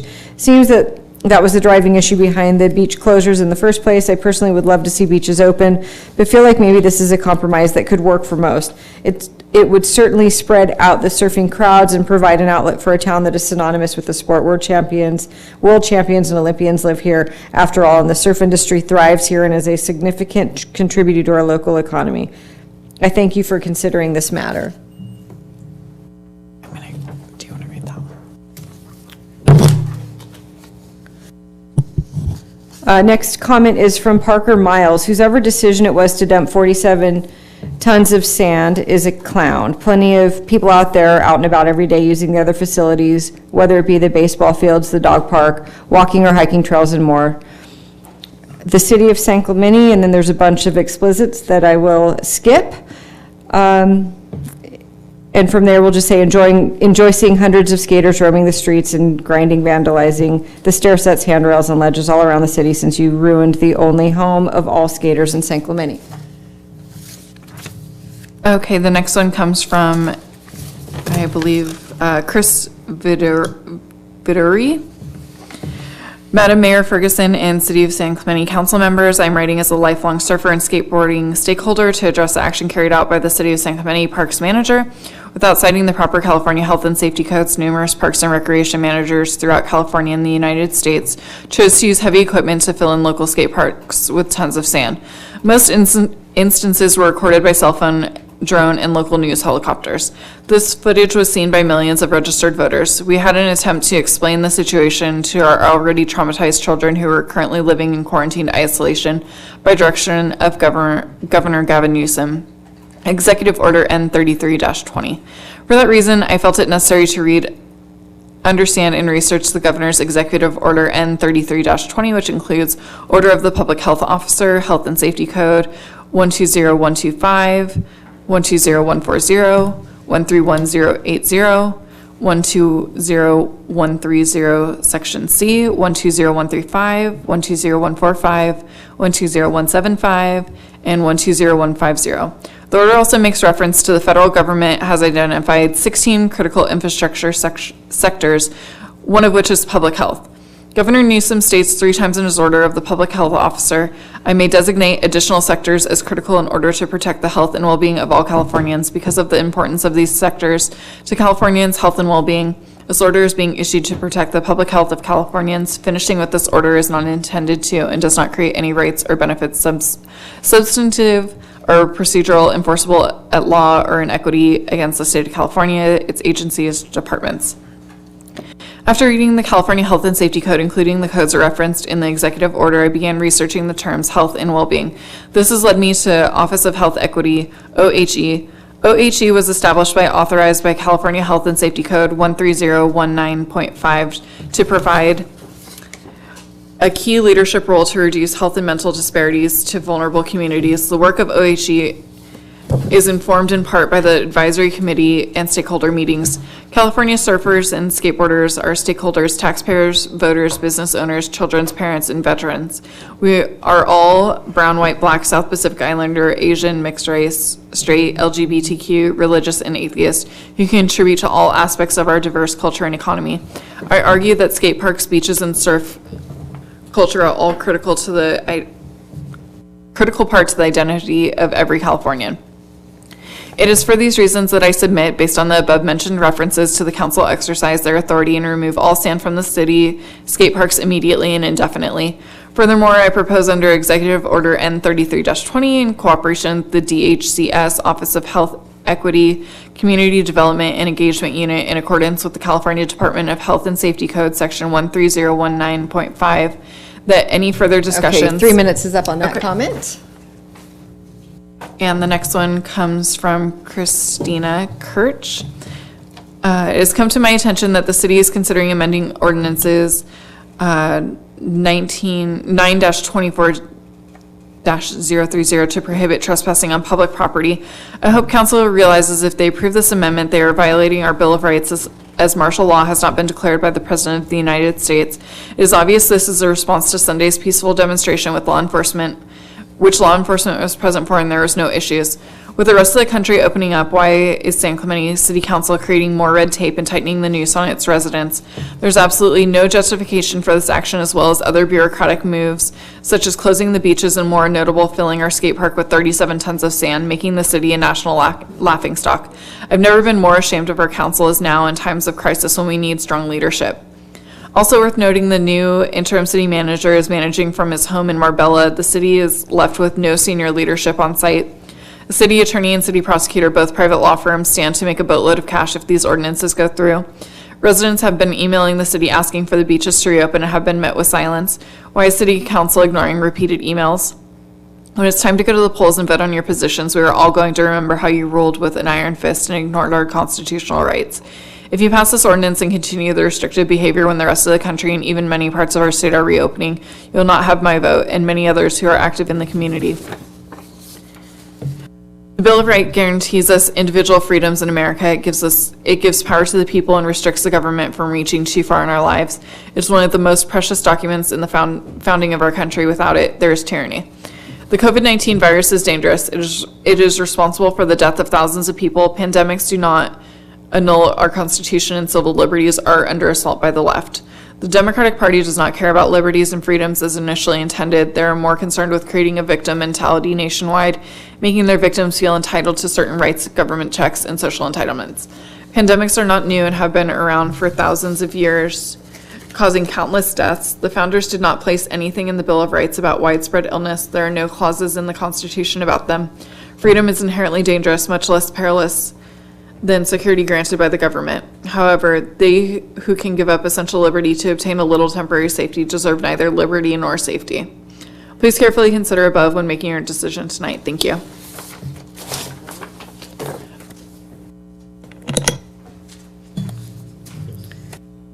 Next is from Paige Dunbar. Did the city council approve the sand in Ralph's Skate Park, and who will pay for the removal of the sand when the park is reopened? Is there a plan in place to partially reopen our beach trails and beaches? Several coastal cities are adopting measures which limits crowds by keeping parking lots closed, not allowing chairs on the beach for lounging, but allowing people to swim in the ocean, for example.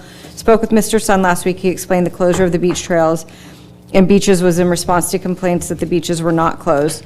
The city seems very divided over this issue. I'm wondering if he is hearing from those of us who want them partially reopened, or are we still in the minority? Will the city begin to reopen businesses in some capacity May 1st if we continue to see the decline in number of COVID-19 cases?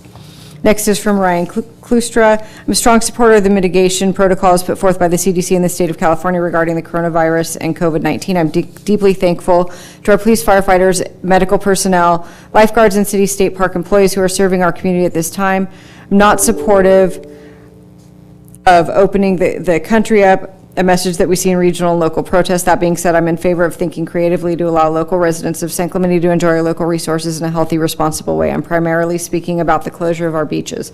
To be fair, when I saw what was going on at Lowers during the lead up to the closures, I knew it wouldn't be long before strict protocols went into effect, and for good reason. People were driving from all parts of Southern California to surf our waves because theirs were closed. People were packed on the beaches and the best breaks, and they weren't respecting social distancing guidelines. Instead of closing everything down, I'm proposing that we follow the lead of Santa Cruz, California. They're allowing surfing, but only if you're a local of Santa Cruz County. You'll be required to show ID and could be cited if you're not local. While it wouldn't work to include all of Orange County, I think it would make sense to do this for Trestles and San Onofre. Keep the parking closed, but utilize the state park employees that are already guarding access trails to act as gatekeepers of our most prized breaks, then empower law enforcement to cite beachgoers for violating social distancing guidelines. This common sense approach avoids the extremes that we see on both sides of the spectrum while honoring our local residents and allowing them to enjoy our most prized resources. We are getting close to the end here. Paul Wojciech. Hey, Laura. Yeah. This is Dan. And Laura, really quickly. You need a break? You doing okay? Megan and I are switching off. I'm trying to, thank you, I'm trying to get through them as fast as I can. Thanks, okay. I'll just keep going. No worries, I just want to make sure you guys have been reading for a while that you don't need a break. So yeah, let us know if you need a break. Oh, thank you. We'll get through these. We've got just a couple minutes. Paul Wojciech, I have concerns about the city reopening trails and beaches, jeopardizing our frontline workers, including doctors, nurses, and first responders. Protesters are threatening to hold our city hostage by blatantly defying the stay-at-home order. Flattening the curve is working. Overwhelming our hospital system will not help our economy. When healthcare workers die, there will be fewer to treat those who are infected. Protesters' reckless disregard for the sanctity of human life is appalling. Elected officials are held to a higher standard, and constituents are holding you accountable. Supporting our governor and following his lead using science and data rather than propaganda is crucial. Imposing fines on people and groups of out-of-towners who break the stay-at-home order and congregate in public gatherings of 10 or more will help deter them and keep residents safe. Our city will be risking lawsuits if we reopen and people get ill, then sue the incompetent leaders who allow people to act without regard for human life. Our city cannot afford another avoidable lawsuit. Frivolous lawsuits will bankrupt our city. Constituents are trusting leaders with their lives, literally. Next is from Christy Kachigian. Let's see here. She has comments on a couple of items, so I'll just go ahead and read them now. I'm a longtime San Clemente resident asking City Council to vote no on both items 8B and C, and please reverse the city manager directive and reopen our beaches, trails, and skate park. Since they have been closed for the past 14 days, not one additional San Clemente resident has been infected with COVID-19. It's time to return the city's public property back to the public. I agree with keeping local parking lots closed in order to keep out visitors who do not live in San Clemente. It has come to my attention that city management does not allow city staff to reply to email inquiries by city council members. Rather, the messages are to be forwarded to management before replied to. It's my understanding that the new interim city manager is managing from his home in Marbella. City staff is left with no senior leadership on site at City Hall. City attorney and city prosecutor, both private law firms, stand to make a boatload of cash if these ordinances go through. Enforcement actions would be billed by the hour. The recent decision to dump 37 tons of sand on our skate park without notifying city council has made the city a national laughingstock. Who is in charge? It's time for our city council to take back our leadership rather than follow city management and attorney on unfounded advice and unwarranted recommendations. Thousands of San Clemente residents have lost their jobs, and most small businesses are closed. Even though our city has lost more than 50% of its tax revenue since COVID lockdown, San Clemente has no budget cuts, salary reductions, nor furloughs or layoffs. This is despite the 7% increase in payroll only last year and the more than $6 million in annual legal fees by tax-paying residents. San Clemente residents pay a premium to live here. Now we are being denied access to public property, our property. The next comment is I'm rescinding an elegant email from Christy to you again about tonight's vote. What you are doing is overstepping your authority in the name of protection, classic dictatorial behavior. You are to protect our rights, liberty, and freedoms, not unilaterally decide which one we get and when we get them. That is fascism. Debbie Burrell. And is that it? Okay, and we have just one final comment from Stephanie Moss. I urge you to open the Lost Winds beach access. People in the neighborhood do not deserve to lose access to their local beach. And that is all. Okay, well, first of all, let me commend you for reading all of those comments. Thank you very much for doing so. I believe we had a motion and a modified motion and a second, to the extent that folks still remember that motion, but we need a recap of that motion for the council. Are we ready to vote as it pertains to the beaches? I think we should vote. This is Councilmember Ward. Okay, so I'm going to do a roll call vote. Councilmember Ward? Aye. Councilmember James?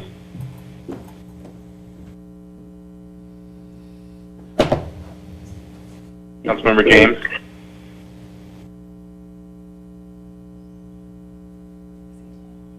He's either fallen asleep or he's muted his phone. So Councilmember Ham? Aye. Mayor Pro Tem Ferguson? Aye. I'm an aye. Councilmember James?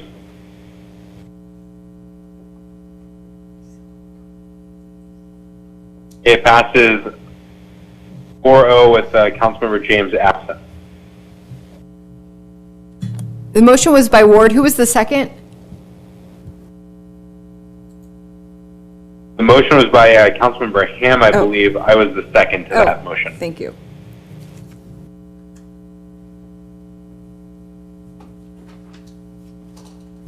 All right, next item on the agenda, consideration, or report from the city manager concerning consideration of ordinances. I'm here. Okay, so Councilmember James, what would be your vote on that item? My vote is yes on that.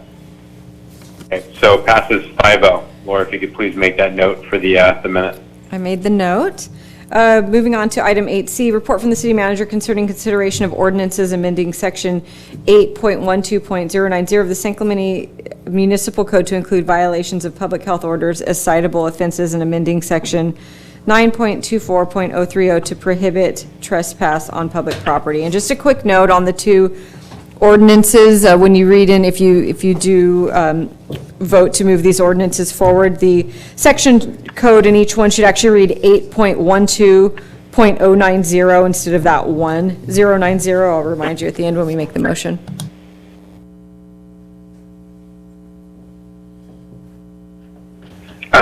Mayor Bain and Laura, this is Scott Smith. I was, just a quick point of order here. The council, I think in that last action, only voted on the disposition of Section 4 relating to beach and coastal trails. So I didn't know if you wanted to, if the intent of that was to pass the rest of the resolution as it was. If you did, then Councilmember Ham needed to recuse himself and abstain on a straw poll on Section 5. So if you could go back to Section 5 on golf courses, indulge Councilmember Ham's abstention, and then vote again on the remainder of the resolution. That would be my advice. So in other words, you have a straw poll on Section 4. You can have a straw poll on Section 5 and then vote on the entirety of the resolution. Okay, then we want to have a straw poll on Section 5 as written. So I think the straw is a motion in favor of it as written. Councilmember Ward? Aye. Councilmember James? Aye. Mayor Pro Tem Ferguson? No.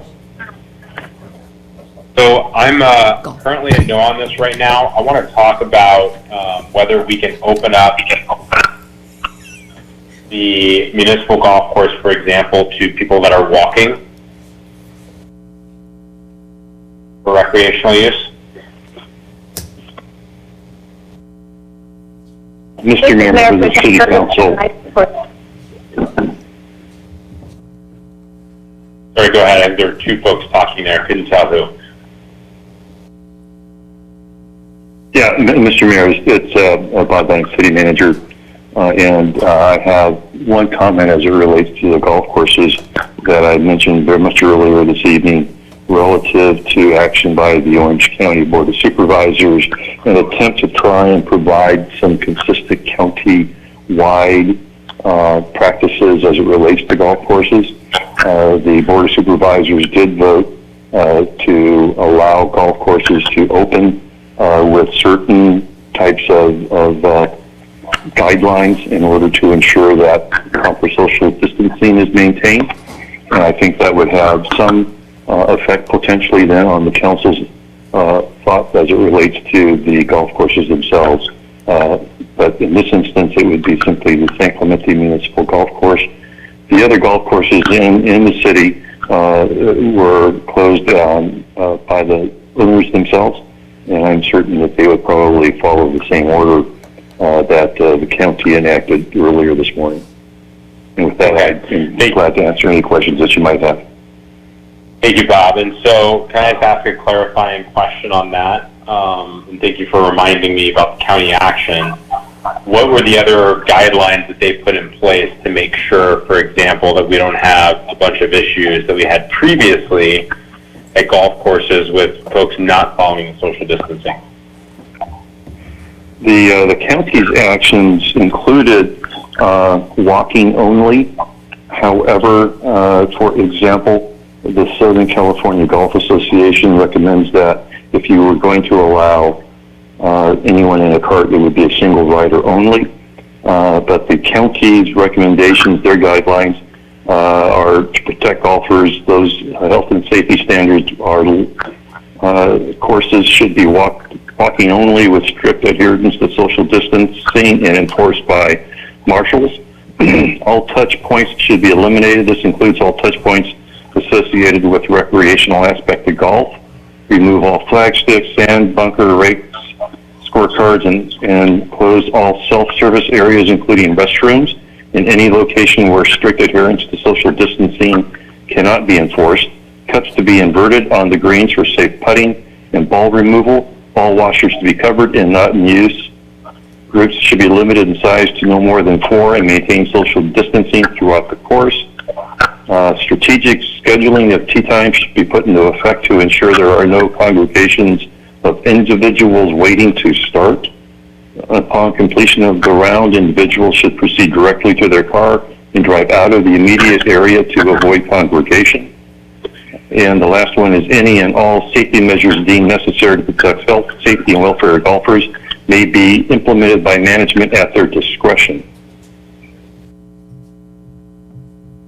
And thank you, Bob, for action. All right, so thank you for reading that. I would be in favor of looking at reopening the golf course with those measures in place, and haven't given a lot of thought to whether we would allow golf carts for a single driver. I assume we could disinfect those, but there might be individuals that have physical ailments or otherwise that might need this of a golf cart. But I would make the motion to basically adopt the guidelines that the county adopted today and move forward with reopening the muni course. Second that. I want to make sure that city employees are adequately protected, and so they're not exposed to COVID-19, and make sure we think through how we can make that work. And Mr. Mayor, if I could, I would suggest that the council give staff some discretion as it relates to that issue.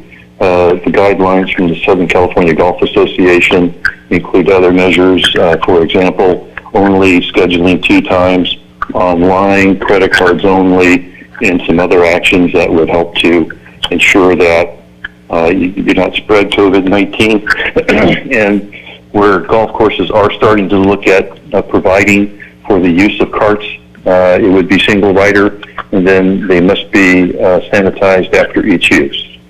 So if you give us the discretion, I guess I would recommend that we blend the guidelines from the Southern California Golf Association with the counties. The last line in the county's resolution indicates that we have the ability to do that, so that would be my recommendation at this point.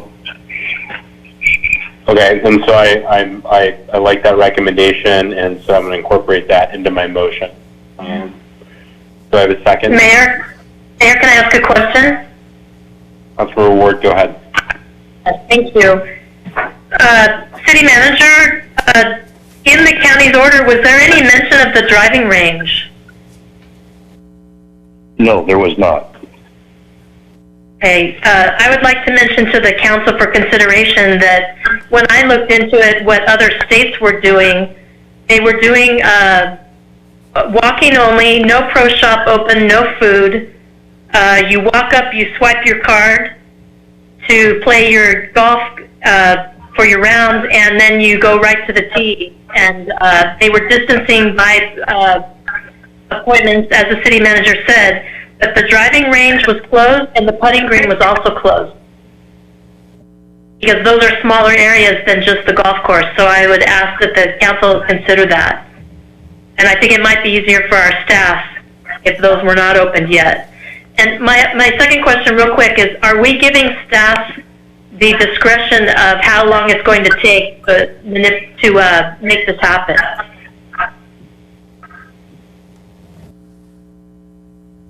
Yeah, so I think for me it would be sort of in line with the other measures we're taking with the beaches. So as soon as they are able to do so safely is when it would be reopened. I think the regulations and conditions the county put in place, I think they closed the driving ranges as well and the putting green, but if not, Bob, certainly staff would have that discretion as part of this. Okay. All right, that was my only comment. Mayor, this is Scott Smith. If you did that with your motion, it could just conform, as you said, to Section 4 by deleting the introduction that says for the duration of the emergency, directing that the course be closed for now but reopened as soon as safely practicable, pursuant to the guidelines issued by the county, the Southern California Golf Association, and issued by the California Department of Health Services. And that sounds great, Scott, so I'll modify my motion to incorporate that language.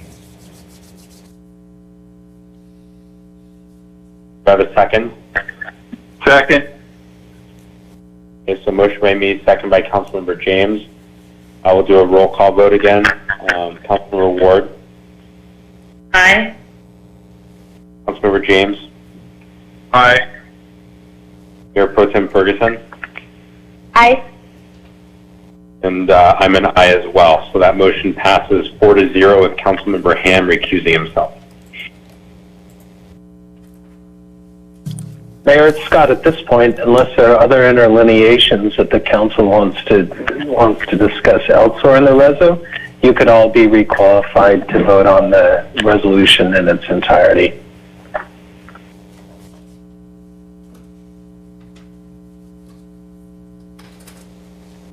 I'm back. Okay. Does anyone else have any other sort of interlineations they want to do besides what we've just done to Section 4 and 5?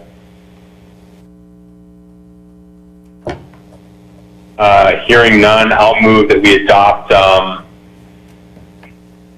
gotta find the numbering. What's the number for this resolution, Scott?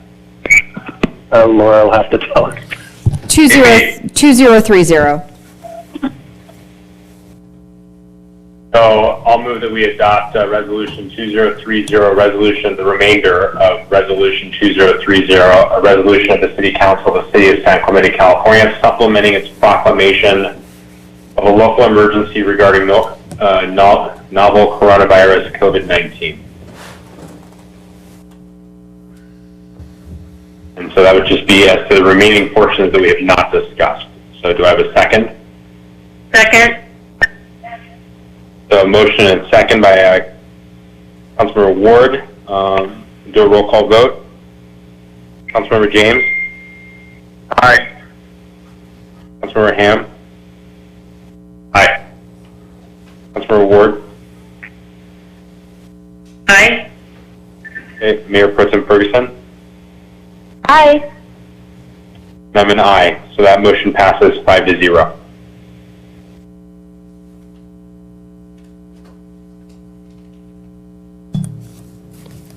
Okay, moving on to item 8C, report. Actually, it's 11 o'clock. Did you want to take a vote to continue the meeting?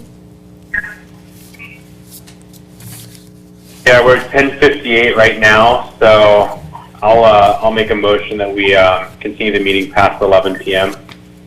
Do I have a second? I'll second that. So we have a motion and a second. I think I heard Councilmember Ham. Motion and a second. All in favor? Say aye. Aye. Aye. All opposed? It passes 5-0.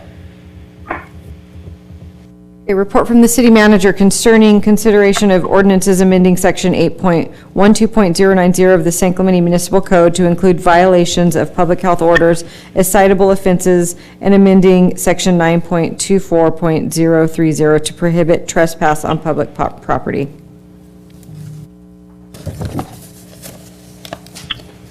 Mr. Mayor, members of the City Council, I will defer to Scott Smith, City Attorney, for a brief report on this item. Thank you. Mayor and Council, thanks, Mayor. I'm sorry.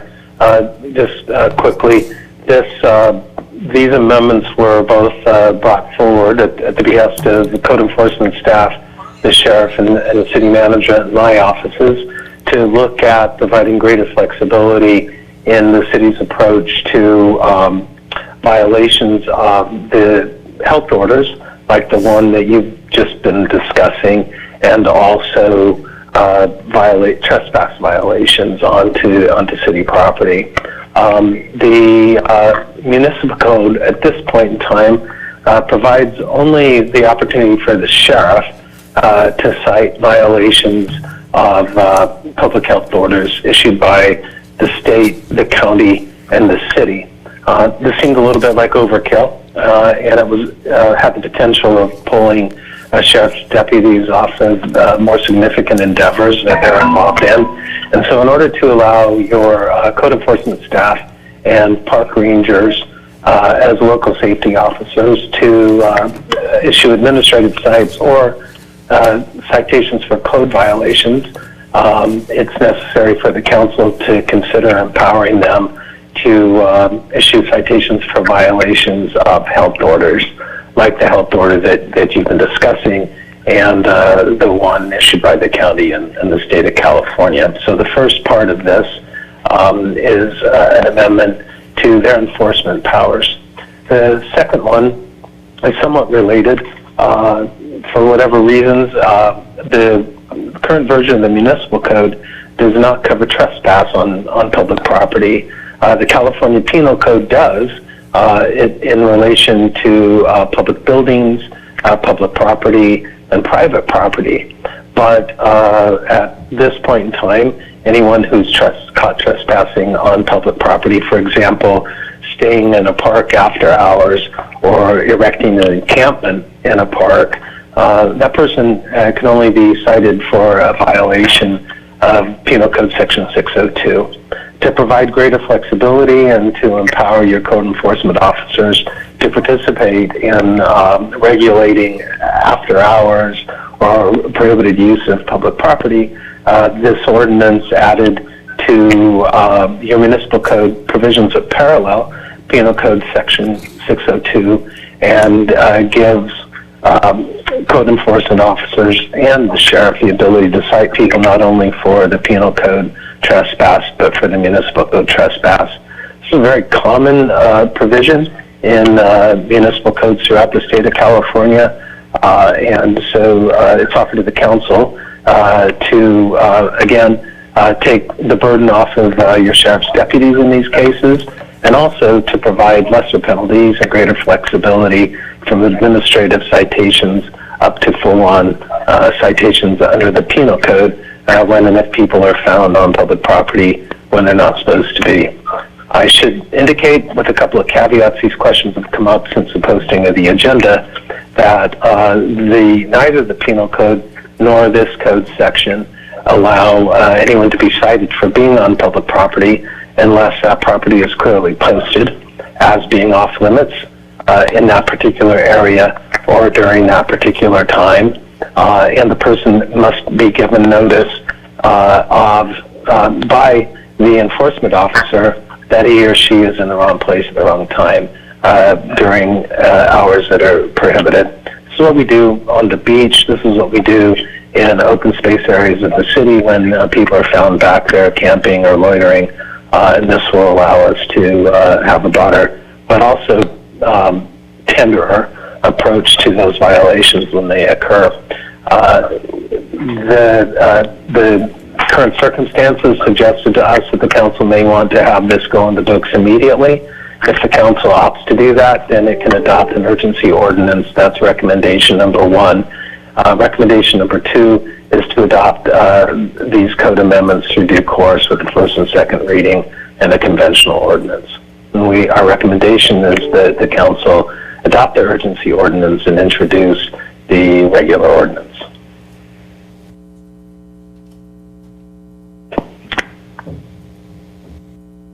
Hey, Scott, thanks for that presentation, and thank you for those clarifications. I think that's important for the public to understand that we're not talking about citing people that are just simply on public property. We're talking about citations for folks who are on either public property after hours when it's closed or if it's otherwise been closed for whatever reason. So I think it's an important clarification. Are there any questions or comments from the council on this? I have some comments. This is Mayor Pro Tem Ferguson. Mayor Pro Tem, go ahead. Thank you, Mayor Bain.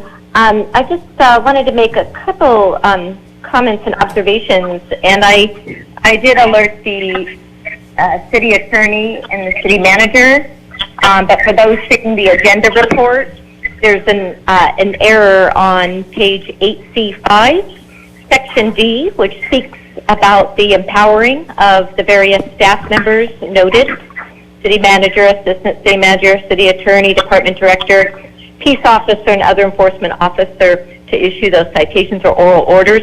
That should have been underlined because that entire paragraph D is new. It's not existing law. That would be an addition to the law. I did compare the statement to the existing law and the new. And then also I was concerned that the report itself talks about, given the urgency of these issues explained above, we need to do this, but there's no statement in the agenda report that cites any instances of unlawful actions by people or behavior to justify what I see as the government overreach with this ordinance being proposed. And to me, it appears to be an expansion of police powers to the various individuals I had noted. I just feel this is a dangerous thing to pass, these laws that limit people access to public property, despite, being closed. I mean, who's to prevent, if this was in place right now, today, anybody that was out surfing in the ocean when they should not have been, or on the trail, this would be definitely government overreach, I think, in my opinion, to not have been able to allow there. So this is just overkill, and I don't think we need to make these laws just to pass them, and we've had no need to do this in our city's, 92-year history. There's just no indication that this would have ever even been done before the COVID ID 19. And I don't like being taken off guard by things like this. When I read my agenda this weekend, and staff didn't give council, at least me, I can speak for myself, any heads up on this. And it would lead people to believe, when knowing that staff's above council, and they're not. And this is definitely policy. And I just believe that anyone tonight that votes for this is voting to take away people's liberties. Thank you. Any other comments, questions?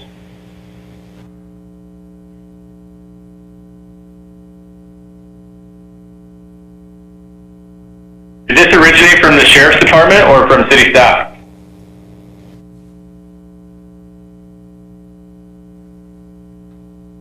Well, this is Scott speaking. All the above.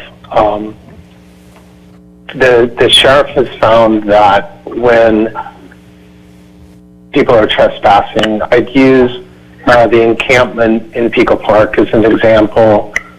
People last year camping in city open space in Pico Canyon as an example. The sheriff has had only one tool, and that's to cite them under the California Penal Code for criminal trespass.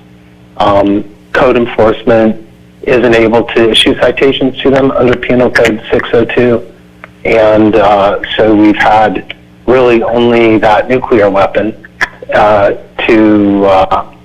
and only the sheriff to be able to enforce these provisions. So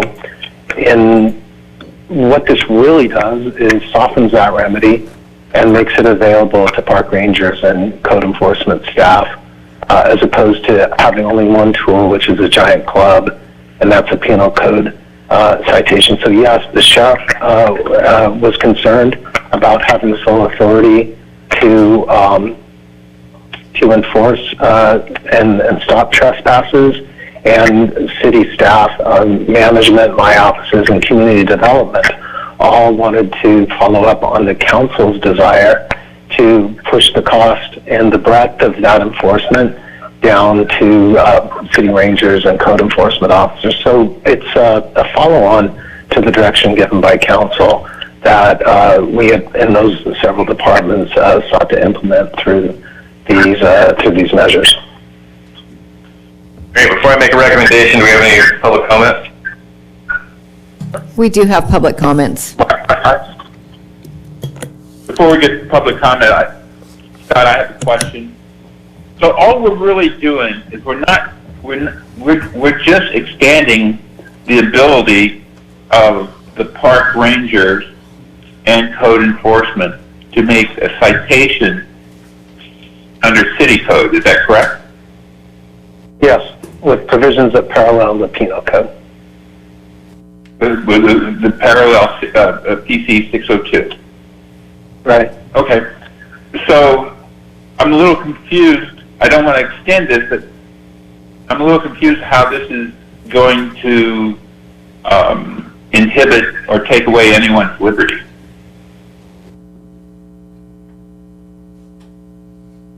Councilmember, Mayor Pro Tem, I'm trying to understand that because I'm on the bubble here. Please help me understand what you said about taking away liberty.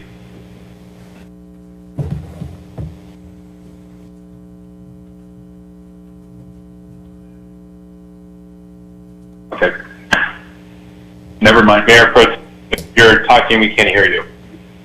Oh, thank you. Yes, because this current law that we've had for over 90 years, well, that's as long as our city's been in existence, has applied to private property, right? Trespass on private property. This will now apply to public property, right? Public property is the people's property. So that implies open space, trails, recreation centers, right? Community centers, golf course, municipal golf course, beaches, and so forth. I don't want to indicate that anybody can be trespassing on their public property. That is their right to use. And if this is all just as a result of just the COVID-19, then I don't know why there is anything in this report to make it permanent, to make it a regular ordinance at the same time.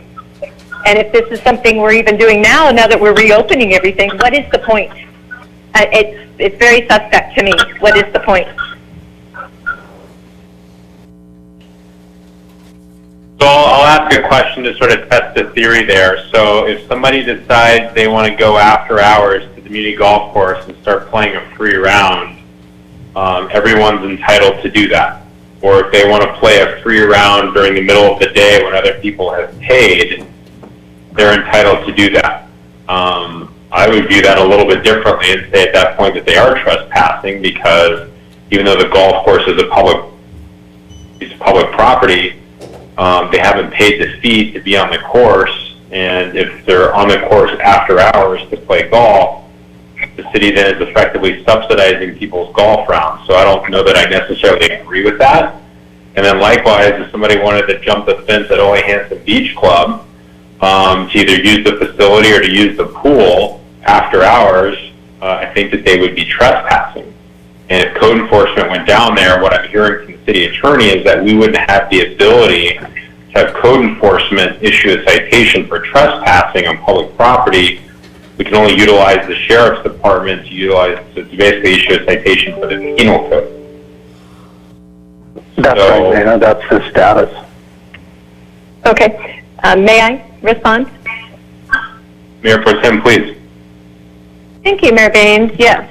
Now, if those issues were indeed happening, and that was cause for creating this law that allows the same trespassing rules to apply to the public properties, closed or not, those would be cited in this agenda report. There are no examples at all on any reasoning behind this drastic measure of swimming in the pool or golfing when they didn't pay their fees or whatnot. There is nothing in here to make me think that this is something that would be good for the people. I think the opposite when I see that. So we can't just pass laws just because we can, because it's a crisis and we can justify it. I just cannot support this under any condition tonight. So just really quickly, City Manager Bob Dunnick, I believe we had some instances of people trespassing at Ralph's Skate Park, even though we had no trespass signs posted. Is that correct? In fact, we had repeated. Yes, it is. Yes, we did, Mr. Mayor, as well as the golf course. Can you give any other examples or instances where we've had issues with folks? Those are the two that come to mind at this point without checking with staff as to some of the other facilities where we've experienced other issues like that. I think if there's, Mr. Sund, if you have any other information about other locations, but those are the two that come to my mind at this point. Assistant City Manager Eric Sund here. I know that we had a couple of incidences in the prior months at one of our parks with a number of individuals gathering there after park hours for a party, and OCSD had some issues from a legal standpoint in order to be able to get them to leave the park after hours. And then to your point, City Manager Dunick, yeah, we've had some other instances at other facilities such as the skate park, golf course, and even Ole Hansen Beach Club, where we've had people that have tried to jump the fence after hours.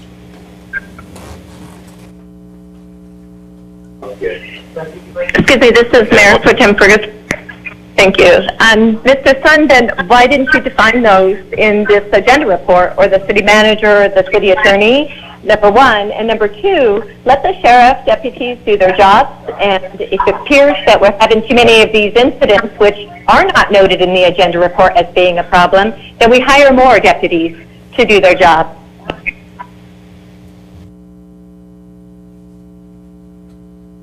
So I think there's okay, so I don't want to go back and forth on this, but here's my frustration is I didn't like that we put a bunch of sand in the skate park, but apparently we felt that we needed to because we didn't have the manpower, or the manpower is too expensive to post somebody there. And so now what it sounds like we're going to be doing is clearing the sand out of there and putting a no trespassing sign with some yellow caution tape around it.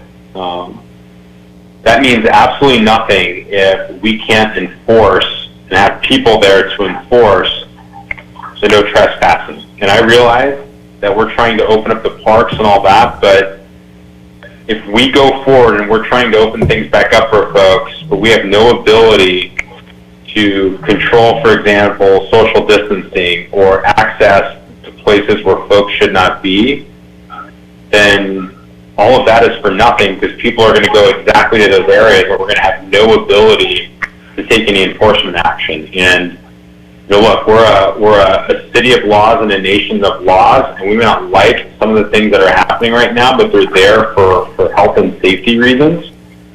So I'm very concerned about taking these steps and having no ability to make sure that people are following the rules for now. And you know, I'm looking for ideas, but to expect our deputies to be patrolling different areas and enforcing this, I think is unrealistic. And there on Facebook, there's been pictures all over the national news of people riding dirt bikes in the skate park, which is completely inappropriate and definitely trespassing. So I don't know. I feel like I'm in a rock and a hard place here with this particular ordinance, but I feel like for the time being, we need to have the ability to enforce. So, is there a motion or any other comments? This is Mayor Pro Tem Ferguson. I have a couple more comments. But if the sheriff can't do this, then how are code enforcement staff supposed to accomplish this? I mean, we clearly know we don't have enough deputies, and we just need to let them do their jobs. And the couple examples that Mr. Sund shared weren't violent and serious examples, and I just don't believe we take away people's freedoms with two violations that he had noted that, of course, as I noted, were not in the agenda report. So thank you. That's all I have. Any other comments, questions? Mayor, I'll make a motion. Before you make a motion, we actually do have public comments on this. Thank you. The Okay, Lauren, first, go ahead with the comment. The first comment comes from William Krutner. Good evening, Council. Item 8C is also concerning if any portion of it should pass as as an urgency ordinance, Section 2 allowing enforcement of violations of health orders as is. Section 3 presents potentially serious problems and needs further deliberation. Section 3-C, for example, seems to suggest that a person needs government permission to use public posted facilities, such as parks and parking lots. The changes proposed for Section 2 should suffice to allow enforcement of the public health order without risk of future overreach. I urge you to remove the proposed changes to Section 3 and pass the ordinance with those revisions. The second comment comes from Allison. Dear City of San Clemente, I was born in San Clemente and grew up in this idyllic town in an Ole Hansen house the majority of my life. I participated in junior lifeguards as a kid, went to SCHS, got a degree from UCLA, and even volunteered with a search and rescue group during my time in the LA area. I've worked with all kinds of industries and people from all parts of the country and world. I understand more than most people that we must take certain precautions and heed the advice of those that know what's best for our health and welfare with the current crisis we face. We should follow these rules that are intended for our protection. However, I am deeply concerned with all the misinformation, vague language, and lack of guidance that has been provided to us at state, county, and city levels. Why were the beaches and other public areas closed on the same day our mayor resigns, when the city's municipal code only prohibits trespassing on private property? Why was sand dumped in a public skate park without any approval or prior notification? These are unusual actions coming from fear or financial concerns. Do you not also want the trust of your community or care anything about the concerns of your citizens? In 2018, there was a study done on our country's quarantine laws. The article examined and recommended that these laws be revised and updated so that mass chaos would not ensue. Quarantine is an important but often misused tool of public health. An effective quarantine requires a process that inspires trust in government, only punishes noncompliance, and promotes a culture of social responsibility. Accomplishing successful quarantine requires incentives in establishing factors, payments, job security, and a tiered enforcement plan. We believe the variation between states and the inclusion of curious rules creates an environment across the country that will result in unease, confusion, and possible civil unrest if large-scale quarantines are ever required. Journal of Public Health Management and Practice, Raising the Yellow Flag, State Variation in Quarantine Laws. With that in mind, if you look at what Governor Newsom's order actually says and compare it to the referenced California health and safety codes, which were created before the COVID-19 pandemic existed, and obviously these codes need to be updated, revised, you'll discover that there's nothing to force a mass quarantine on these, on the entire state or support much of anything in the order.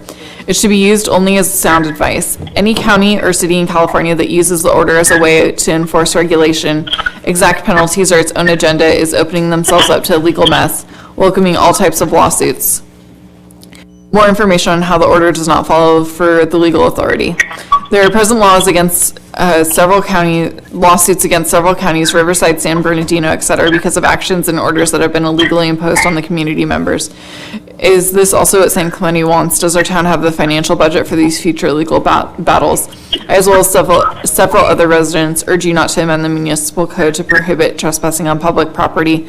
I implore you to not close our beaches or in public spaces, limit the parking, ask us to practice social distancing. And the time's up on that one. The next comment comes from Maura Mikulik. I support this idea of looking to the state for guidance on which public facilities should be open or closed to the public. I support law or code enforcement having the ability to support people who are in violation of closed orders when facilities are closed for public health reasons as determined by the state. If this ordinance is to be used, however, to randomly close off public spaces as an attempt to get around the Ninth Circuit's decision in Martin versus Boise, it is unwise. If people experiencing homelessness are cited for sitting or sleeping on public property which is closed for other than county or state health orders, that will be a violation of law and those citations will be challenged. The next comment comes from Jeff Perkin. Dear City Council, my name is Jeff Perkin. I am a resident of San Clemente. This is a comment addressing the urgency ordinance item 8C on tonight's agenda. In Orange County, the COVID-19 numbers as of yesterday are as follows: 16,076 cases out of 3,222,498 people and only 33 deaths. According to these numbers, only 0.05% of people are confirmed cases and only 0.001% have died. Do these numbers truly qualify as pandemic?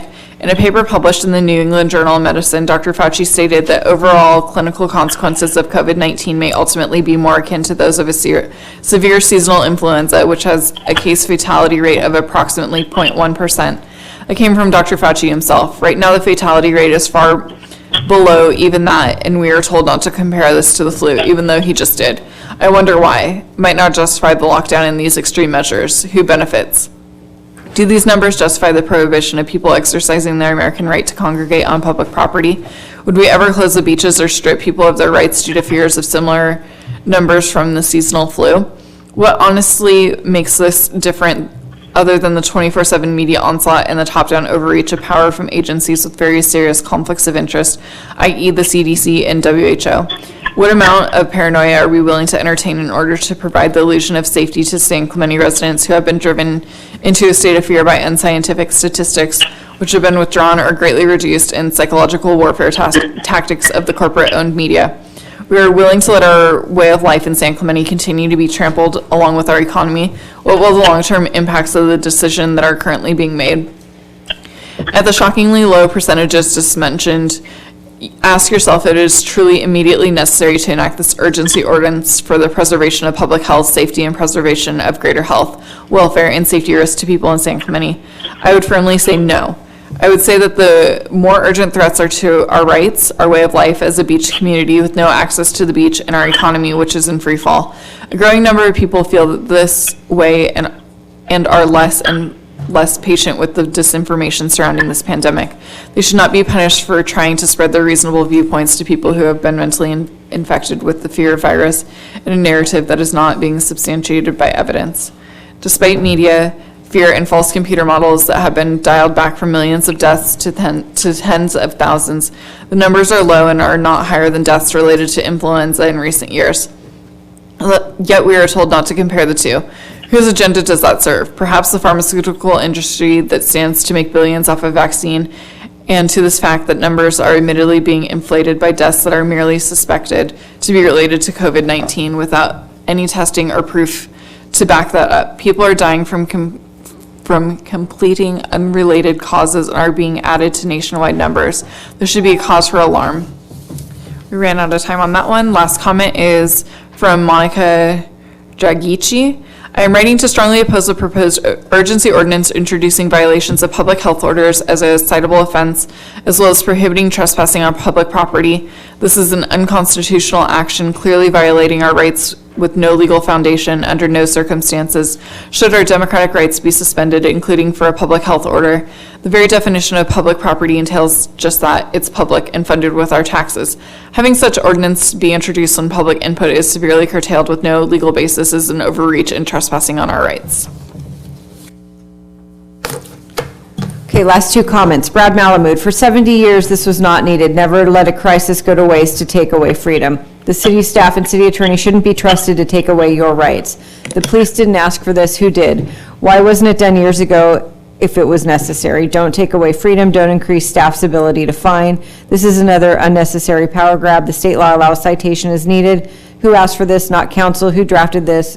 Why is the city attorney added to the list of enforcement? This is unnecessary and a power grab. And final comment from Jim Dahl, will the rangers and code enforcement officers be trained in PC 832 to cite individuals? And that's all we have for public comments on this item.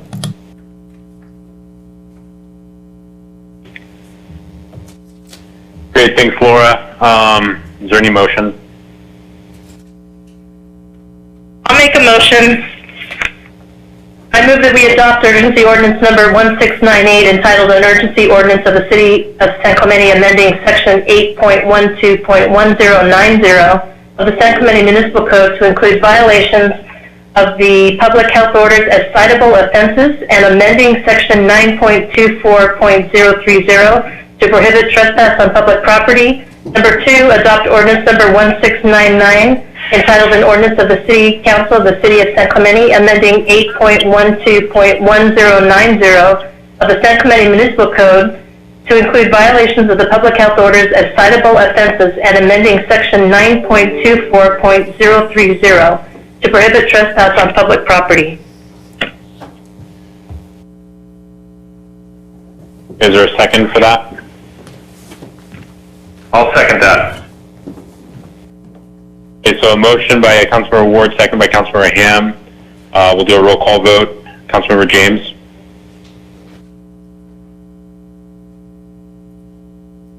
Councilmember James? Sorry, I'm having problems with my mute button. Yay. Okay, Councilmember Ham? Aye. Okay, Councilmember Ward? Aye. Mayor Pro Tem Ferguson? Absolutely no. And I'm an aye, so this passes 4-1. And just one point of clarification for the record, it's corrected in the actual ordinance, but this section is 8.12.090, so there's an extra digit in there, but it's corrected for the record. Okay. Next item on the So agenda. I'm gonna at this point, sorry, go ahead. No, go ahead, Mayor. So, Dan, I was gonna, Dan, this is Councilman Ham, Chris Ham. Go ahead. Go ahead, Councilman. I was gonna make a motion that we, adjourn the meeting, we push the rest of the items to the next regular council meeting on May 5th, 2020. Second. So I would second, okay, so there's a second with the exception of items 13 and 14. I was going to make the motion that we handle those items in 2 weeks as well. Okay. Mayor, if I can add something, it's 11:31, and it took us over 30 minutes just to get through the last section, which was just enforcing our municipal code. I no longer can go on with the meeting, so I would ask that it be continued also. Okay. So if somebody wants to make a motion, Chris, I think you were started down that path. I move that we continue the rest of the items to the regular council meeting scheduled for May 5th, 2020, and also adjourn to the next regular council meeting, which is scheduled to take place May 5th, 2020, with closed session items considered at, and here's the change, 4:30 p.m. and the regular business meeting commencing at 6 p.m. Okay, and is there a second to that motion? I'm sorry, could I interrupt just real quick? I have a question for the city attorney. Before we adjourn, Scott, do we need to adopt the two ordinances or vote to adopt the two ordinances at the end of item 12? They can, thanks, Laura, Mayor and Council. They can have second reading at the next meeting. They can, That'll okay. just, delay their effect. Even though we advertise them for tonight for second Thank reading? you. Okay. So Mayor, I'll second that motion. Okay, so there's a motion and a second, and if you guys will bear with me, because I'm not going to be at the next meeting, so I just wanted to get a chance to basically say, you know, farewell to the residents of San Clemente. It's not goodbye, but farewell for now. I'll certainly be back to visit.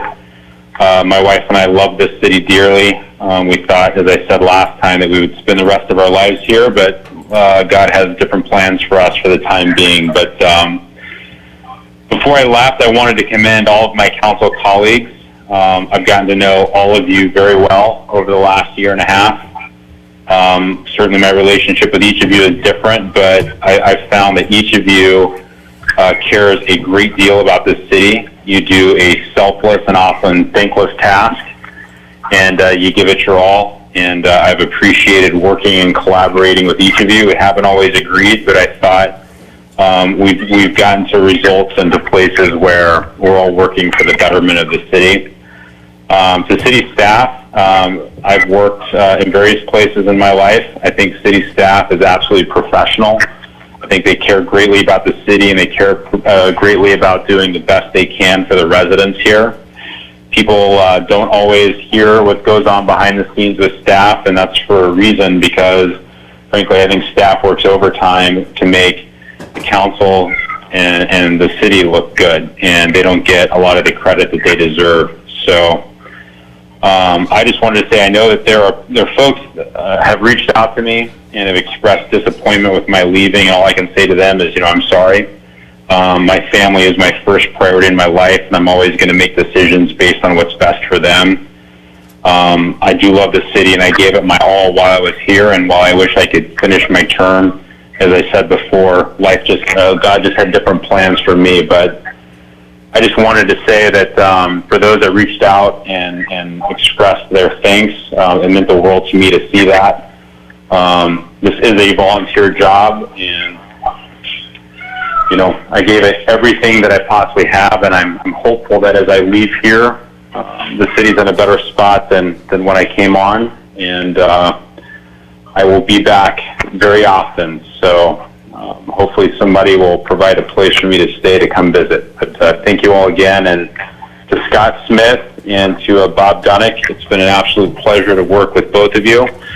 To Eric's sons, thank you for all that you do for the city, and to everyone else at the city, thanks for making me look better than certainly I was as mayor. It was a very steep learning curve, but I enjoyed it, and all I can say is thank you and farewell, but not goodbye.